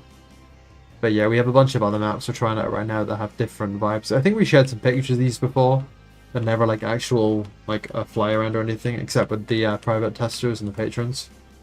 Be cool if you provide verticality of things like giant vehicle car park or something similar to the price. Yeah, so I mean we've done that on this map. Like you have this military base that's high up.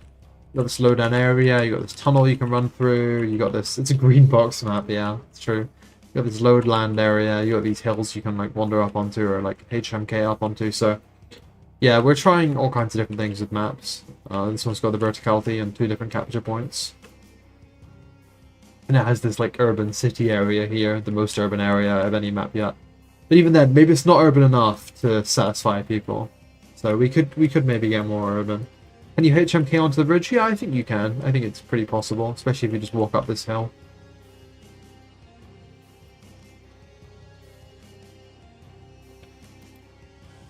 So yeah, we're getting pretty experimental with the maps and stuff. And I really do want to push the visuals as far as we can. This is one of our visual test maps. I'll just load it up quickly. And you can see as it stands right now, it's using baked lighting. And it looks visually kind of a lot better than the Desert Prison looks. Like, in terms of prop layouts, rocks, like... We just, you know, we want to... It's just so difficult. And I'm not saying it in like a whiny way, I'm just saying it in a way that like... It is something we're doing, but it just takes a ton of time. Rocks look awesome from a distance, yeah. And then when you get up close, they look a bit poopy, but we're just working on it. And we will get there, and we will take it as far as we physically can take it. I don't know what's going on there. But it just takes a lot of time, and we want to spend as much time as possible doing the mechs, right? Like that's what matters a lot. So, and we get some random artifact here, like a line in the sand. We've drawn the line in the sand. But yeah, that's just a showcase, I guess, on what we've been doing in terms of like trying to brush up the environment art. It just takes forever. But when we do the release of the 1.0 version, at the very least, there should be a big leap up from where it's at now. And if there isn't, we tried our best. But mostly we're also just like looking at like these grey box maps that I showed you, like that one with the bagger 2A8 and then like high uphill and stuff. We also just like looking at making the gameplay as fun as possible.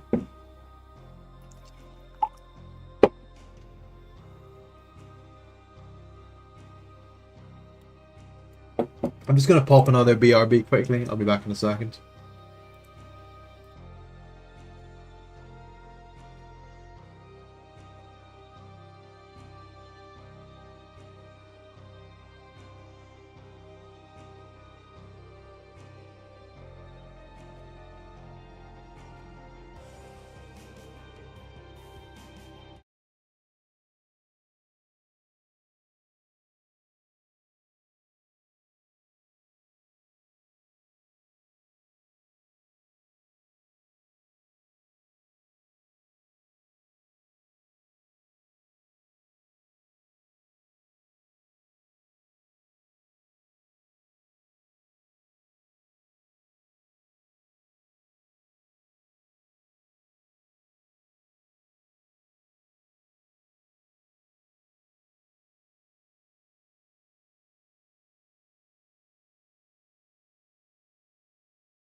Alright, I'm back.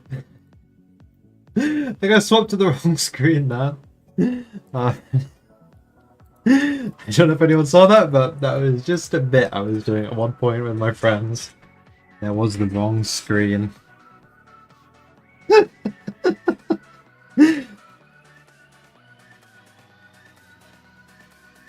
My damn buttons stopped working.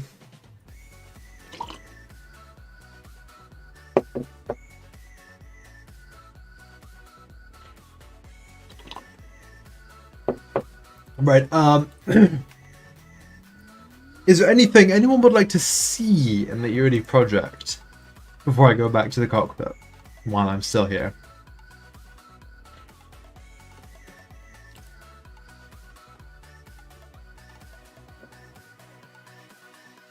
You have 10 seconds. D92? You want to see D92, the map?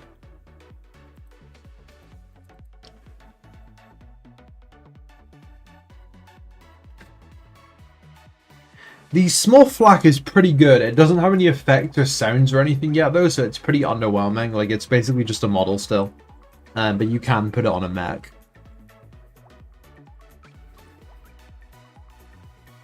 I could show that on the main menu in a minute. The little mosquito, like, tongue.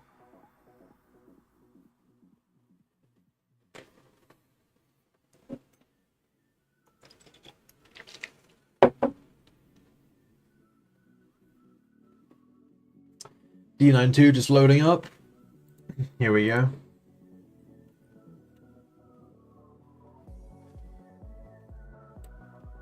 So we get a bit of D92 lore here. This map came out first, I think, to the second playtest, and it was the first map that had 10v10, which we pretty much adopted at this point as the de facto main game mode. It's way bigger than it needs to be outside the boundaries, by the way. There's like a huge out of bounds. Why have you lost it? D92 will be back.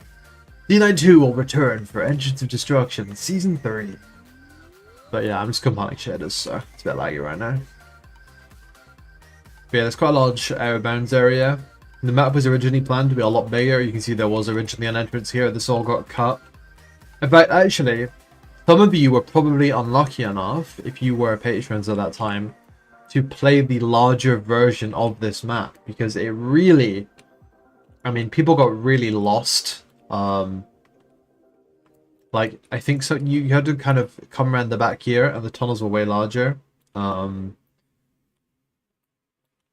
This layout looks perfect for Rush. Yeah. So I think people certainly did Rush. I'll tell you that much. But yeah, I mean, the I don't know if these things were added like before playtest 2 or not. I'm pretty unsure.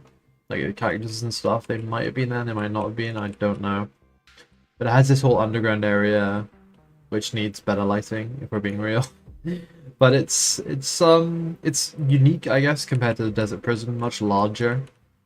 I like some things about it, some things about it will get reworked, I think. It was the first place where I started to deploy like PCG to make like these like patches of like more interesting dirt. But I think the thing that everyone likes about this map is that there is a hidden Steve statue that probably only a handful of people found, hidden in the desert. You have to climb in between these two rocks or HMK up the top. And you'll get down to here. This map was produced on a very like tight timescale. Like, I can't explain like how tight this timescale was. Try to get this done in time for playtest 2.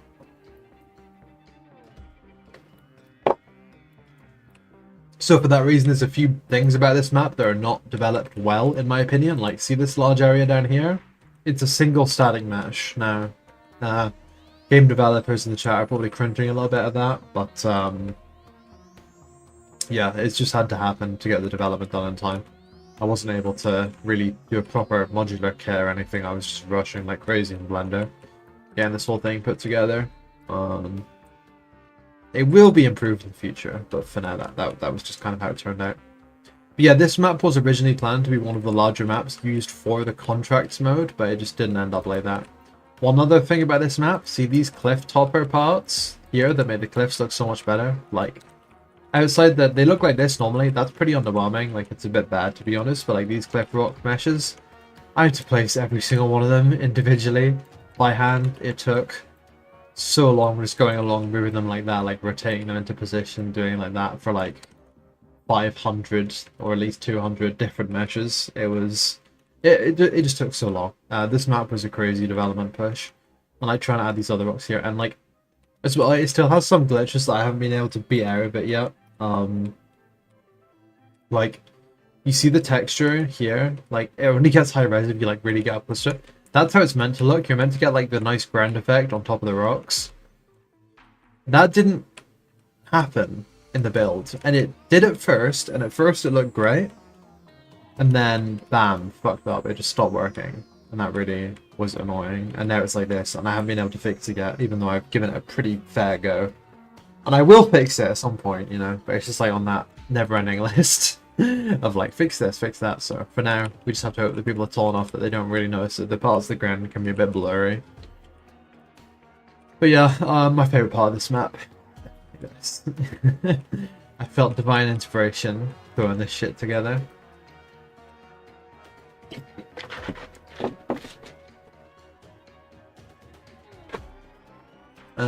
Anything else interesting around here? Nothing too much, I guess. This asset here was made for a different game that me and Ethan were making many years ago, but this is getting into more esoteric lore about our developments together. But yeah, this asset is like 6 years old or something, and it was made for a sort of like our own Stalker ripoff, I guess. You can recognize maybe that it's very similar to like Eastern European walls, because we were doing that at that time, and it's just carried on through. But yeah, as with everything, I just want it to be better. And it will be better. You want to see the small flat cannon? Can do. Yeah, it's a concrete fence. I mean, I like concrete, okay? I think it's interesting. Absolutely decent. But more like specifically the shape of it, right? It's like the specific shape. Well, there's not enough power to spawn in this guy, but you can see that is the small flag. That's about how big it is. No. I mean, I know you do over there. That's like the point. Like that specific shape is like it's a design from like the Eastern Europe that's like very popular. It needs fog and bake lighting, yeah. What's your breakfast, storyteller? What's your breakfast? But yeah, there's like other things implemented here, like the sand across the road. It does actually sample from the layer ground type. I give up expert. I can't explain the point of what I mean, but just trust me, I'm right. But yeah, we have the sand that blows across the road, and I thought that just added so much to it compared to how it was before. But yeah, just I always want to make it better, and bake lighting and stuff will be part of how that happens. It just needs to happen. Without breaking the cockpits. Pineapple upside down cake is a crazy breakfast, but I do respect it. I would go for about that right now.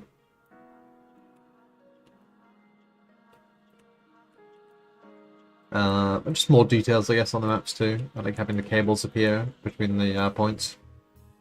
You know, I wrote like one tiny piece of code to generate the cables. Instead of having Ethan do it, you know, Ethan the one who actually knows how to program. I write that teeny tiny piece of code. It breaks everything. It just destroyed everything. So we had to remove the cables until Ethan can actually get in and fix that. But yeah, let me go to the main menu and then I can show you that weapon. You with motherboards. Main menu.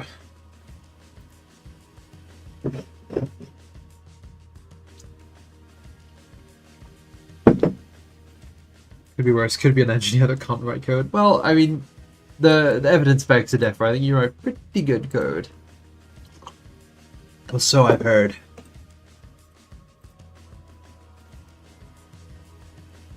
Yeah, here you go. Let's just change the camouflage here.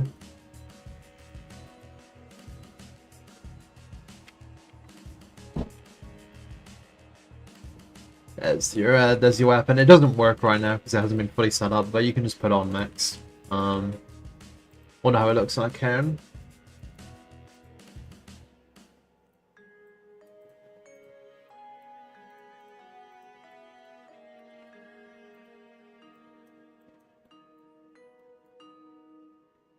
Oh, I need to buy some more.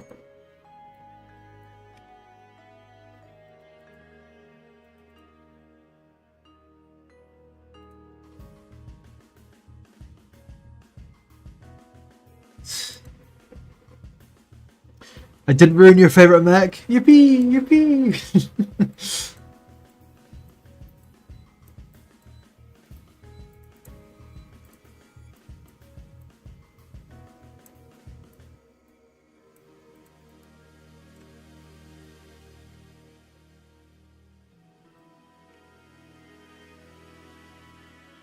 It's an interesting look. I think it gets the point across. I'm reasonably pleased with it. There's some code on R2 right now that would kill most engineers, so it's a good thing you're not most engineers.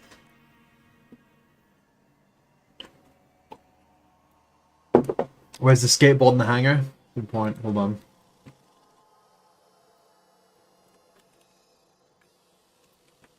We'll go behind this pillar. Just hide it back there. And no one will ever be any the wiser.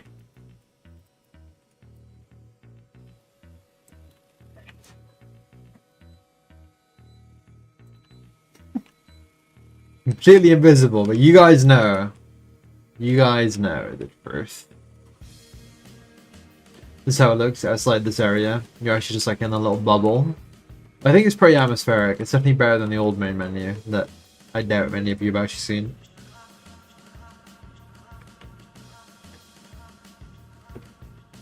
Does this imply? Maybe. It could.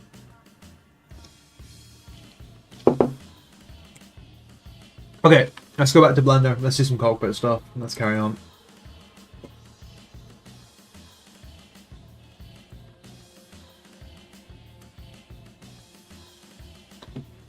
Lock in.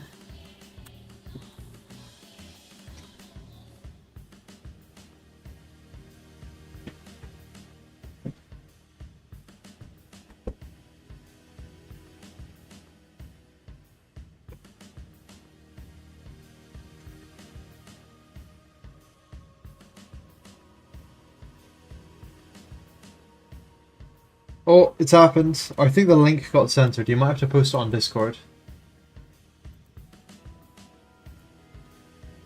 Lock in Google Maps like fuck. Shit. You guys can't let me have anything.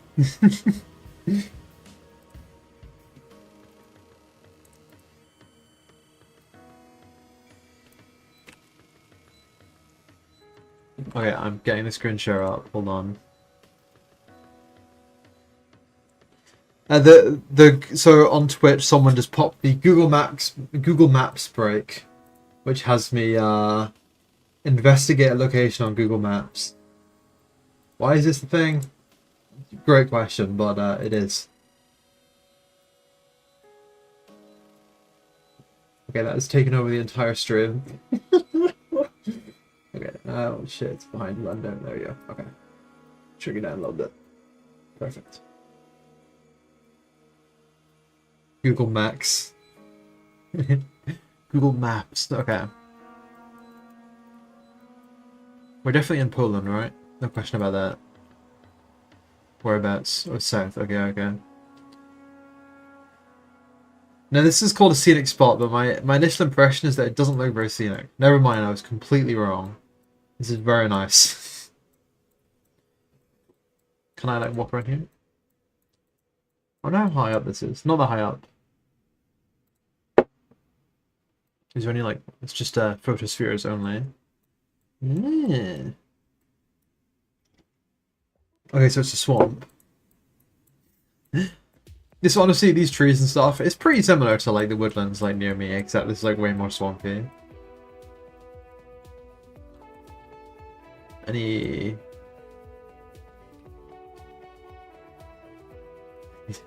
Yeah, I love the woods. This is a bog. I can believe it. It's very believable.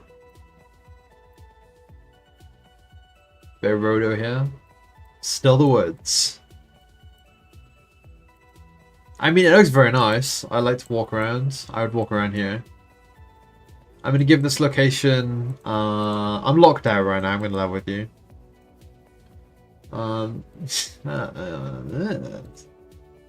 Grill bar. There's an airport right there. That's kind of cool. I'm going to say EOD map potential for this place, like 0 out of 10 points. Would walk around and enjoy myself, like at least probably 7 to 8 out of 10 points.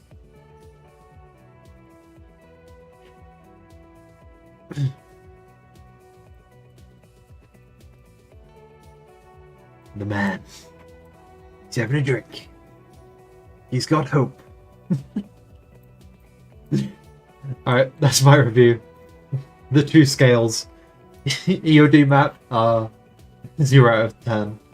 Would take a walk, 8 out of 10. The man, 10 out of 10. Thank you for that. Now we're gonna get back to work for real.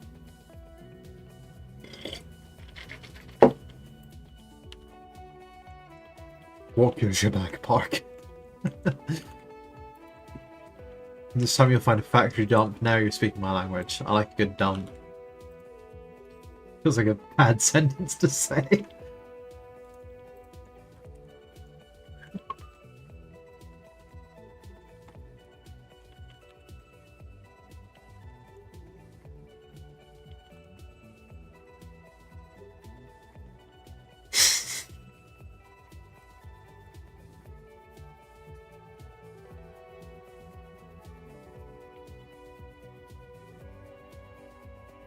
I think that was a pretty tame map pick. Like, I think if I was submitting a map location, I'd have picked something like, I don't know, something unusual, something wacky. But that was pretty pleasant.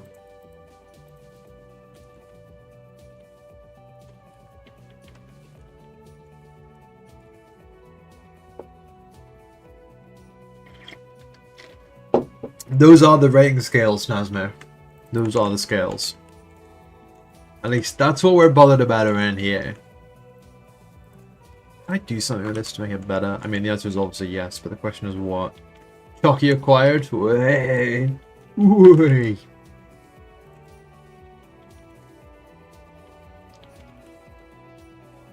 You missed me looking at a forest in Poland. It was a bog. It was pretty good. You know, I gave it some number of points. I gave it 8 out of 10 points for would take a walk around.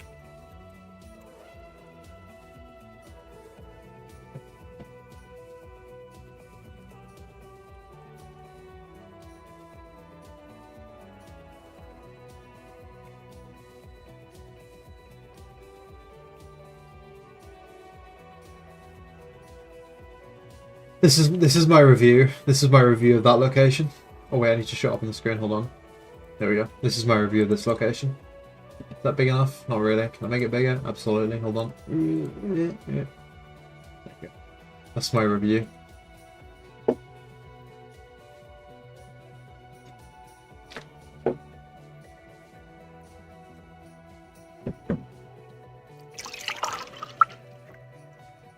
There's a forest in Poland, and nobody knows why.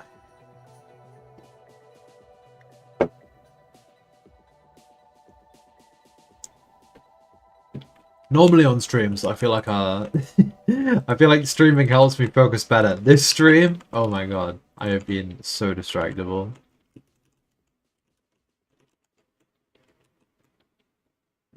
There's Poland, and nobody knows why. Stream at the moment in Poland, this is sad.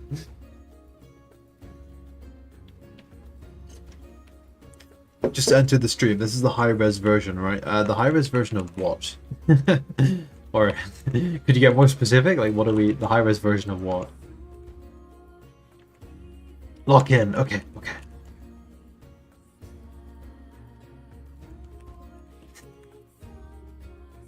You've browsed all you can map. Now it's time to lock in.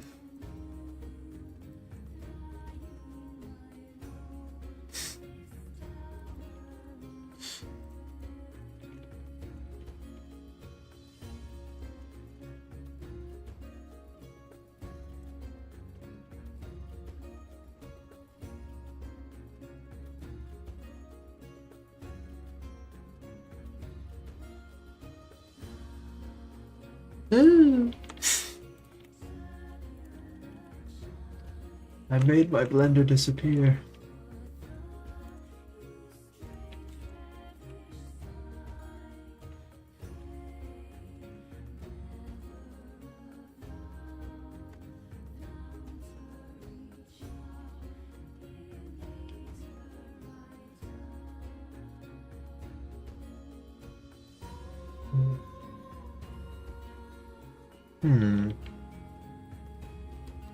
The high-res version of Cockpit, so you make a high-res and low-res version. Oh, the high poly match. Yes, this is the high poly match. Absolutely, yes. Sorry, I just misunderstood what you meant the first time. But yeah, no, that's exactly what it is. And right now, after some distractibility and some Polish maps, some Tetris, we are locking in to make this happen.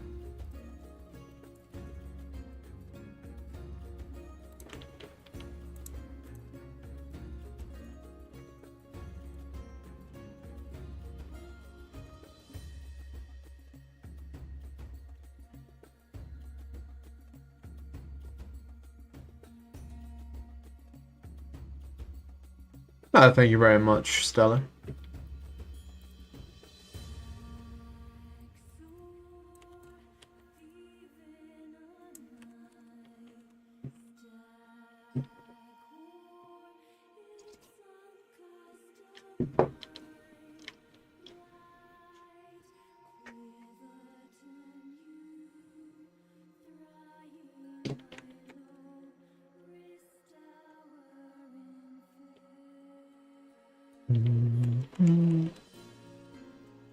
There's not that much like surface area around here, so there's like very little space to actually like squeeze in any details or anything that's of like that much note.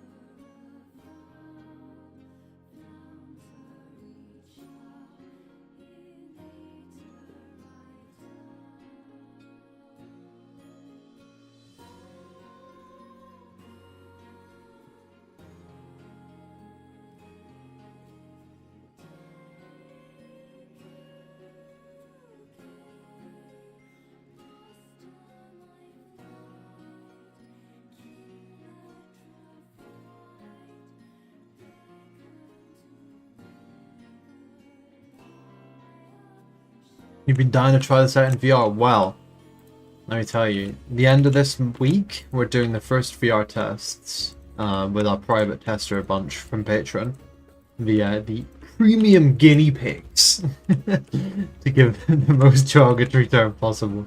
But yeah, we're doing our first test with the Patreon supporters the end of this week on VR, and then after that, stepping up a level, and we are going into the public playtest at the end of the month. And that one's VR for everyone.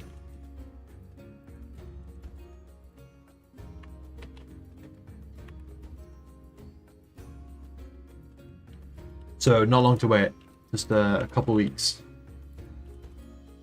Keep mishearing the date for Patreon. It's the end of the week. It's this Friday.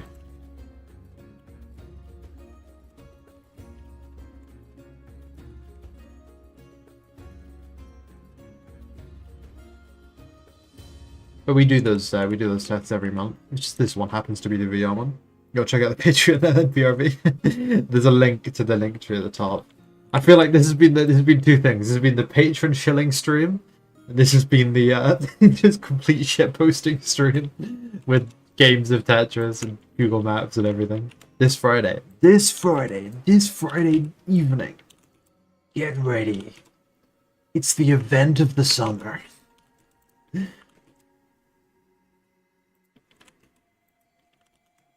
Get ready to be blown away. You're not gonna believe what's coming to theaters. Patreon, nuclear order, etc. Shilling stream now.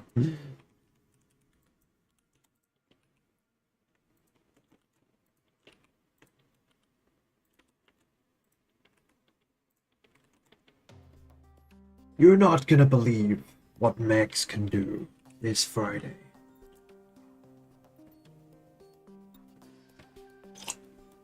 EOD the movie would go crazy. Who would play the main pilot in EOD the movie? Who would you nominate? Which actors?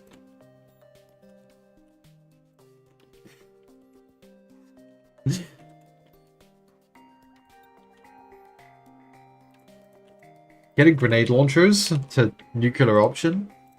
How does that even work? That's amazing, man. Jack Black as Zabak.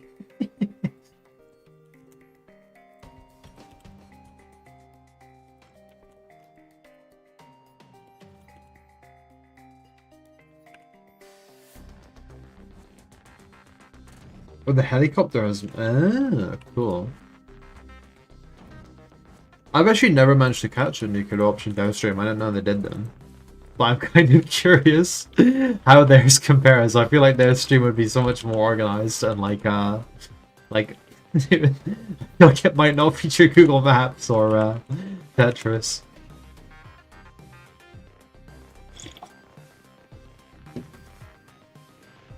Oh, so do they stream in like Australian times?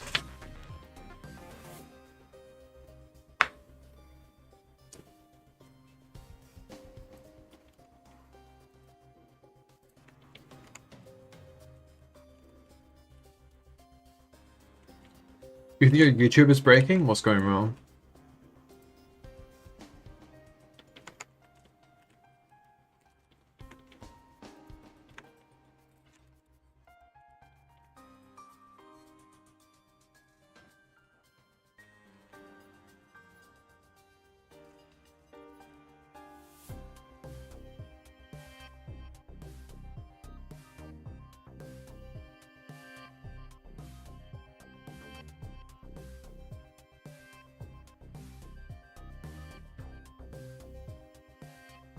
Oh, your messages are delaying. Weird. I didn't see any of them, to be honest.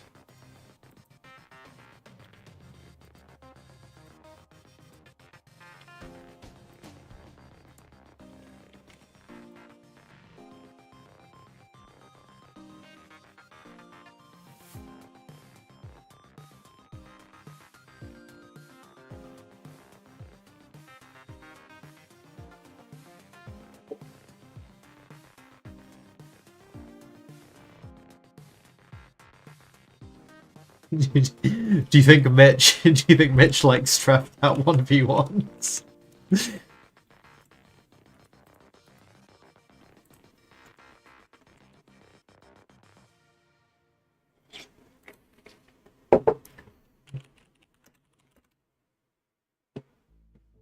Mitch versus Knight. I would take him on. I don't know him that well, to be honest. I haven't watched his dev streams. I've never spoken to him, but I'd have a go at Straftat. But actually, I think it'd actually be very rude to bother him while he does his streams. So probably best try and not actualize on that 1v1.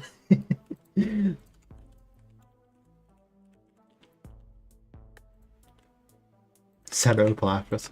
The only way I could see that actually being like a thing would be to like find every like development streamer, like not just like him, but like it's just like look at like pull out like every like indie game dev streamer and then host some kind of like battle royale or something. But I think that might be that might be like too ridiculous of an idea to ever leave the drawing board.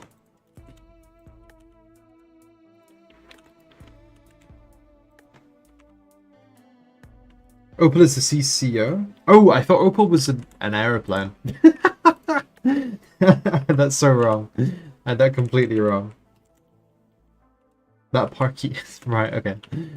I completely misunderstood. I'm very like not caught up with nuclear option lore, and I've only played the game a little bit and I liked it quite a lot. But I just haven't fully committed to it. Opal was the name the community gave to the FS stream, but it's just development. Oh, okay, right, that explains the picture then. A lot of lore to try and catch up on with nuclear option. I can only imagine how it would feel to be an outsider, like just like stepping into the OD Discord for like one moment and just like looks around like, huh? Steve? Greg? What's going on here? Kind of like our Jeff, yeah. Steve, Greg, Jeff, yeah.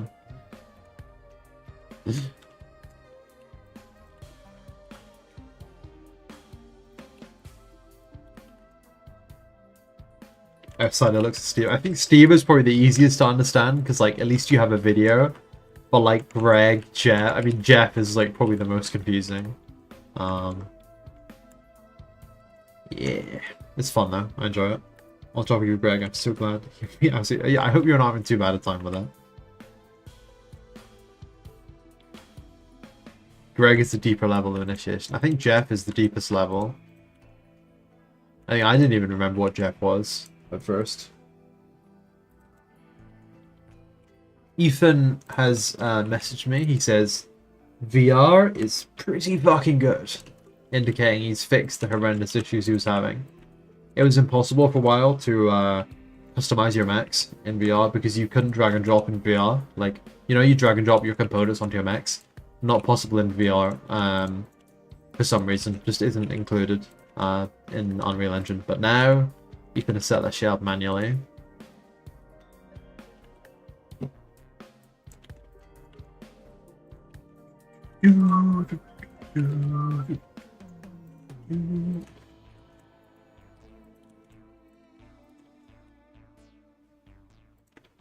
Right to finishing up stuff for today. Take it easy.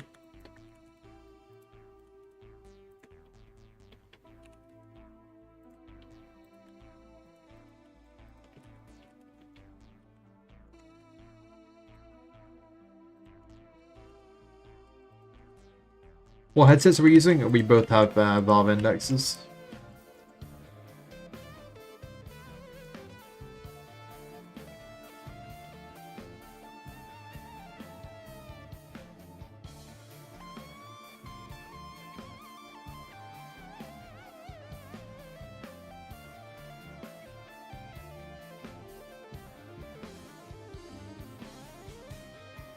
I like the index so much because, well, I mean, it's been beaten in a lot of ways. As far as I can tell, there's no like reasonably affordable consumer option that has a bigger FOV.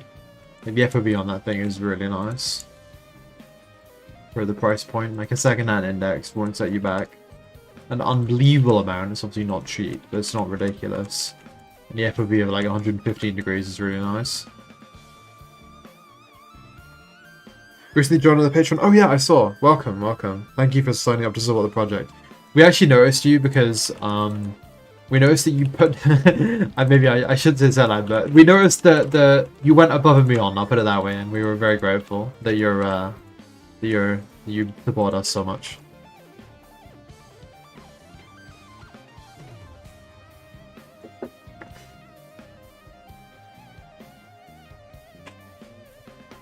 You haven't set it up in 2 years? Yeah, honestly, I can relate to that. I have, but like, what I realized was about VR.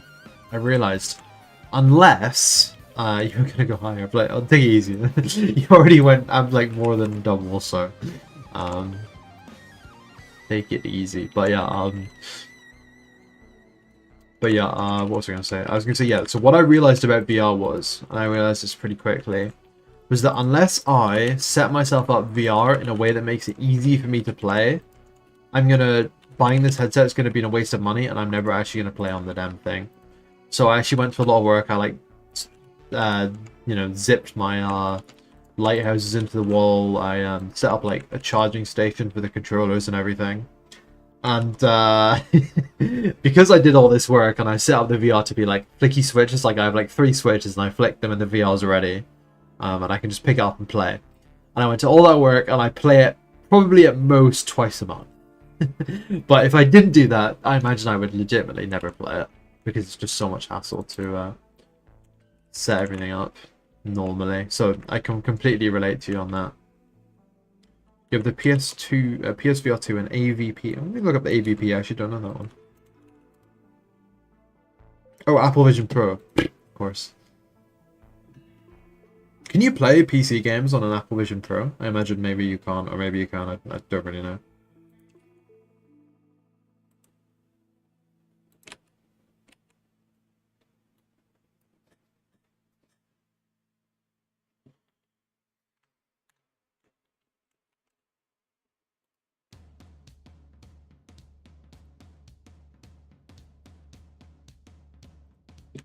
I didn't recognize the song for a second. I thought I'd accidentally played copyright music again. You can make games from Unreal and build for AV. Oh, okay, okay, cool. You're a big Valve's next one is good and simple. I mean, if anything, if we're gonna follow the evidence, it's not gonna be a simple headset. It's gonna be like it's not gonna be a Lighthouse track thing either. It's gonna be a totally different thing. It may be able to use Lighthouse tracking, that might be possible, but it's probably not gonna be Lighthouses out the gate. You like the white thingamajigs and screen boards Jeff has? Yeah, a lot of the other ones have them as well, actually. I just usually end up colouring them in like a shiny black. Not like a trim.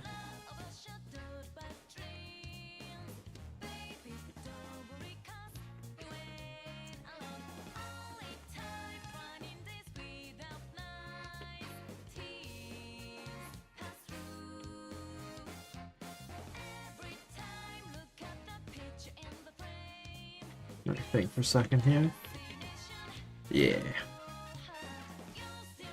The white contrast rather neatly. You know, you're not wrong. Maybe I should add some more contrast. I'll experiment at the texturing phase, though that definitely won't come today. Because I'll have to do the whole, like, preparing the mesh to be low poly thing. I like it more with this way, and then I can just, like, cut off the outside. You have imaginary friends. Does it work for yourself? I don't understand the question. What is, like, imaginary? Is that a game, or...?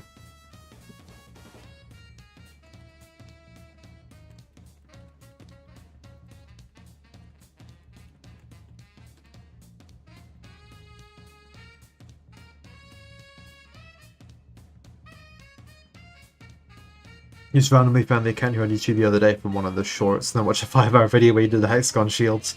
The first bit of that video was like fairly entertaining, I think, where I make the actual model, and then the part of that where I'm just like placing, I'm just like placing on mechs after and after each other, like over and over and over again for like every single mech in the game. Maybe wasn't the most exciting, but I'm glad you enjoyed it, and I'm glad you were, what's the word? I don't know. I'm so glad you enjoyed the videos. There you go. She's got name-mates.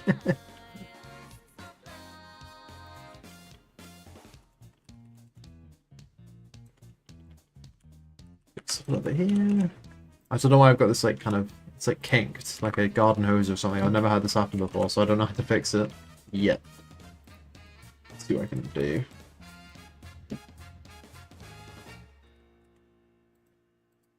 Oh, there we go, that worked. Or did it? No, I just moved it down here. That's interesting. I've genuinely never had this happen before. Your brother's a HP G2 Reverb. It's a budget headset, but you're happy to check out EOD with one on it. Oh yeah, sweet. I mean, if you want to try it, give it a go. It should run on pretty much most things. It's OpenXR, so I'm hopeful. And I think Ethan has informed me that it will just work. And not in sort of a Todd Howard kind of way, like it will actually work.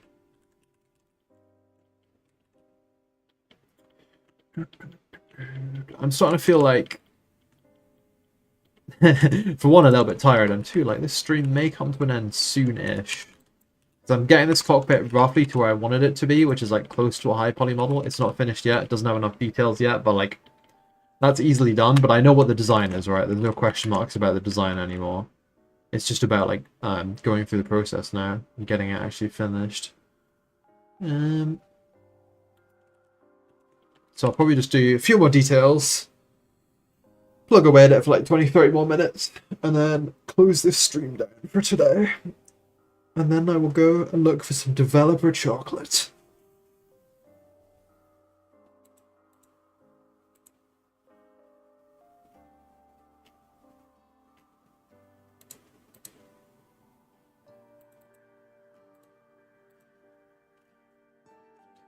Oh, quite a little stretch.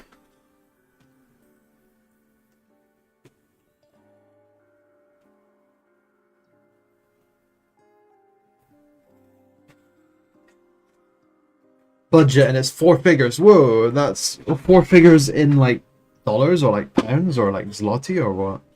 Very chalky.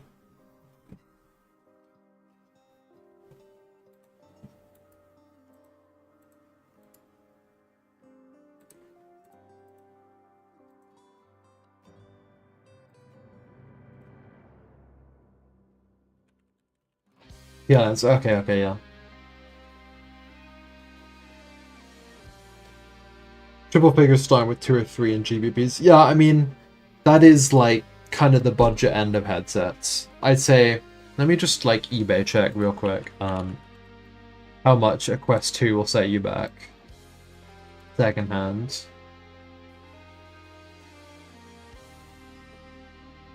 About 100, 150 it seems like. Maybe £200. It's not cheap, but it is, you know, it's a lot less than it used to be, I'll put it that way.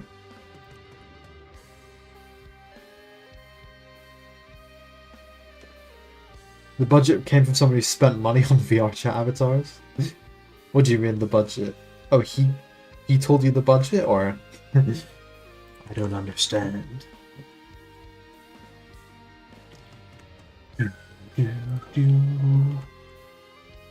The skateboard. Xeon Zai, are you in the Discord? Because there's a meme I posted on the weekend which has a Jabak mech skateboarding, just because it's kind of funny. Oh, the guy told you his budget. Okay, I understand.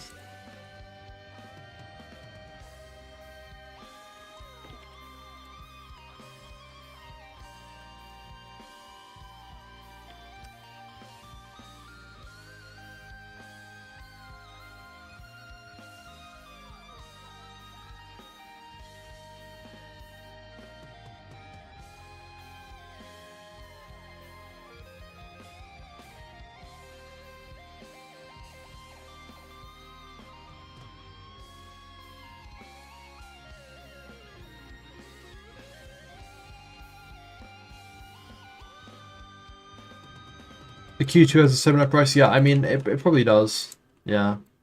I think instead of like, I don't know, the HP reverb, you might be more like 300, but the Quest, you'd probably be on like 200 or 150 or 170, something like that. Not like it's cheap, but it's, you know, it's manageable. I paid 600 for the Index because I got it second hand, which at the time was an absolute bargain, and still kind of is, considering it's 900 new.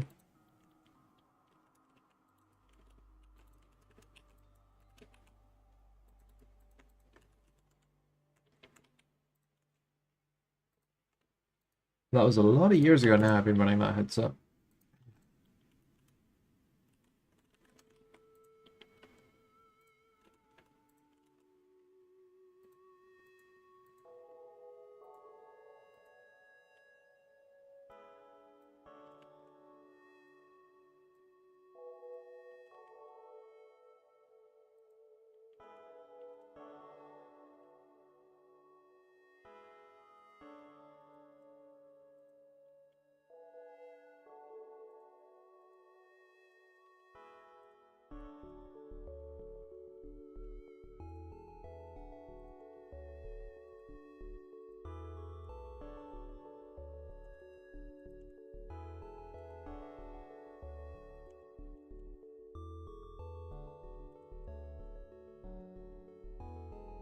I like that, quite a bit of that panel. I think it's quite interesting, visually. Well, a square panel here as well. Hmm?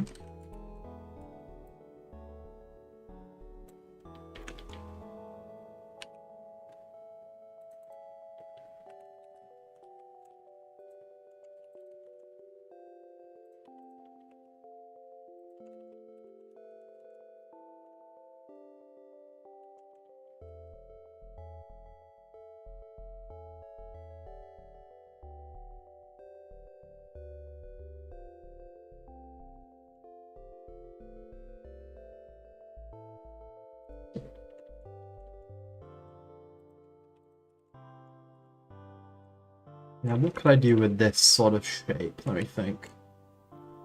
Hmm.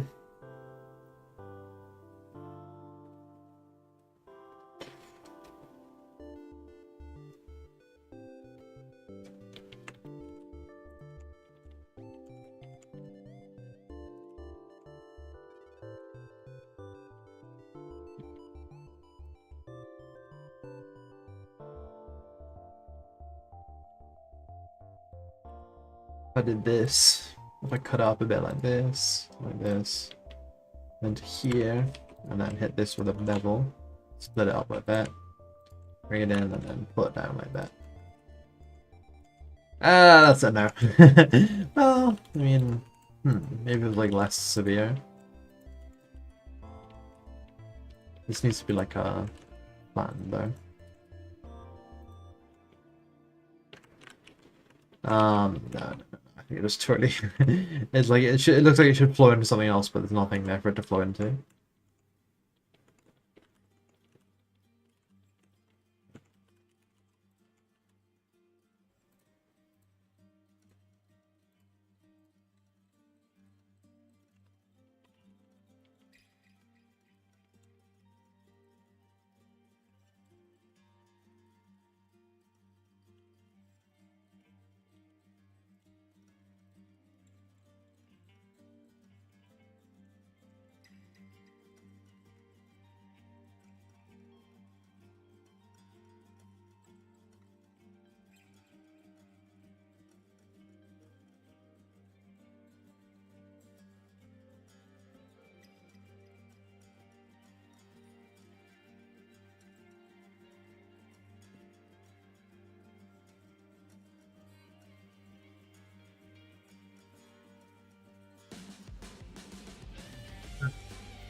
I've just fully read the message that you wrote there, Rod. You were the best teacher ever, whopping one teacher.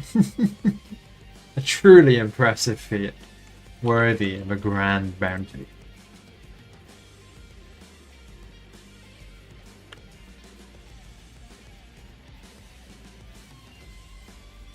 Yeah, I like that actually. That literally fixes everything that I disliked about that one area in terms of shape language. Nice.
It sounds less almost like you're in a competition, more like you just got a nice little workplace bonus there, Rod. Just, well done, you won this competition.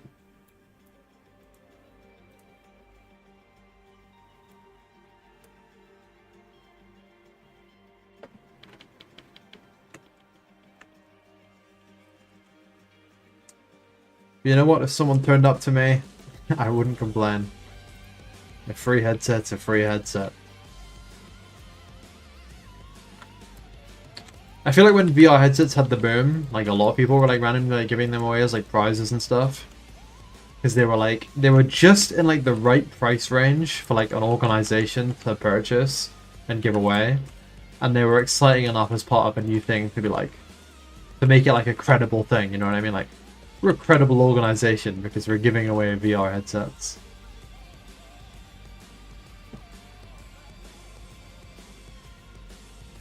You see a meme? You see the meme now in the Discord? Yeah, I hope you like it. That was pretty funny.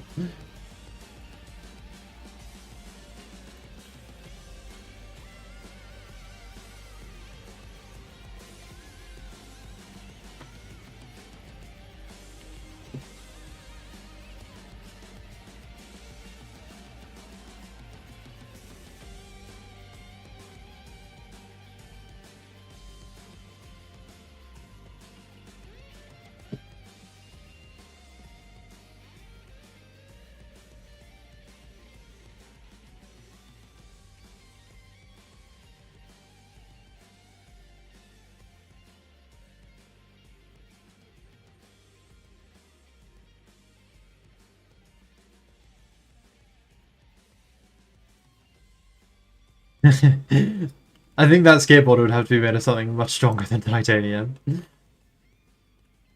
Carry that heavy lead.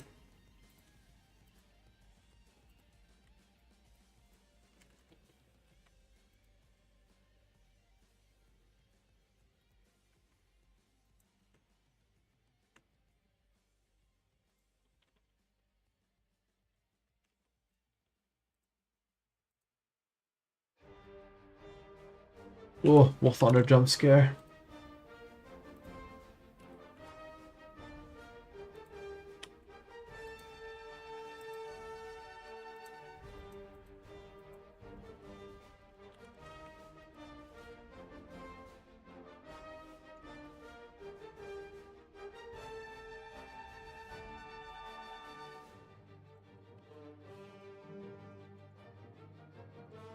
Have that mech on a one wheel. Now you're thinking.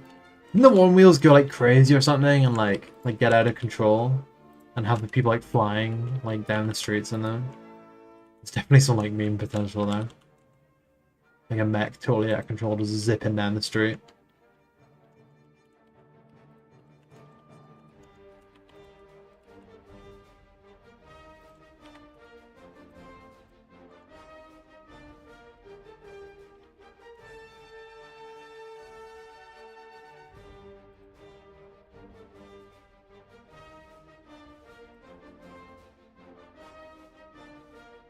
Come with a death warning on the packaging. Well, like anything good, really, right?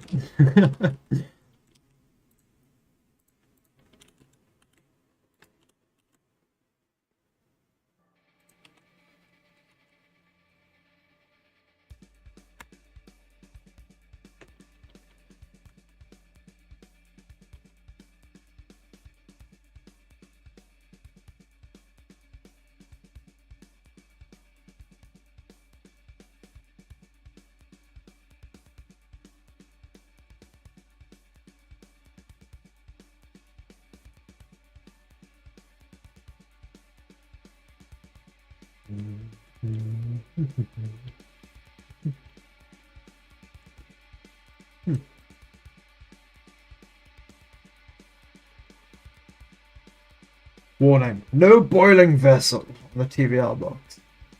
Man, War Thunder was so good and kind of bearable until it stopped. What do you mean it stopped?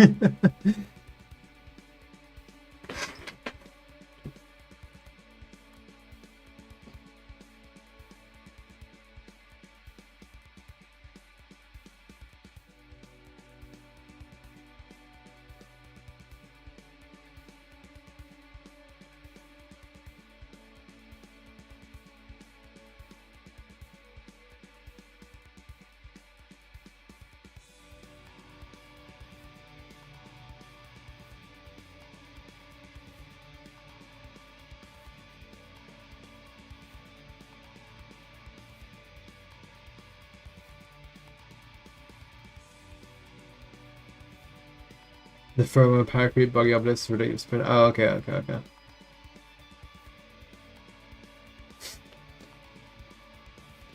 Engines of Destruction gunpla kit. And that's basically my dream. Like, if we can ever make it far enough that we can be building some model kits of these things, that would be a huge success. But I think that's, we get the game first, you know? Let's be a game first.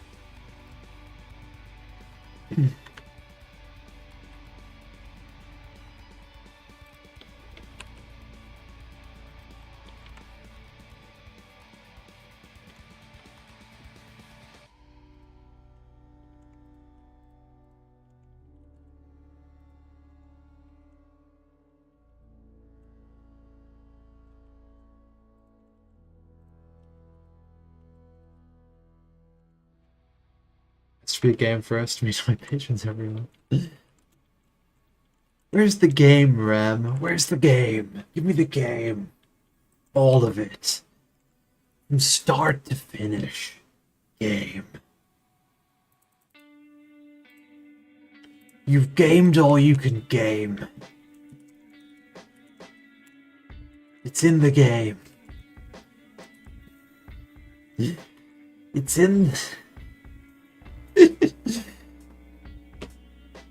Game can wait, horse around for us. Absolutely no horsing around.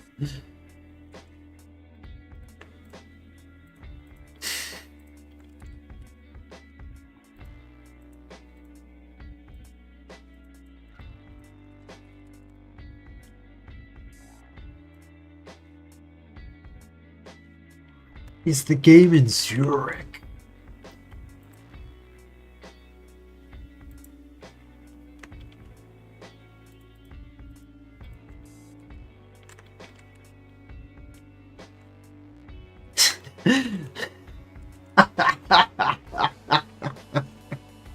Scary.